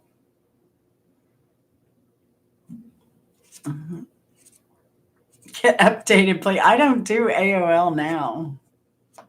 But YouTube's good. The only thing, like, now I'm getting kind of upset with YouTube, right? Because they're doing this hype thing. But you're only hyping existing content creators who are monetized. It's we people that need to be hyped. Like, the people that aren't monetized need to be hyped, in my opinion. And then I heard that if you're monetized, then they're giving you opportunities to win like $2,500 or something this holiday season on some videos. I mean, I don't know about the details, but I just heard somebody talking about it. One day, 240. I got 220. I'm happy to see 20. Thank you, Mr. Russian. I appreciate it. And Angela. Yeah. Yeah. I only got WhatsApp because so I could talk to Mark and Eddie. Like, that's great for calling other countries for free and not having to deal with anything. But that's the only thing. And Martha. But Martha and I had regular phone numbers, but then Martha joined WhatsApp because we could do a lot over there. So when we were working on a project, we could, send big files back and forth. And I never had it until I had to send a big, video file to somebody. I'm not going to go on Discord yet. Maybe when I get monetized here, I'll see what's over on Discord. But I mean, what is there? Like, if you're not a gamer, what is there? And how do you get people? I don't understand it.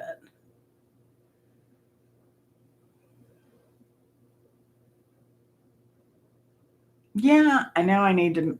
And I'm not even on Facebook.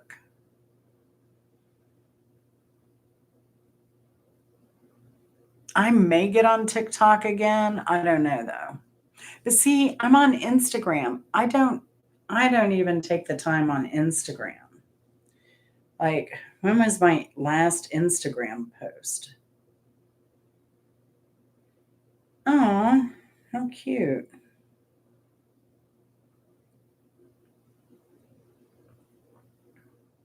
My last post was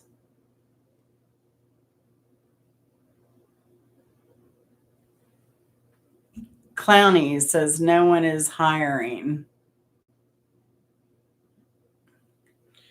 Oh. And the one before that was, I'm sure you've seen The Hard Life of Times of Clowny on your streaming platform. If not, you'll want to head over so you can ID him. He's trouble. And there's another one, me, talking about Clowny. Gal Hoover. That's right. You remember Hoover. I know you do. Anyway, she's so fired up about you telling everyone that she gave you scabies when we know that you're the one that gave her scabies. Oh yeah, I'd forgotten about this one. This was a goodie but oldie. Holy cow. Hey, Clowny. Guess what? Skeeter Jenkins got me caught up with your old gal Hoover. That's right. You remember Hoover. I know you do. Anyway, she's so fired up about you telling everyone that she gave you scabies when we know that you're the one that gave her scabies. Anyway, well, she happens to know some people down in Bellevue. Isn't that great? So yeah, I expect the light to shine brightly on that incident soon. Oh, and let's talk about that GoFundMe that Annabelle Chat started for you for a new pair of shoes. Well, listen, Daddy, you will never fit into your old ratty-tatty shoes that you have. You know that saying, if the shoe fits, wear it? Well, honey, your foot's not big enough, and it never will be big enough to fill those shoes. So you just get that thought out of your mind. And you know what? Maybe get a new pair of pants, since you haven't bought a new pair of those since you had the scabies. Hi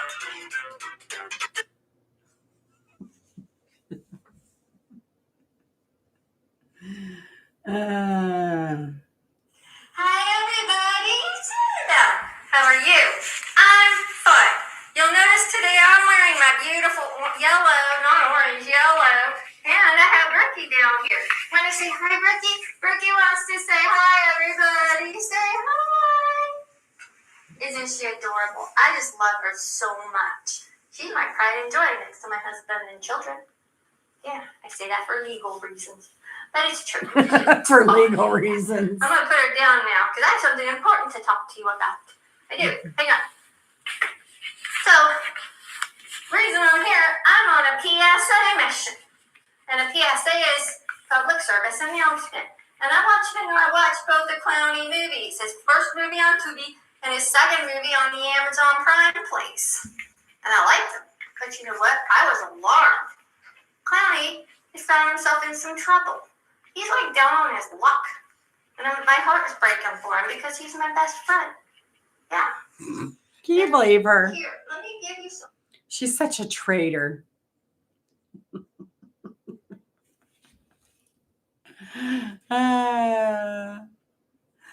Simple Happy Life. Simple Happy Life, is that you have parents that are 65. They were born in they were born in 51. So how old are you, Mr. Russian? Zillennials. So you're 30. Don't worry, you got Mr. Russian, you're so bad. I swear.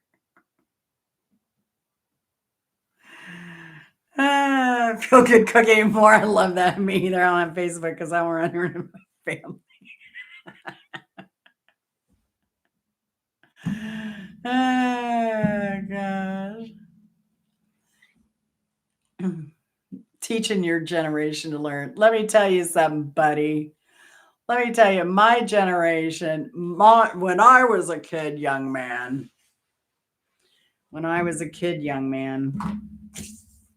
he's so funny. He's so funny. So, Mr. Russian, guess what I did for a living? I'll give you 3 guesses. I said it earlier. I don't know if you heard me.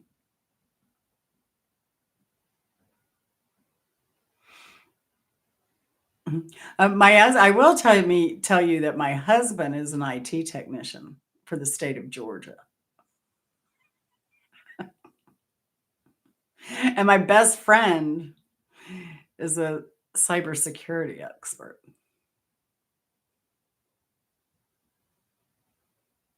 Dun, dun, dun.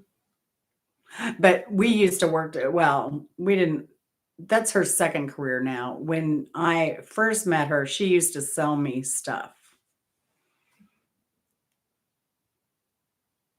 I was an it person. No, I wasn't in government. My husband's in government. My husband's in government. My other friend's in cybersecurity. I did not do that. I'm asking you to guess what I did before I retired 10 years ago. It is. I can't believe I retired 10 years ago. Crazy. Crazy woman. Come on, Liebskin. I was not in the government. I did not do cybersecurity.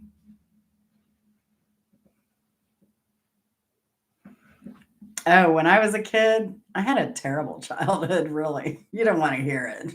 It's pretty depressing. I made tuna cakes for a living.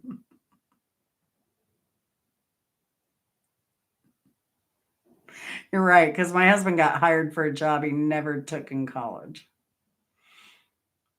But that's the way it is. And most people never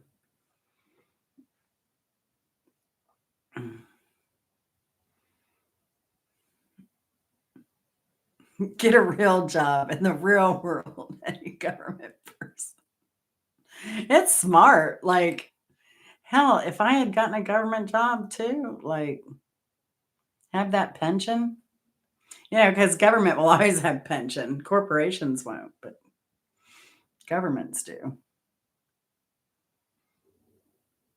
Look, Miss Tuna Cakes. She can shake a pudding. That used to be a product, though, back in the 60s, 70s, I guess, maybe. They sold a product called Shake a Pudding. And you get your little pudding and you mix it, and then you just shake it in a cup. It had this special cup it came with or something. God, there's feathers everywhere now.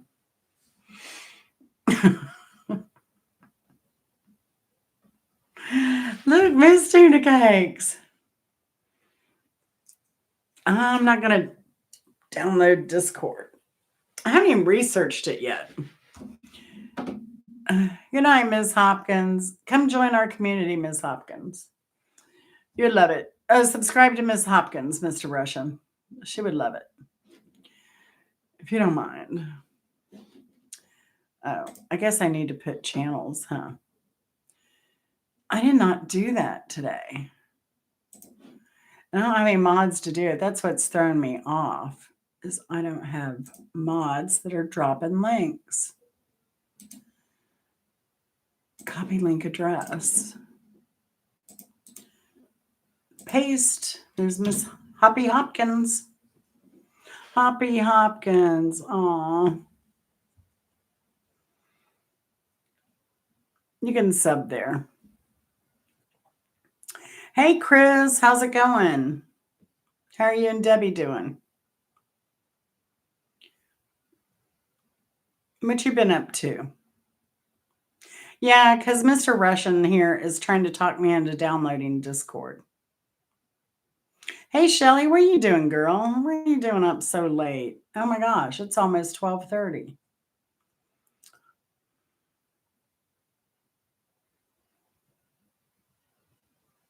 We're just chatting. Shelly, do you know Mr. Russian? I think you might. You should, if you don't. I think you do. I'm a night owl too, Shelly, but oh my gosh, I have to deal with a real working husband. It sucks. I mean, not that I need to do much for him. Like, I get to sleep in, but and weekends. So we were in a bad car wreck some years ago, and I was on the night owl schedule. I'd be up all night, couldn't sleep because I was in pain. So then I was up like I'd only get like hours sleep and I'd be up. That was my life for like 3 years. Not 3 years. It was my life for, accident happened in October. February was the first time I laid down in my bed again after that wreck, because I slept on the sofa with my legs up on a dining room chair because I couldn't lay down. That's another reason why I have the adjustable bed now. So yeah, but I was on a terrible sleep schedule. I'd be up all night and then I'd sleep all day. And poor Chris, Like I felt so guilty every weekend. Like he would just sit around the house and not do anything because he didn't want to wake me up or he didn't want to go anywhere without me or me wake up and then, and I'm just like, but if I was single, solo, I'd be you, Shelly. I'd be up all night.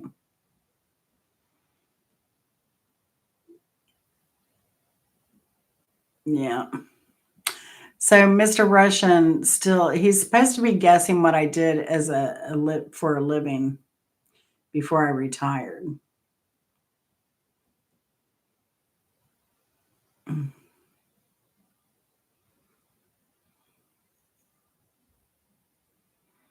Hey, I love towns again. See, here goes Mr. Russian. All right, I love towns. How are you doing? You did it. You said, what did I say?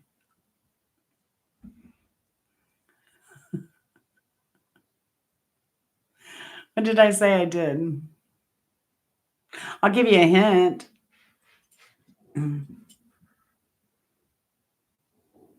I took drafting in high school. And I took architecture in high school. Of course, I was the only girl in the class, which is why I became president of VICA.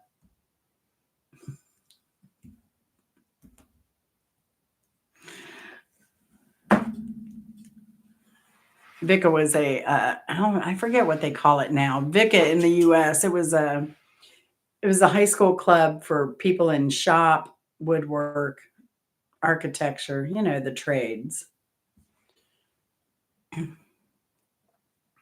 So I was a president over that group. And that was weird because I hadn't even been at that school very long.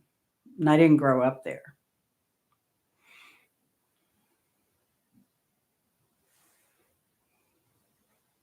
Hey, Super Warrior, how are you doing? Good to see you. Hit that like button if you don't mind, please. I think you've probably already done it. So Mr. Russian's gone into hiding. Shelly, are you feeling any better? I can't believe how sick you got. Oh, I don't have a TV, so that'd be a problem. I watch YouTube until I fall asleep. Angela Critters was on here earlier, and we were talking about one of her things. She said, "Oh yeah, I said I would donate all the proceeds from my channel for the rest of the year to the local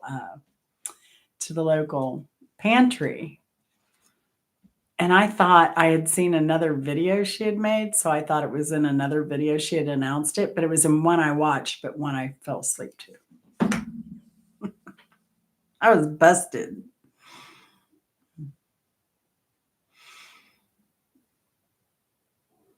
I'm glad you're feeling better. That's just so awful. Some loud noises going on. I mean, I can hear, it sounds like, the sound of a commercial dumpster.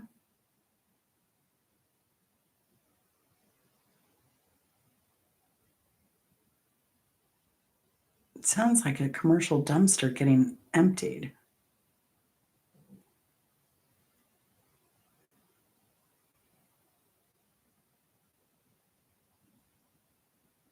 I will, Simple Happy Life.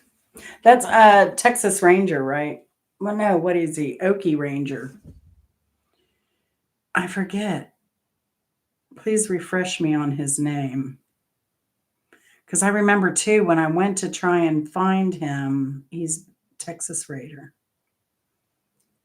And he's hard to find. But once I find those little model airplanes, I know.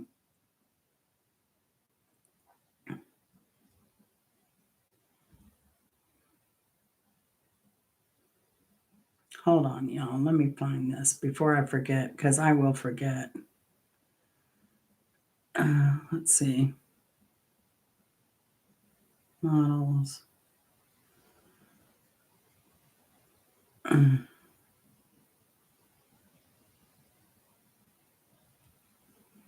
Texas Raider. Texas Raider 1122. It's all different. Texas Space Raider 1122, no space. Post. No.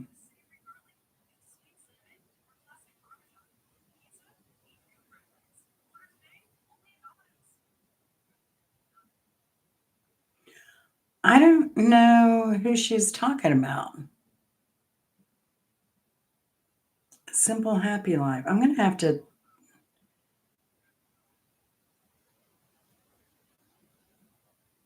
Maybe it was on his. No, his live was 3 months ago. Shorts, no. Video, one day. Oh, update on his medical.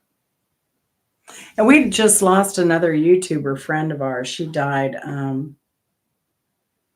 like a month ago. It was Lori's Prepping for Heaven. She used to hang out here in my. She was so cute because she came from a Simple Happy Life. Brought her over into my chat, and she comes in and she's like, "I'm just here to hang out. I don't know anything about music. I quit listening to music when it went downhill in the 70s or in the 60s." And I was like, "What?" I'd never met anyone who just like cut off music like that. And then, because of her name, Lori's Prepping for Heaven, like I was like, okay, like be a good girl, behave, like don't say anything nasty in your chats or anything.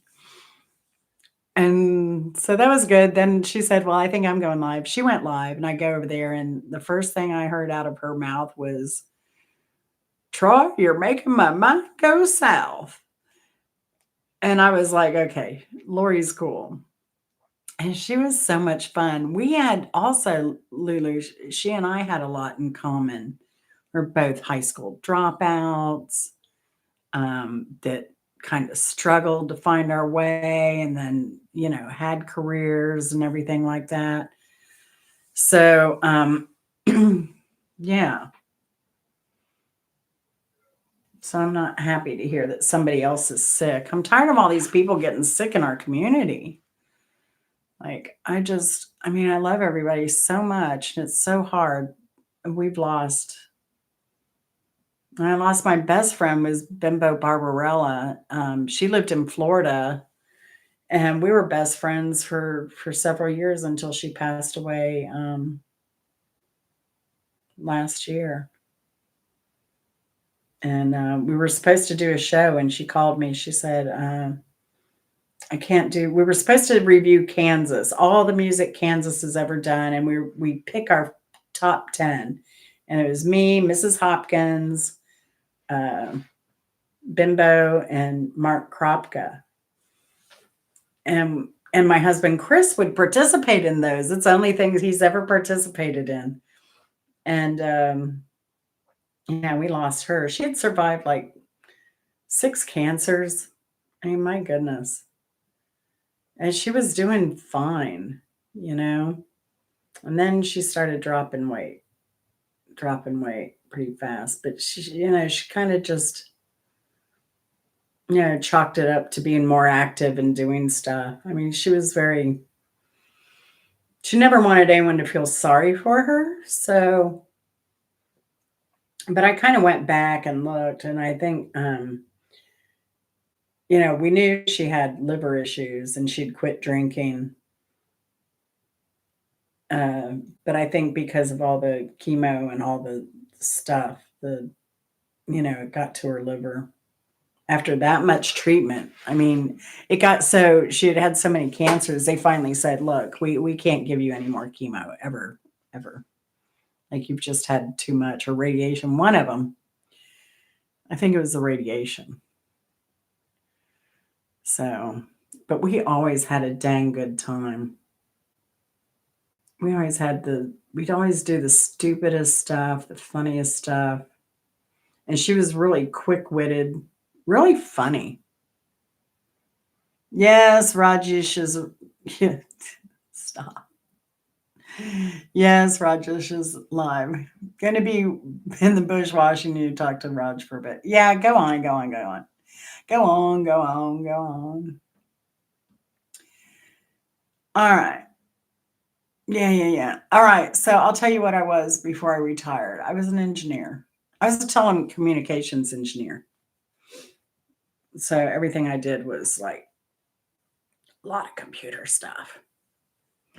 I've worked map info. I did wireless. Well, I worked in wired line telecommunications for a while.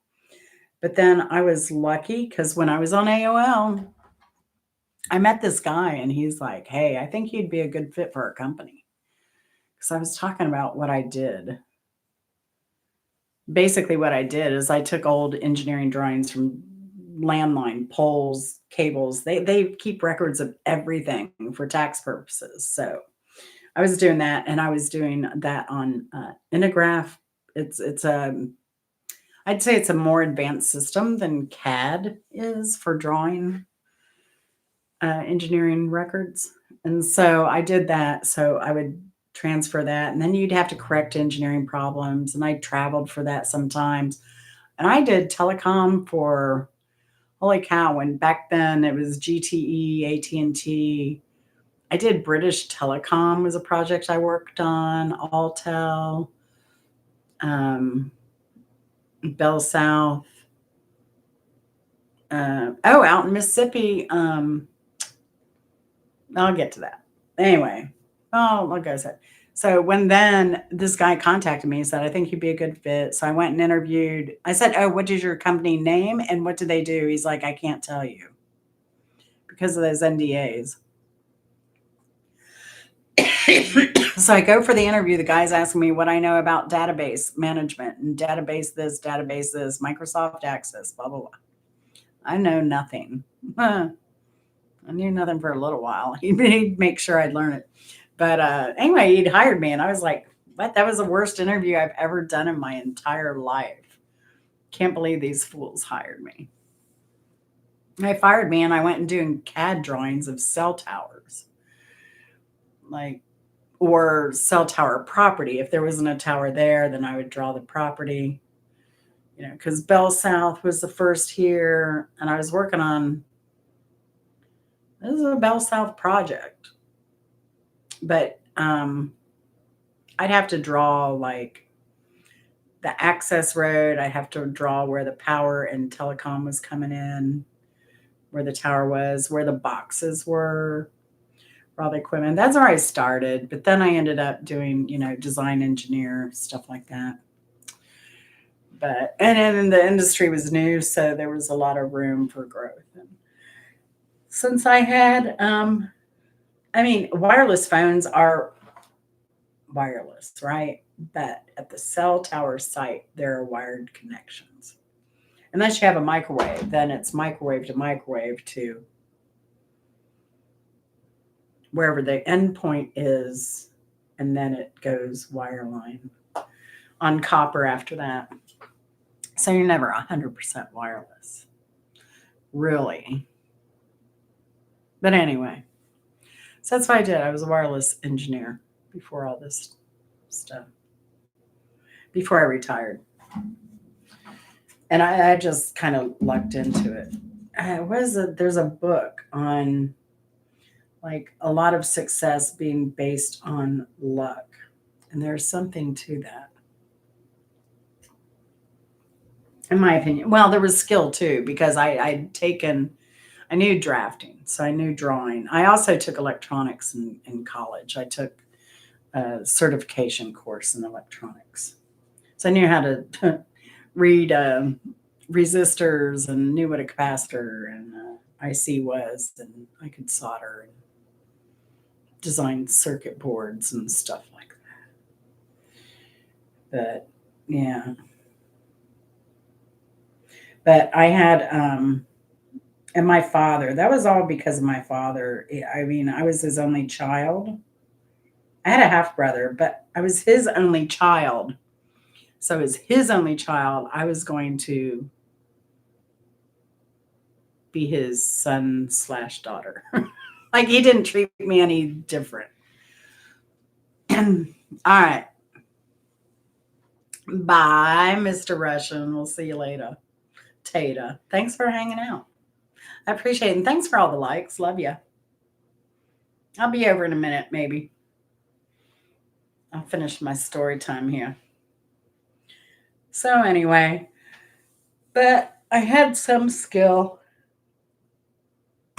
So it wasn't like I was a total idiot.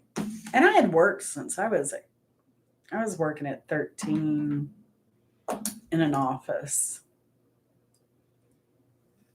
So my mom got my paychecks though.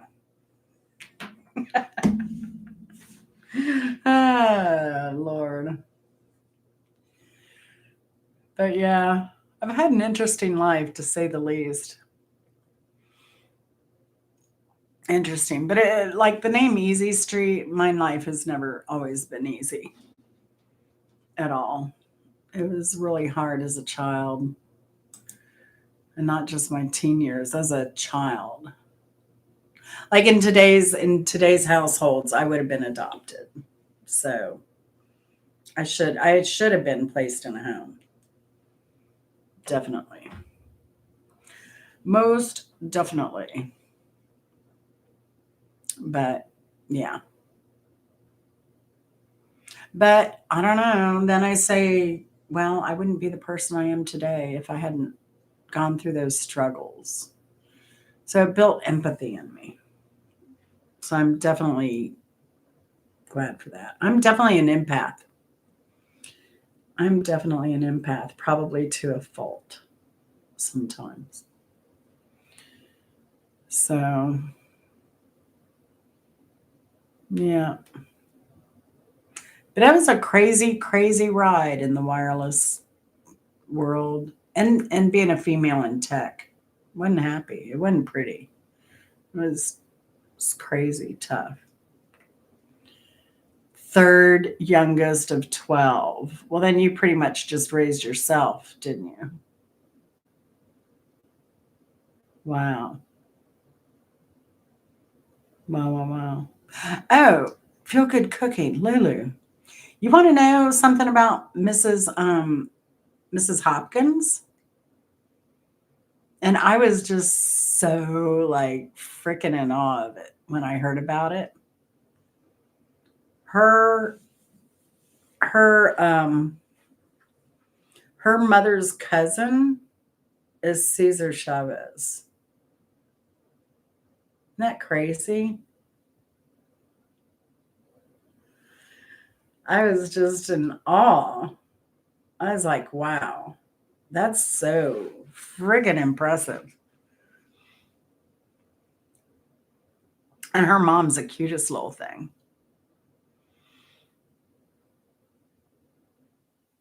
I know, right? Because well, I used to be on X, Twitter, whatever. I was on Twitter when my daughter worked for them. My adopted daughter. I call her my adopted daughter. But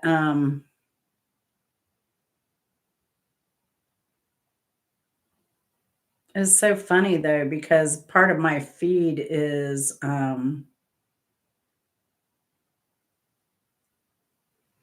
are my posts?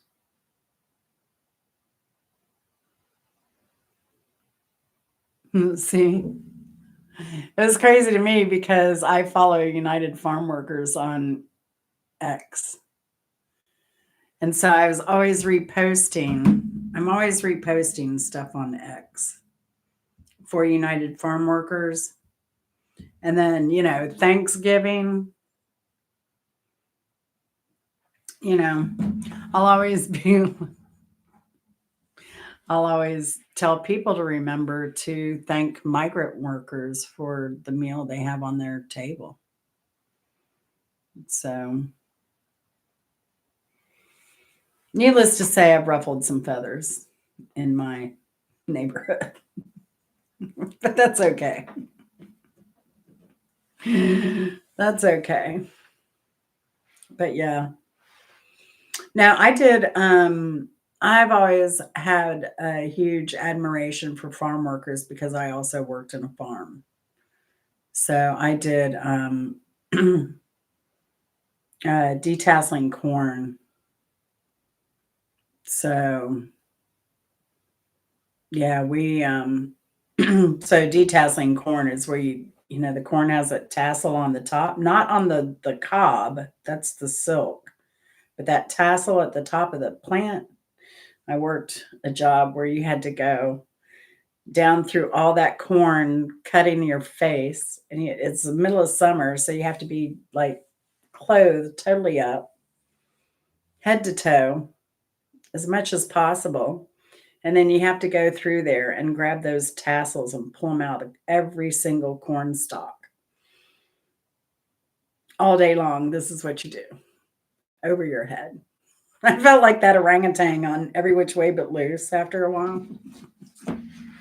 It doesn't matter if there are bugs up there, you just grab and you just keep going. And then you had a portalet. You had the hose. You had the garden hose and a portalet. And that was for $1 an hour. $1 an hour. It's crazy. Now that was back in the 70s, but I don't know. Oh, pardon me. I don't know if they pay much more than that anymore. You know? And the crazy thing is, Lulu, get this. So, you know, I only became a country girl in the summers when I go up and stay with my grandparents. And that's where was working there. When I was 13, I was working though at home, like going to school and working I was working in an acupuncture center, receptionist, filing insurance, pulling needles out of patients, sterilizing needles. But when I was out on that farm, they had this combine, right? And they had these platforms, and they it was like, I think you had the tractor, and then you have this arms that come out, and they're like these little platforms, almost like on the bow of a boat. And you stand over there, and the combine drives, and you hang over the top of that platform, and you reach down. So you're over the corn, reaching down, which I thought, oh, that looks so good, because when you're up like this, you don't do a lot of overhead work. Oh, it'll sorry, I'm having a pain moment. You just think, oh my gosh, if only I could be on one of those things and hover over and pull from the top. But again, I wasn't a smart kid. Like when I pulled the fire alarm and we all ran upstairs. Well, I didn't pull the fire alarm, but somebody rolled the fire alarm and we all ran upstairs opposite everybody coming out. What happened was I get on there, and then I didn't realize that those combines don't stop when your arms get tired, or when you want to rub the sweat out of your eye, or you've got a bug that's splatted on your head. Whatever, you don't stop until that combine is ready to stop. So at least when you're on the ground, your hands are over your head and they're tired, but at least you could stop and take a break, or wipe your brow, or the cuts on your face from the corn leaves cutting them. And that was the other thing. You'd sweat and you'd have these cuts from the corn leaves and the sweat going into the sore. It was a crazy job. But I've always really admired any farm workers since then. I mean, doing the home gardening, I love, but commercial is a whole new bag of worms. Now, it wasn't like a conveyor belt. It was like, let's see if I can draw it. You had the combine here. Then you had like these arms out here.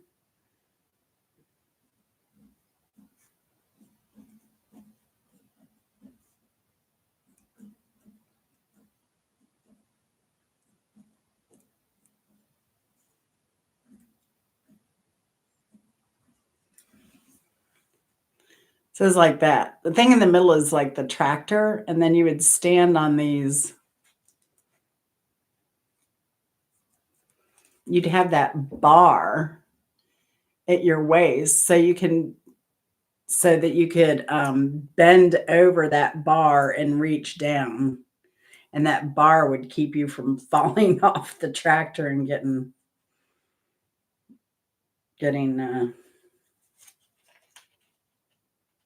left behind. It was just crazy. And it was just a long platform, like, let's see if I can do this.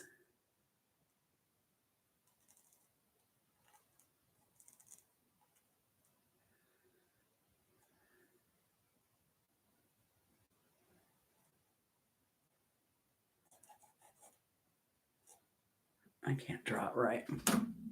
Yeah, any farm work is dangerous. I think I saw that there was a silo that busted, fell down, killed a person like last week or something. It's crazy. Well, Lulu, I think I'm going to sign out. It's you and me, and I don't know who else is here. I think Shelly may be here. I don't know. Shelly hits and runs. Oh, pardon me. I love her cats. They're so funny and they're so cute. I love that toy that she has for them. Maybe I should buy that for my mother-in-law for her cats. That'd be a good birthday gift for her because the cats could entertain her. And we really don't do birthday and Christmas stuff, but I don't know. There are just some things I think will make her life nicer. And that's one of them. I'm going to buy her a bottle of olive oil because she was talking about good olive oil. I'm going to buy her a really good bottle of olive oil for her birthday. That's the kind of stuff she likes.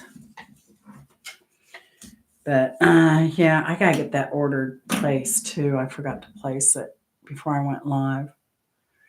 So you're going to go over and watch Raj a little bit?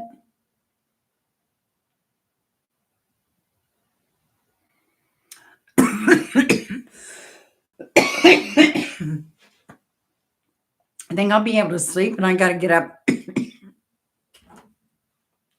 Oh my gosh. I just remembered I have physical therapy tomorrow. Dang, what time?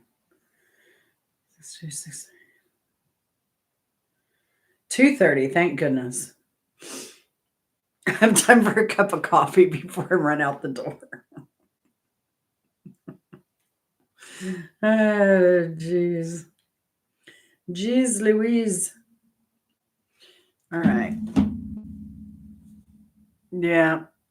I'm probably I don't know what I'm going to do. I'll probably go over there to appease Mr. Russia since he was so kind to me tonight. He's funny. These people are a trip. I tell you what, Lulu. This group of YouTubers is like no other group I've ever run into. And I've been around a lot of YouTube groups, not having TV for 20 years. So, yeah. All right, girl. Well, I hope you do get some sleep. It's, I will do that. Oh, let me do that playlist for you real quick, too. Let me see if I can figure it out before I let you go. And then I will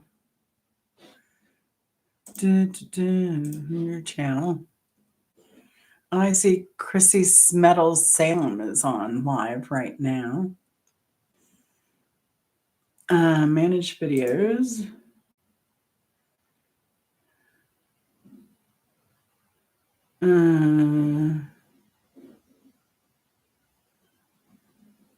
Settings. I think it's under settings. No. I gotta think of how I did that even.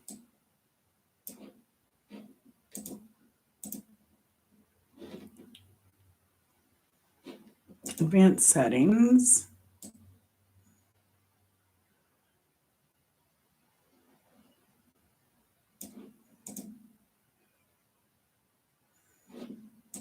All right, I'll figure it out, Lulu.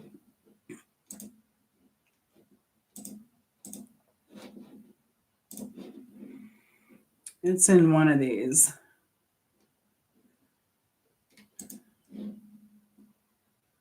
It's probably under customization. Links, contact, nope. Oh.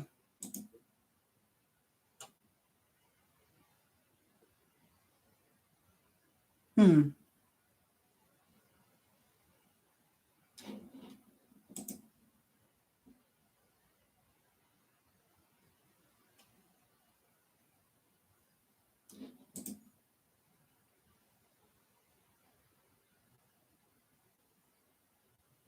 Mm-hmm. I'm going to have to find it. It's been so long since I've set mine up.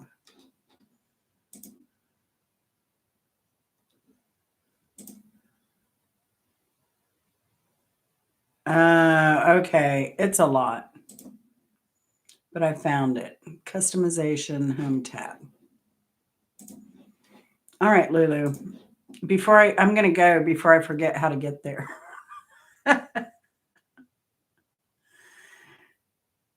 I'll do a video and I'll post it immediately to see if you set it up right. Now, I'm not setting mine up new, but I'll show you where I can go because I need to put my music trivia in a music trivia folder anyway. So I'll just go and create a music trivia folder. But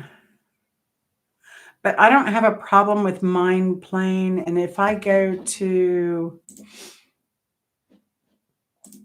let's see, let me go to Angela Critters, or let me just go anywhere here.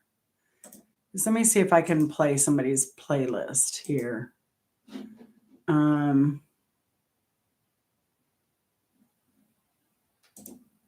There's Rogers Ready. See, he has a playlist.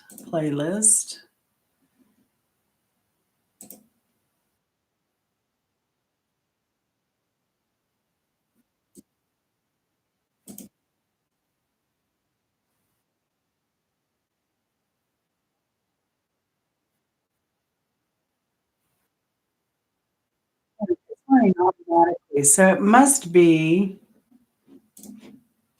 in your setup. So I'll do that video and get it done so you can check that as soon as possible. Let me see. Let me look on your channel real quick. Go to channel.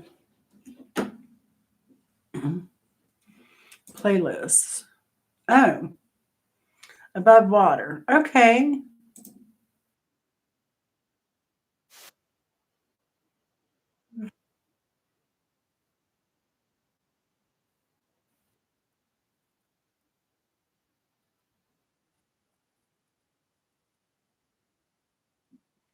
Yeah, it's playing above fine for me.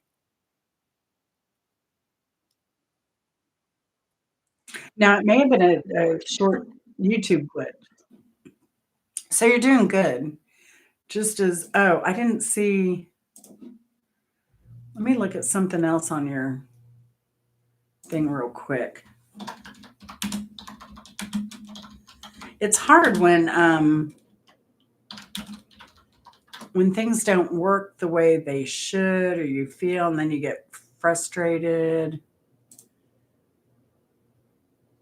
Let's see, live playlist. Yeah, you have good times, my life, have fun outside, love, little of everything. Now, what I recommend you do is start a playlist of your lives.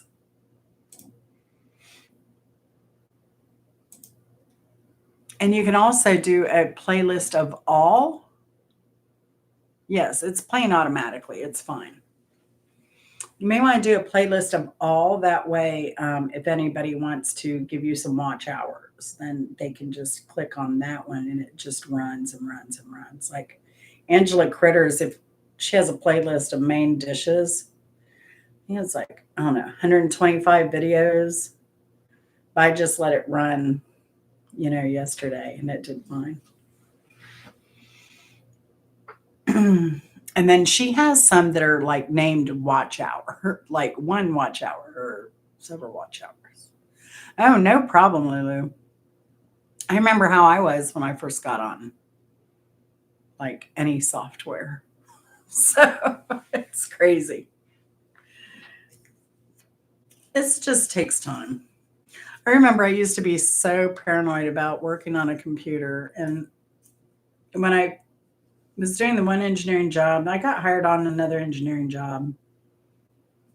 And where I was with the one engineering job, I was doing mostly data and drawing, like line drawing, and somebody else would come over and the way the production was set up was way messed up. So then I went to a company where we were going to do everything ourselves. Like you get handed a stack of, drawings to do, and you did all your own stuff, your data, your graphics, everything. Fix corrupted files. If I had to do any coding or anything, I had to do that, right? So, yeah, I've worked with some crazy stuff, but I remember getting that first computer in my office, and I said, "Yeah, just don't hit delete." And they're like, "No, you hit delete all the time. Like, there's nothing you can break." So once somebody told me that, I was like, okay. Now I'm okay. Like, I'm good. I'm good. I'm good. I'm good. So then I did much better with computers. I had to learn this program called Map Info. Oh my goodness. You had to have data points, latitude and longitude, and you had to figure out the latitude and longitude from hours, second, minutes, and put it into a dot latitude NAD 46 latitude, longitude, and then you had to import it, and then you had to like pick your symbols, it was just, and then import the data. It was just an insane program. But they use it in logistics, they use it in sales, stuff like that, because you can map areas and do. I think CAD and Intergraph were way easier than even Map Info.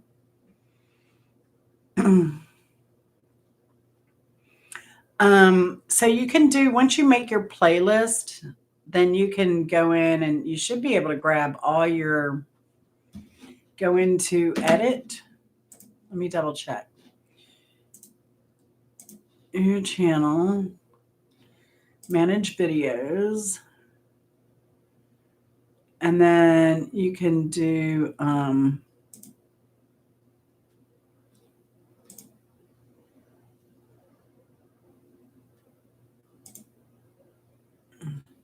okay. So yeah, you can do a group. Luckily, you don't have too many. So when you go into the, see if I can show you from here.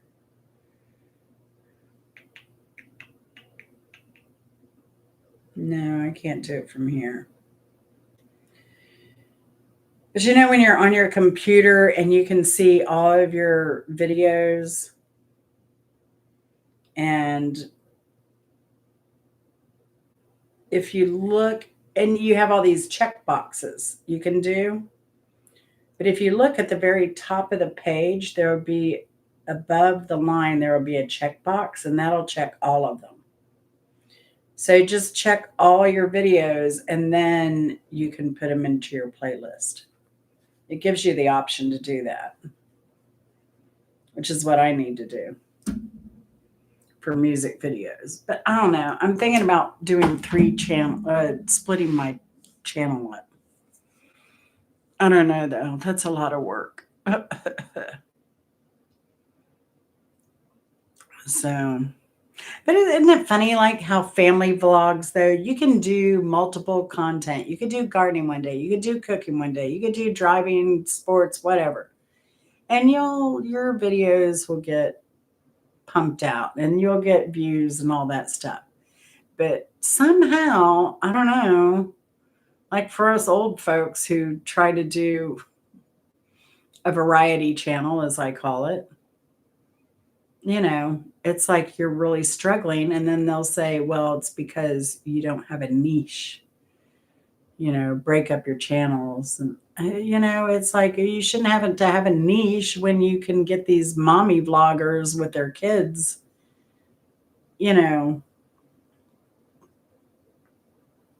doing whatever from day to day. I don't understand. I don't understand why the algorithm works for them and not for me. So then I thought, well, is it because I'm choosing to do, I don't know, people in blogs as opposed to educational or how to? I don't know. So,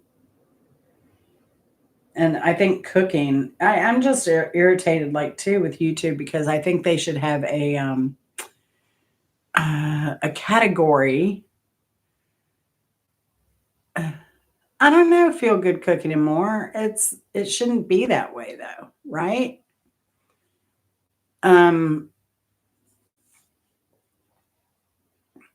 but I don't know. I digress. But I just think that I know there's not equality in YouTube. I'll say that, because if you have a phone, if you have a phone versus a computer, you can do a lot more with a computer than just a phone. So people, especially people in other countries, it's not equitable, right? People in other countries that can't afford a laptop and a phone and all that stuff, they don't get, they have it worse than you and I, Lulu. I feel really bad for them because they can't go in the back end, and they can't do the playlists, and they can't do, all that stuff without going to a separate computer, maybe a friend's or something like that, or go to the local library. It's crazy. It's really crazy. So, but I wish there was a way. And in categories, why is there not a food category? Food being restaurant reviews, mukbangs, cooking, like grocery shopping, grocery hauls. There are like 5 genres there that include food, but they don't have a food category. So when I started out, I was doing a lot of cooking, and I was just like, where do I put my stuff? Do I put it under how to, or people in blogs, or I just didn't know. I don't know what works. So anyway, we shall see. We shall see. So I hope you do a lot more cooking, Lulu. Every time you cook something, I'm like, oh my gosh. And you talked about sausage and eggs. I told Chris last week, I'm like, I've got to make some chorizo, eggs, and potatoes soon. Like for dinner. I've never done a grocery haul because I order everything and I just bring it home. And my grocery haul is right here on my phone, on my Walmart app. So, yeah. And I don't shop anywhere else. Like I decided like I don't own one pair of jeans, and I was like, I want to wear a jean and t-shirt to this concert. So I went to the thrift store. I couldn't find any jeans, and it's winter. So I figured, I'll get some use out of some jeans through the winter, but I can't wear them in the summer. I'm too hot. So I ended up going to a retail store, buying a pair of jeans, new, which I hate doing. But yeah, I just feel if I go into a store, I'm going to buy something. If I go into, it doesn't matter, Walmart, or I'll be like, oh, that's cute. I've never seen that before. Oh, I've never seen, oh, well, if I don't know it exists, guess what? I'm not going to want it.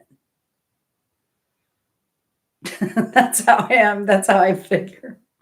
I love baggy clothes too. I do so much. I'm so self-conscious anyway. My mother was always like, cover your body, cover your body. You look fat unless you wear black. We're black, we're black, we're blue.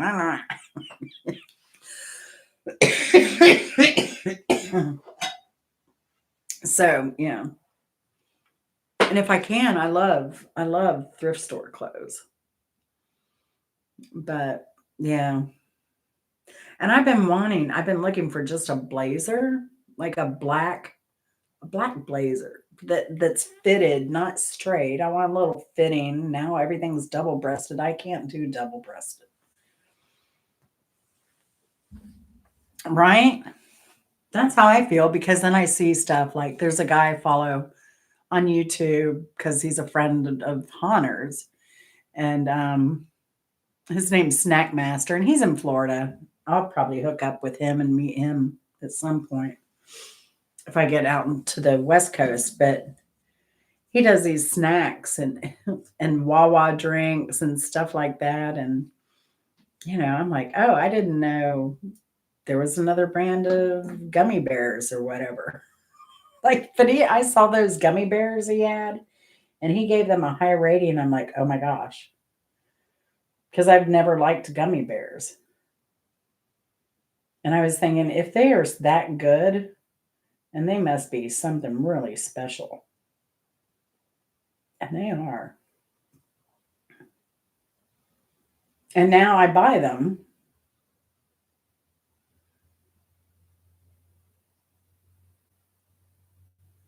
Every now and then when I shouldn't. Because they're $2.97 a pack.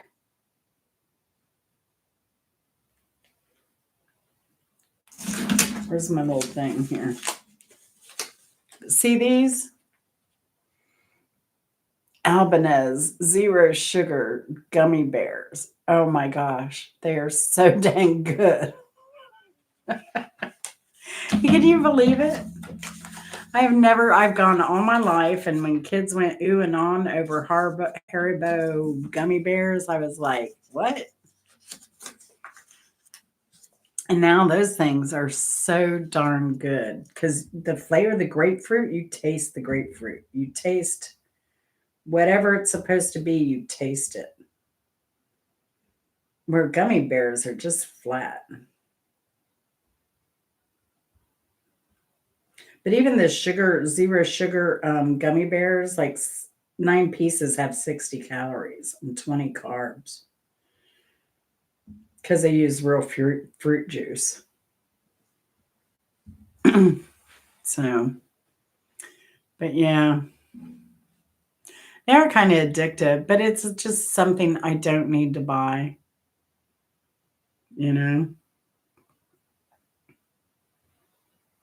Something I don't need to buy. I make Chris's cereal. I toast oats in the oven. I put freeze-dried or dried fruit, coconut, mix of nuts in there. And he eats that for breakfast. It's so much cheaper to make cereal than to buy it.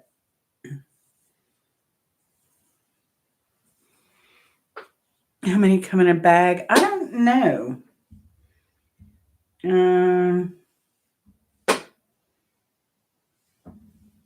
Let's see if it says.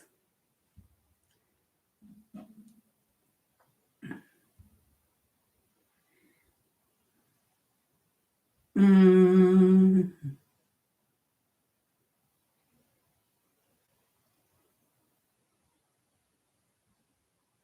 about 30, 27 to 30. It says 9 pieces, 3 servings per container. 12 flavors: cherry, strawberry, mango, pineapple, lemon, orange, green apple, watermelon, pink grapefruit, lime, blue raspberry, and grape. And it comes from a woman-owned company.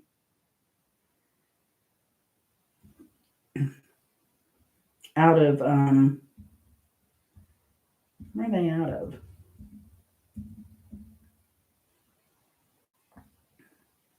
Indiana, Maryville, Indiana. I don't like sweets. Like, I like Mexican sweets. I like Asian sweets because they're not so disgusting. Our wedding cake was a tres leche cake. We did a peach layer, a strawberry layer, and a kiwi layer for our wedding cake. And we had them do a little bit of rum in the syrup. Yeah. That was good. Everybody was like, that is the best cake I've ever had in my entire life. It was. It was really good. Do you like tres leche? If I eat a cake, it's going to be like a carrot cake with half the icing, or no icing. I like banana bread, stuff like that. But I have a video coming up. If I ever get it edited, I've got a video where I made this. It's one of those viral dessert things going on shorts, and everything had butter, everything had sugar, and you had 3 different. It's mainly sugar. Everything had sugar. Sugar in the apples, you pre-sugar them. Then there was sugar in the mix. Then there was sugar in the glaze. It was like, it's disgusting. Never had a tres leches cake? Oh my goodness. Girl. They have them at Kroger. You have Kroger out there, or you just have Heb? Kroger sells them now. Sometimes they have the little individual. But I like them because they use whipped cream topping. They don't use buttercream. They don't use that super sweet cream. So, and that's what they did on my wedding cake. It was not buttercream. It was whipped cream. They put a stabilizer in the whipped cream so it doesn't just melt. Yeah, Kroger has it. They may even have individual like servings of them. They're not the best. I mean, I usually go to the Mexican bakery and get my stuff. So,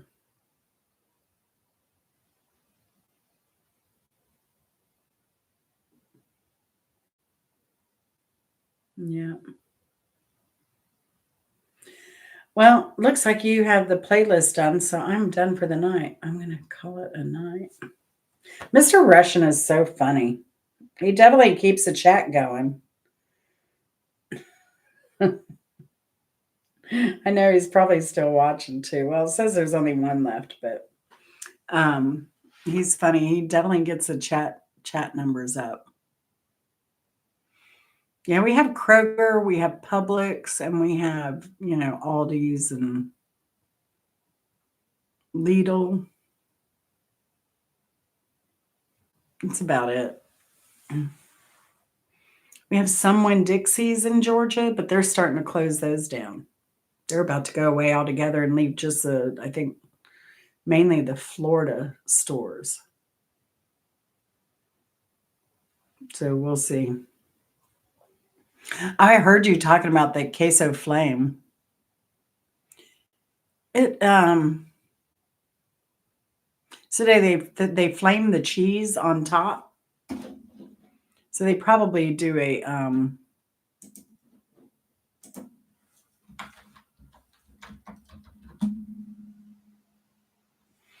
flamato, queso flamato.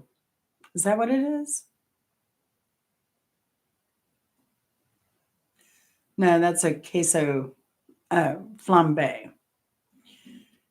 Queso flamato, also known as queso fundido or choriqueso.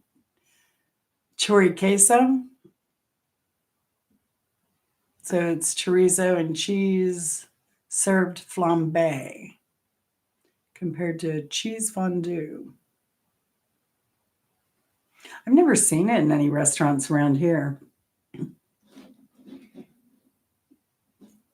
But it sounds fun. Let's see.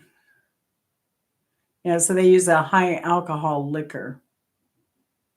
I would imagine they're using a high alcohol tequila, maybe.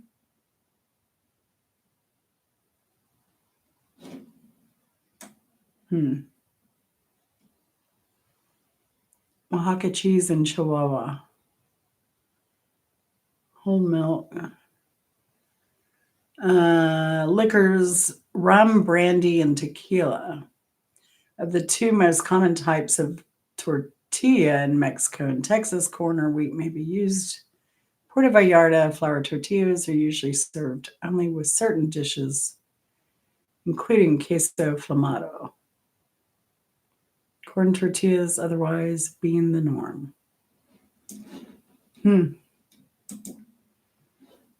Interesting. It looks good. It looks real good. And I wonder what if you put the beans on the bottom, then cheese and queso, then flame it. Then I'd be really happy. Yeah, I saw Mr. Russian's other channels tonight. That was hilarious. He came in twice with some of them. Yeah.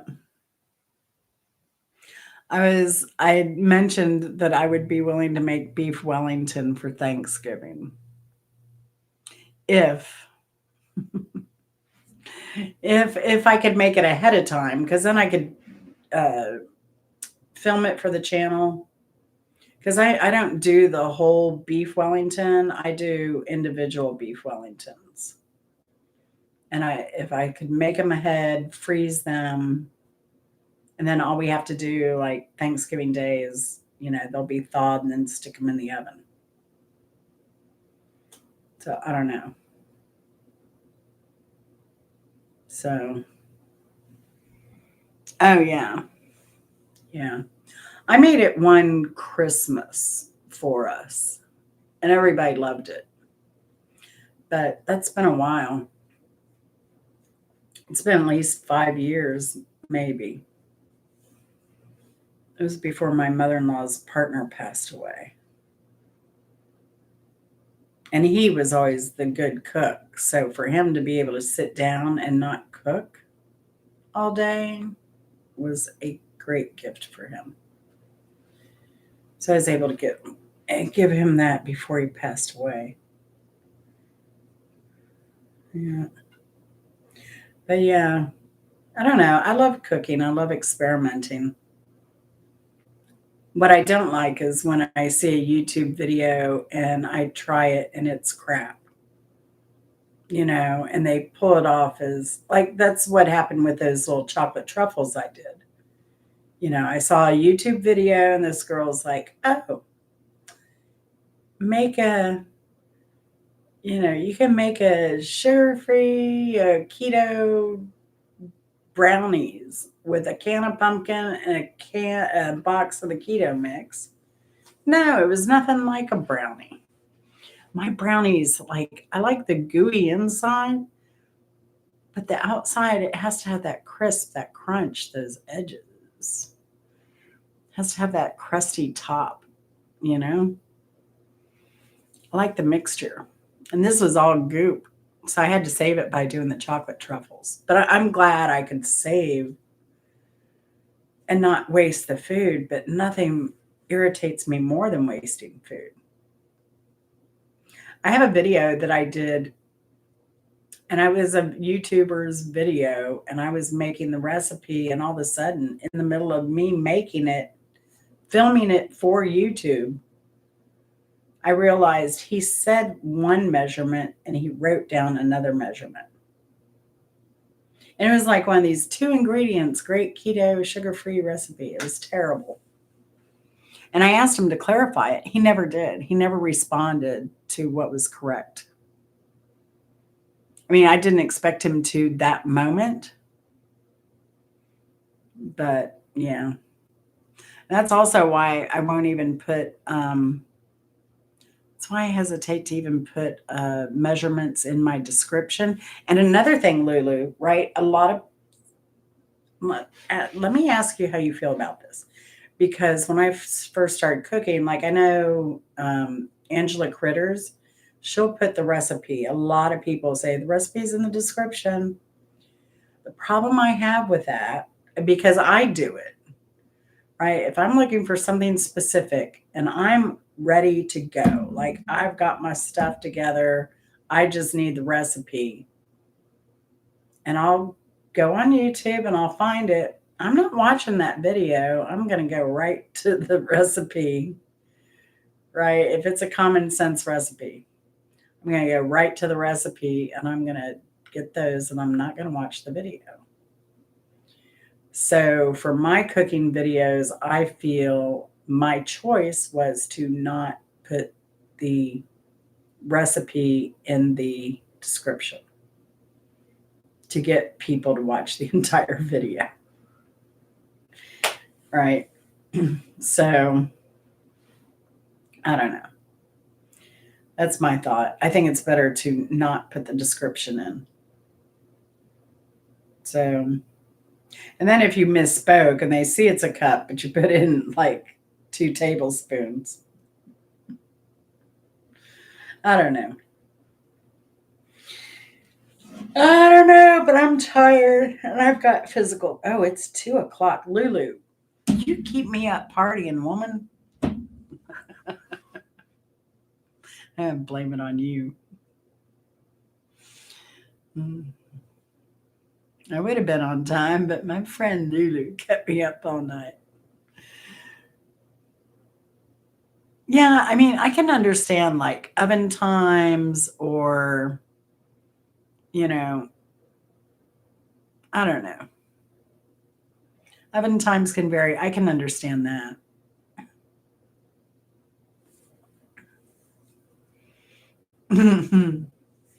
Oh, Mr. Rush is still here. He heard us talking about him. Maybe he wasn't paying attention. It's time for all of us to sleep. I hope, Lulu, I hope you get some sleep, girl. There's nothing worse than being off kilter. You kept me up late the other night, but the next night I was ready. I went to bed at a good time. I got up early the next day. Oh. Use cans. Your friends told me they heard you. Good. Good. You always have an eye on you too. Oh gosh. Yeah. Lulu, I told him because I was listening to your channel, and I think you're the one that said, "Oh yeah, Mr. Russian has a lot of channels." So then I told him that he was a man of mystery, the man of many channels, and I wanted to know if that was true. Because that's why I said, oh yeah, to put your in your live chat replay, turn that on because I couldn't see what his response was to you. Oh gosh.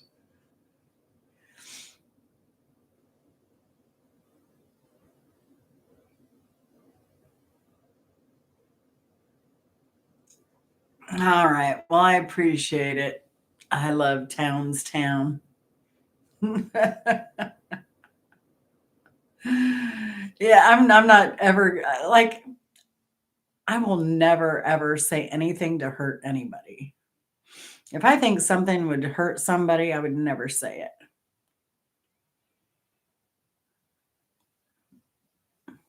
Yeah.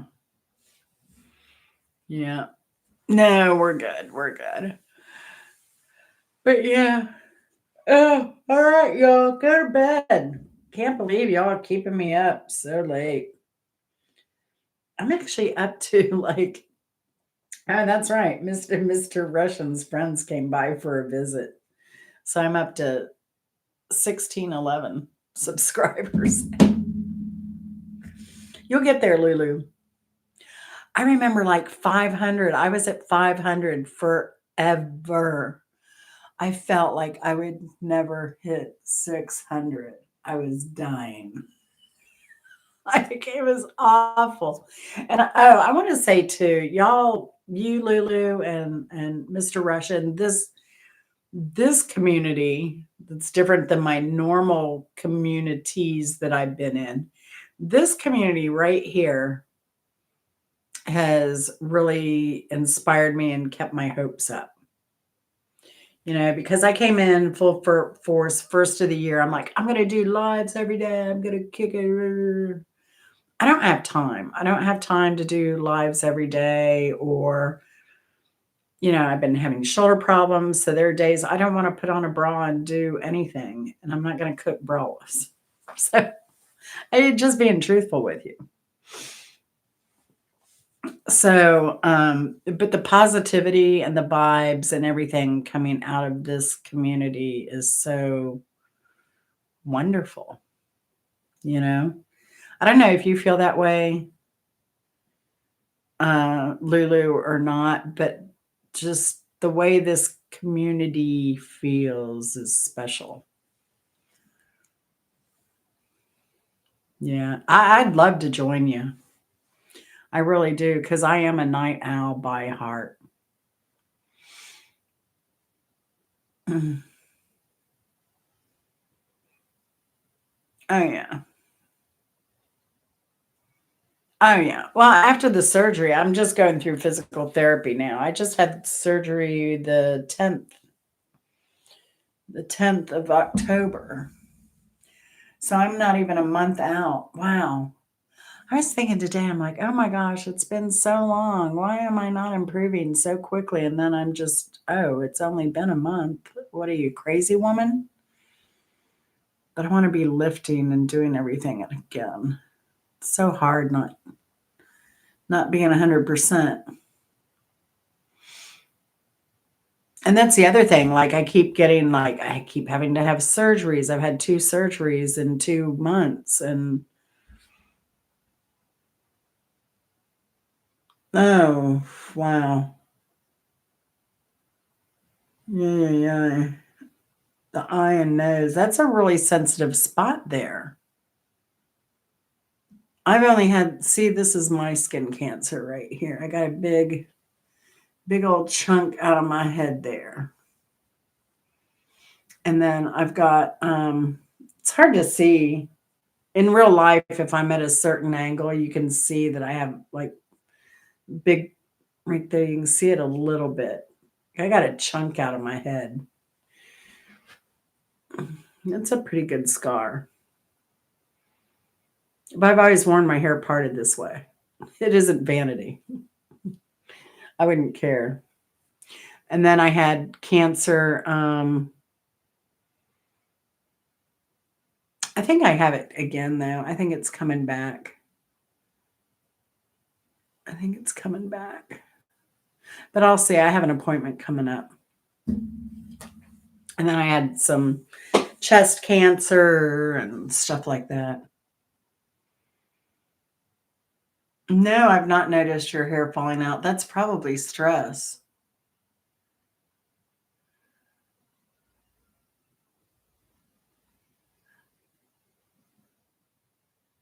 You need to go to the doctor, Lulu, like your regular doctor, and let him know what you're going through.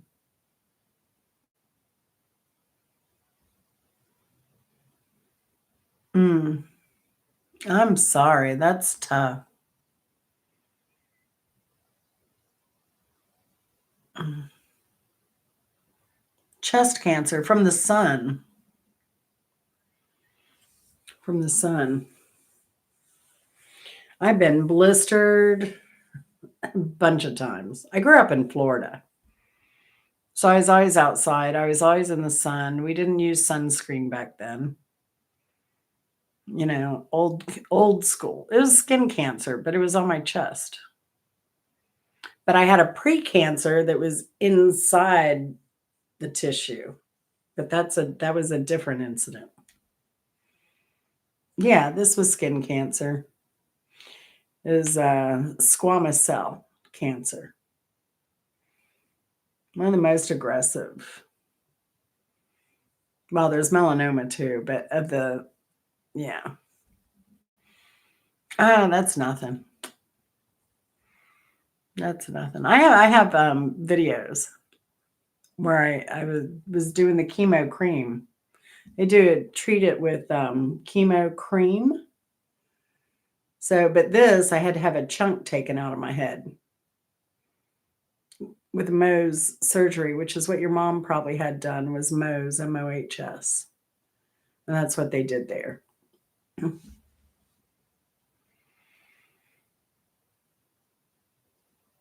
Oh, she's still getting tests. Oh, wow. See, with mine, they just cut you open and they make you sit there, and then they take your skin into a lab and then they look to see if they got all the cancer out. And if they didn't, then they come back and they cut more. They take it back, check again. So when you go into Mohs surgery, you don't know what they're going to be cutting away. Our good friend Spartan Dan, he had it on his nose, and he wasn't going to have it.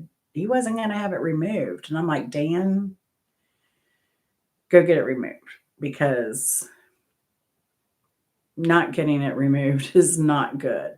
Like, he's like, but I don't know how much they're going to cut. What if they have to take off my whole nose? Well, you can't live with the fact thinking you have cancer growing on you. That's no way to live either. Right? The C word's awful.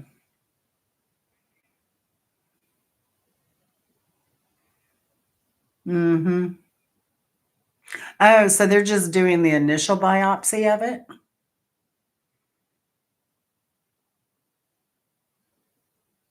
Okay, so it's the initial biopsy.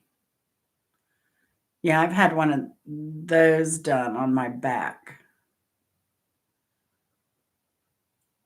I guess they took a biopsy out of here too. And then they found and scheduled the surgery. That was during COVID. I don't remember. It was crazy because I needed gallbladder surgery then too.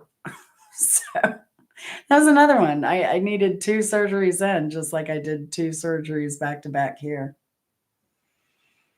Mm, yeah.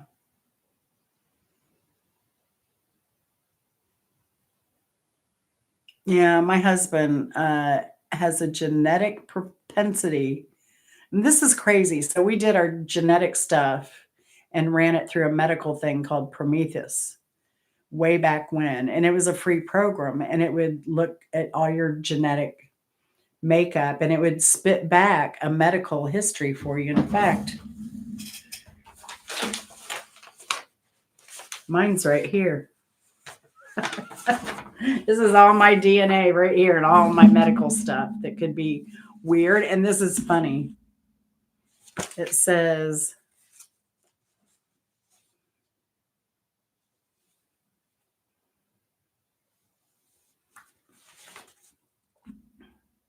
I should have blue eyes. I have gene GS260 and a magnitude 2.5 of that gene.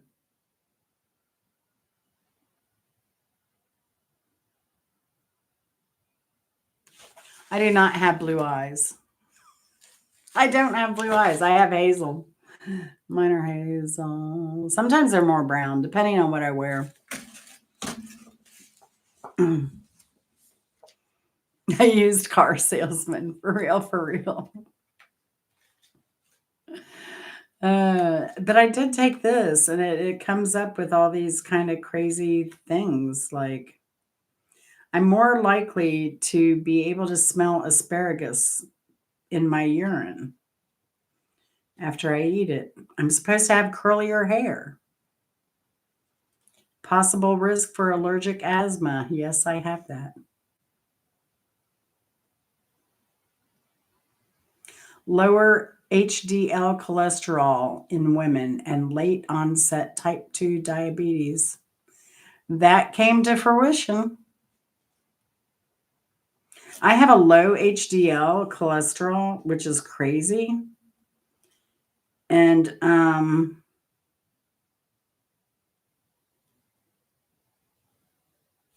have heart disease. And that runs into my family genetically too. So I have a ridiculously low cholesterol. I have wet earwax. According to this, wet earwax, normal body odor, normal cholesterol. And this is normal for non-Asians. It makes earwax wet, sticky, and honey colored. It also produces cholesterol for breastfeeding. People with this gene need to use deodorant to avoid smelling bad, unlike some Asians. Because I have the RS1782293-1C gene at a magnitude 2 at a frequency of 75.9%. Genetics are amazing. I love them. When did I do that test? Oh my gosh. This thing is so old. 2014. Wow, that was 10 years ago, and some of this stuff is coming true.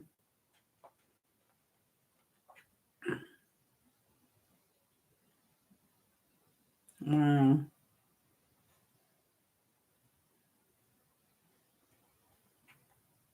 A 1.15 time increased risk for late onset Alzheimer's, but a decreased risk of schizophrenia in limited study, but a normal risk for developing Parkinson's disease. I mean, what they can figure out from it's crazy. Okay, so this I got done I did 23andMe, I think, or Ancestry, one of the two. One of the two.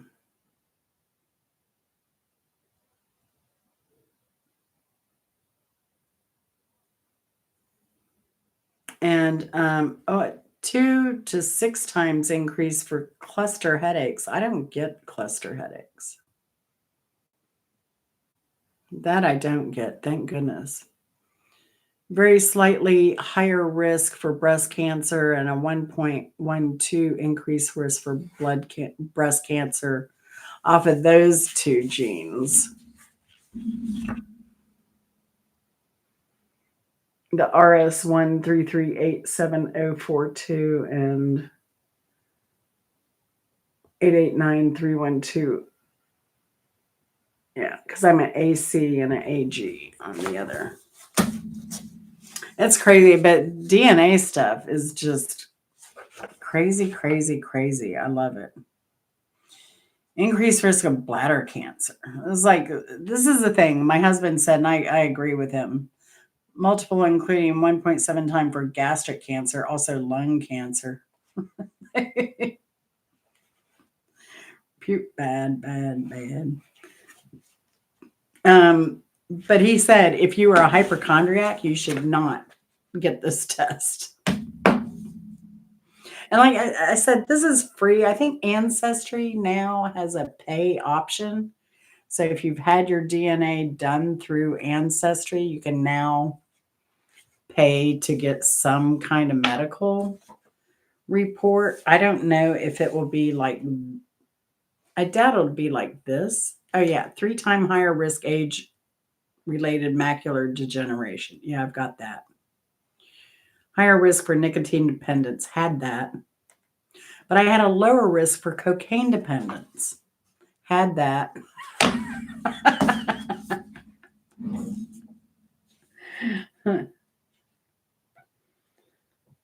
It's it's interesting. Yeah, if you're a hypochondriac, but I think it's kind of like tarot card reading. You know, I mean, I have like all these aneurysms, like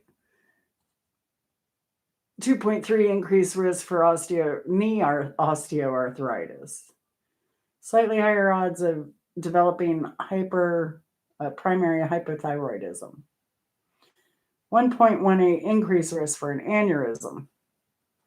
I only had an aneurysm when I busted my head on the wall when I passed out. 1.58 increased risk of a cleft lip. Well, that didn't happen. I'm disappointed.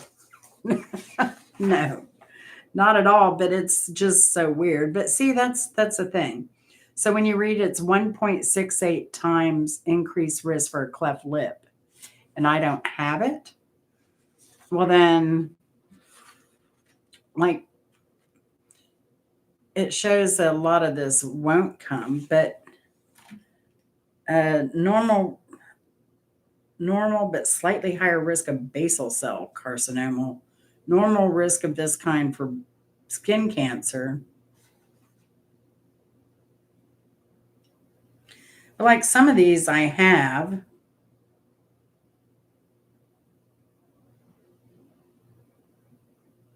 But it's interesting to see too, like what you have with your like Asian, or if you're Turkish, like this one, increased risk of hearing loss with this gene, risk 5.2 times risk of age-related hearing impairment. And this applies to European and Turkish, but not Finnish populations. Isn't that crazy?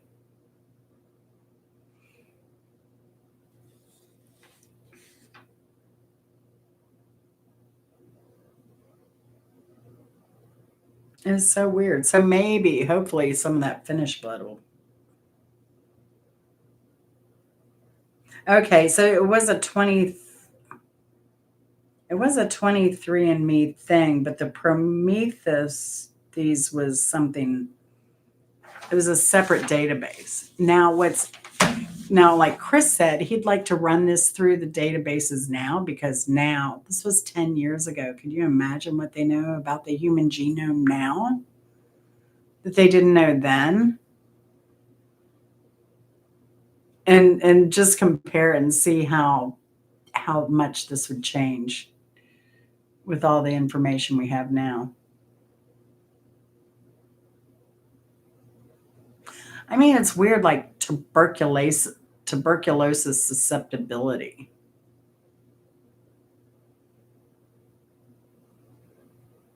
A corneal. I have a risk of Fuchs dystrophy, a corneal disorder. I've had a lot of eye problems. Risk of lung cancer.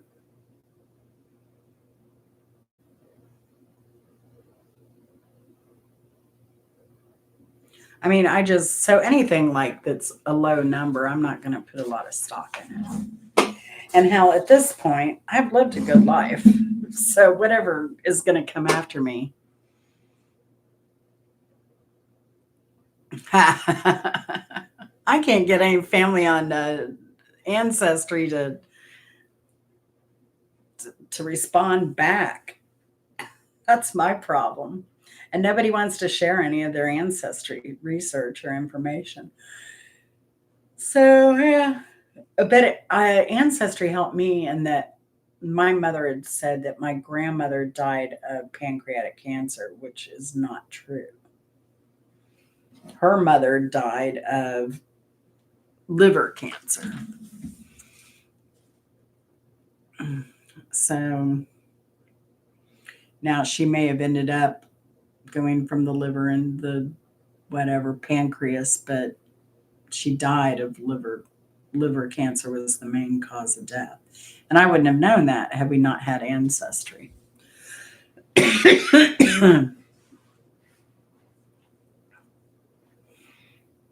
Yeah. And the family I do know I have a half brother I can't get to communicate with me. That's okay. He's got his own stuff going on. But I heard he's got kidney failure going on. So I don't know. I don't know what genes that's coming from. If it's his dad, our mom, or my dad. Walmart's soft fleece joggers with deep pockets are just $11 in 9 colors. It showed up on my news feed, y'all.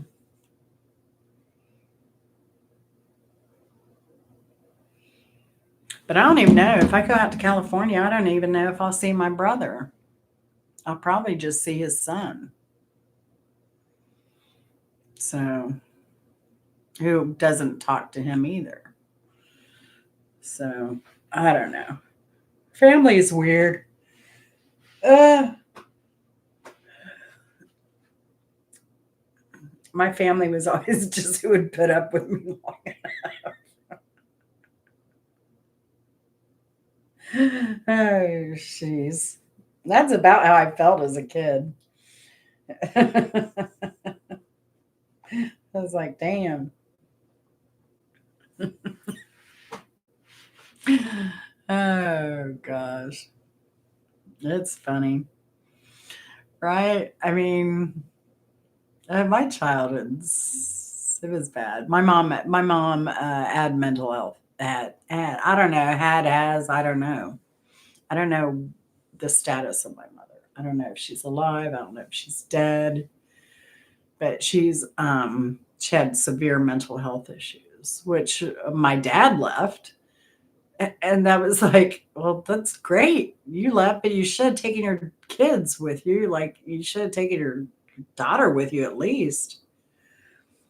You know, I can understand him. But then knowing my dad, though, his dilemma was, she's my daughter. He's not mine. Although my understanding was he had been adopted by my dad. I never saw any papers, though. But yeah, he left when I was like 10, and then, but yeah, we would go around and I'd be like, well, you left because your mom was crazy. Like, yeah, but you left us with her. Like, what is wrong with you? Like, we couldn't leave. We were 10. I was 10. My brother was a little older. But I was like, damn it. But yeah. But he'd always come back with some crap, Finally, he was like, I was a jerk. I shouldn't have done that. I was like, yeah, you were a jerk. You were a real jerk. Or worse, So, no, but I was, I felt lucky in that regard is that I was, even though my dad, he left when I was 10, then I was forced upon him at, I forget how old I was, teenager. 9th grade, end of 9th grade, maybe. I don't even know. I don't even remember now. Maybe it was the beginning of 9th grade. It's hard to remember because I went to 10 schools. I went to 10 high schools. I went to a bunch of other schools. I went to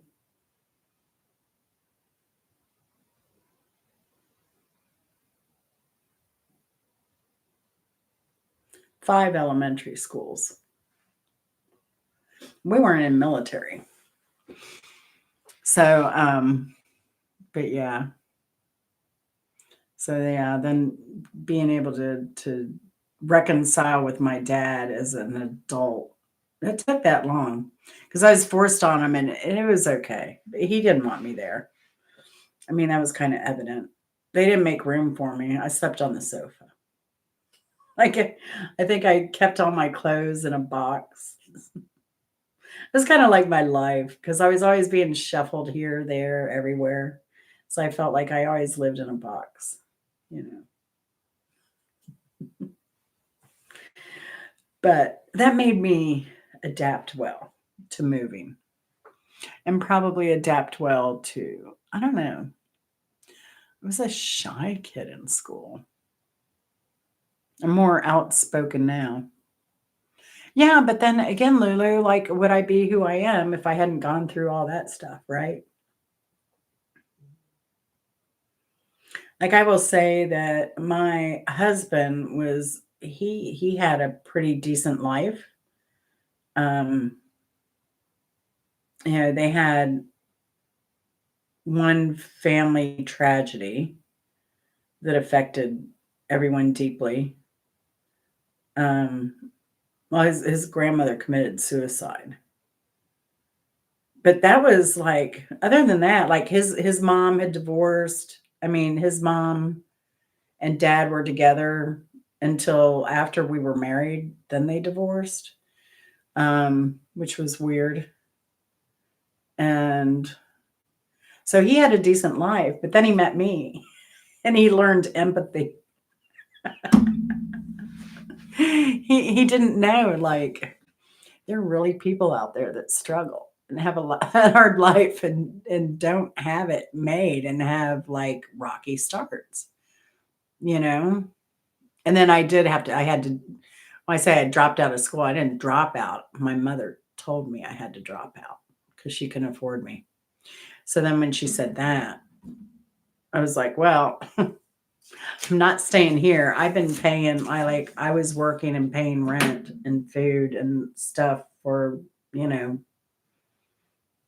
since I was 13 when I wasn't, the summers in with my grandparents, like for some supervision. But then at a point, when I started working, I never saw any of those paychecks. She got all those, which is fine. Which is fine, but having to drop out of school when you're like 1 year left and you're told you have to drop out of school. I was so frustrated. But that's why I ended up going to 10 high schools because even though at that point I had been to 1, 2, 3, 4, 4 or 5, 4 high schools, 5, something like that. Then I started going to adult ed to try and get my credits. So when I wasn't working, if I worked nights, I'd go to school during the day and vice versa. I went to school. Well, when I left, I said I wasn't going to live with my mom. And she freaked out. She hooked me up to move out to California with my brother. So I moved out there and then we had a falling out. I think within the first month, he beat me up because I didn't want to go to church. Because I flew into LA, I got a job. I had to enroll in school to be able to work full time, all that stuff. And they were like, we need your mother's signature. I'm like, I'm a kid who wants to go to school. Like, my mother doesn't live here. So then I was 17 and in Los Angeles by myself, Lulu. And this is the thing. So my mother's mental health was so weird. Like, I think it just recently occurred to me, like, when I went to school up here in 9th grade by myself, that woman never called me. When I was in LA, she didn't know where I was, what I was doing, where I was living. I don't know. You would think a mother would put like an MIA out, or like call the police. Hey, my kid's missing. She's a minor. No. It was just weird. It was a weird childhood. But like I said, you don't become what you are if you know what you've been through is what forms you. So, but I don't know if you were there, Lulu. I was telling Shelly earlier in our morning live that I recommended a book to her that I got to meet this man and know about him in one of my high schools. And he wrote a book. It's my favorite book of all times. Like it's a self-help, it's a psychology kind of self-help book, but it also like, you know, but the book's called Love and it's how to love and how to love yourself, how to enjoy life. Like if people around you don't like something you do and they talk to you about it, well, find a workaround to still be able to enjoy what you love doing, but without impeding on other people's feelings and stuff like that. I mean, just about life and love and like giving negative energy, like, what does that do?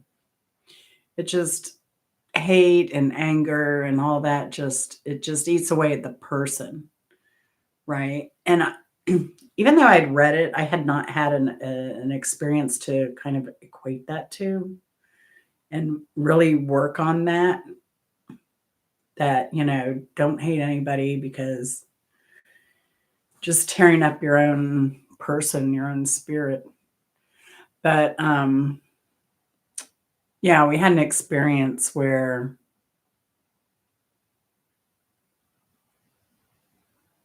I come from my dad married a black woman, and then we moved up to Georgia, had her son. And so when we moved up here, I moved up here because I had to have surgery. I couldn't work. So I moved up here. She came up here to go to college to get her master's degree. And so the whole family moved up to support her.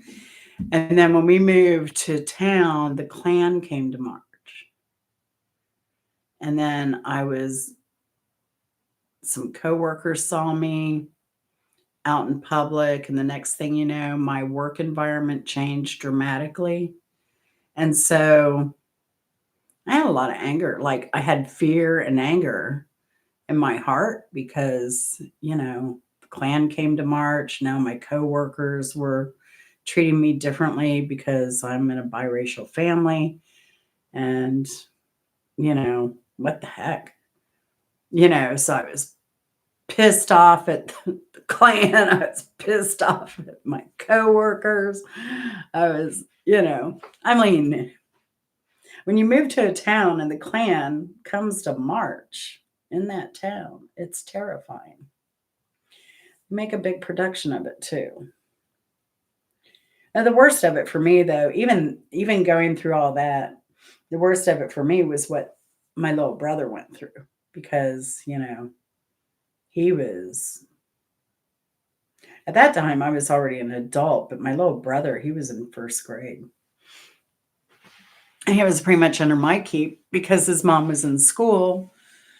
And then I would work nights and she would come home and stuff. So I had to do all of his school counselor meetings, driving him, picking him up. I meant to do something on that. I need to do that. And I'll try and remember. Thank you. Thanks. But yeah, I just realized, so they hate us and then me hating them. What does that do? How does that do me any good? It wasn't very productive for me.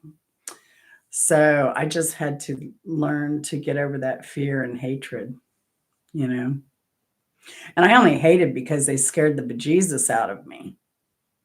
Now my coworker or my former boss, they burnt a cross in her house.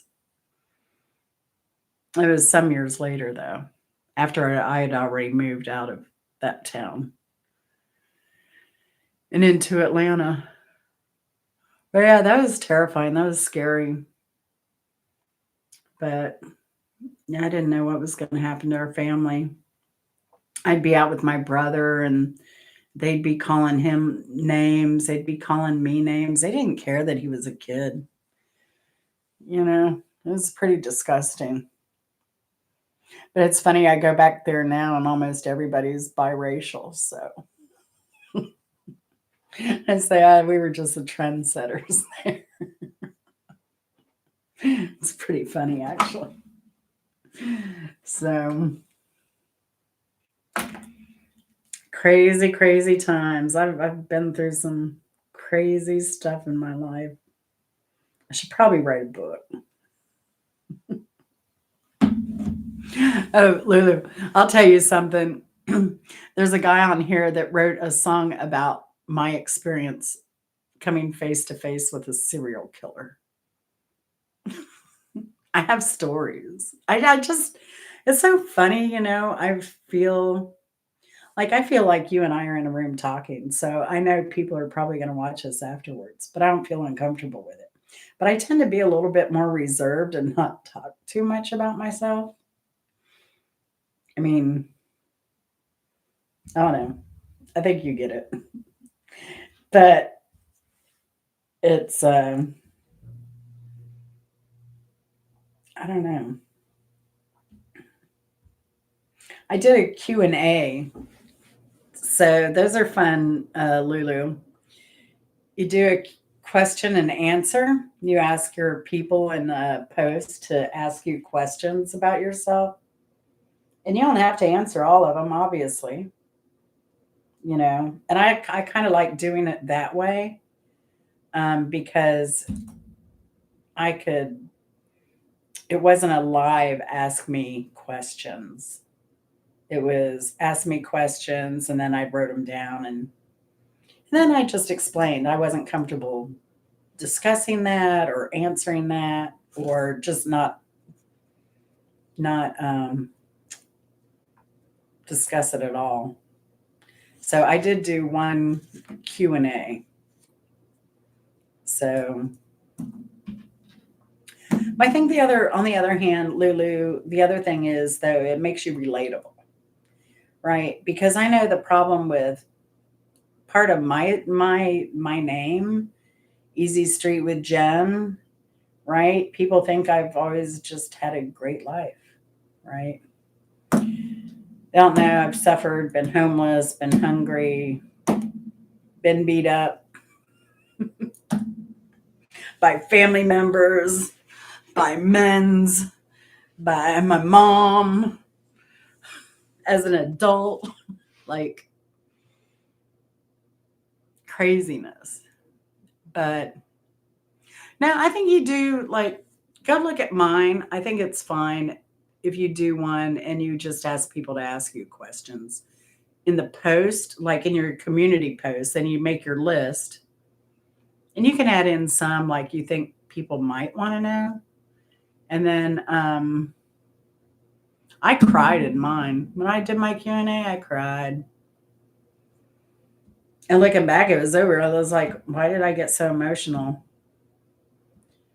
But I forget when I did it. I don't know. But it was about that time when I was in California by myself. Like, who took me under their wings and, like, really coddled me and watched after me and really kind of, since I didn't have a great relationship with my mom, they taught me a little bit about being a woman, you know? But the LGBTQ community, man, they took me under their wings, and I had some neighbors next door. And there was a teen club in LA, and we'd go dancing every weekend till the crack of dawn. Oh, I loved it. And they were the sweetest, most gentle people. I found them recently. I looked them up, and both of them had already passed away. David and Danny. They were so much fun because there's video on YouTube of the club in LA we used to go to. It was an underage club, but a lot of adults would go there too, which was crazy. And some stars, actors and stuff would go there. But yeah, those were crazy, crazy times. And I'd get up and work my 40-hour week. I worked for a bank when I first got there in Los Angeles. I worked in their insurance department for mortgages. And then I wanted a place closer to home because I lived and I ended up living in Van Nuys. And so I ended up working in a place called Sam's U Drive. I rented big equipment out, like construction equipment and trucks and stuff like that. That's when I met Max Baer, the guy that plays Jethro in the Beverly Hillbillies. He was such a nice guy. He was super nice, a little average guy. So cool.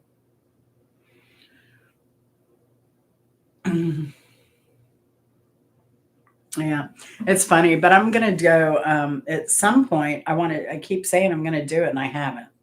I need to go and I want to look at the first video I ever put out and just laugh. It is so bad.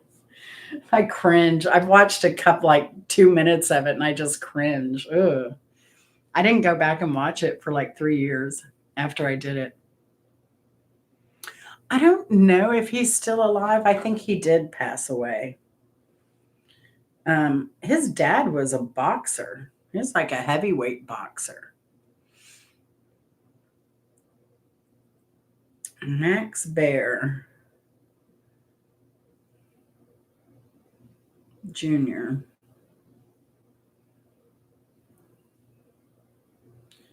Maximilian. Max Baer Jr. Max Baer Jr. is still alive. He's 87 years old, living in Oakland. So he moved north. That's cool.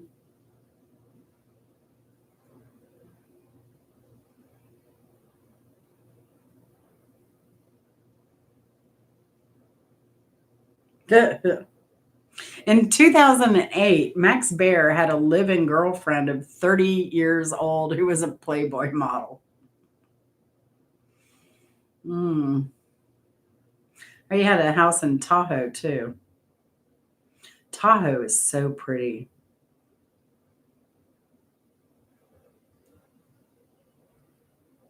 Tahoe is gorgeous.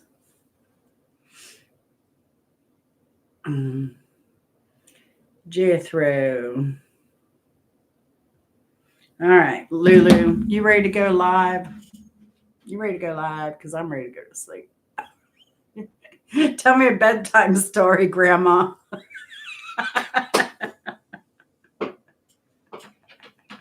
Is that what Raj would say? Gosh.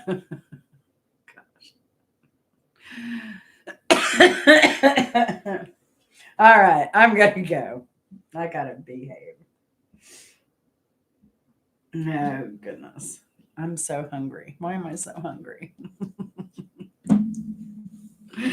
All right. I love you. Good night, girlfriend. I'll see you mañana. The chickens will be up way before me. I can't believe you stay up like this and still get up at 6. You wild woman. I'll see you later. Bye.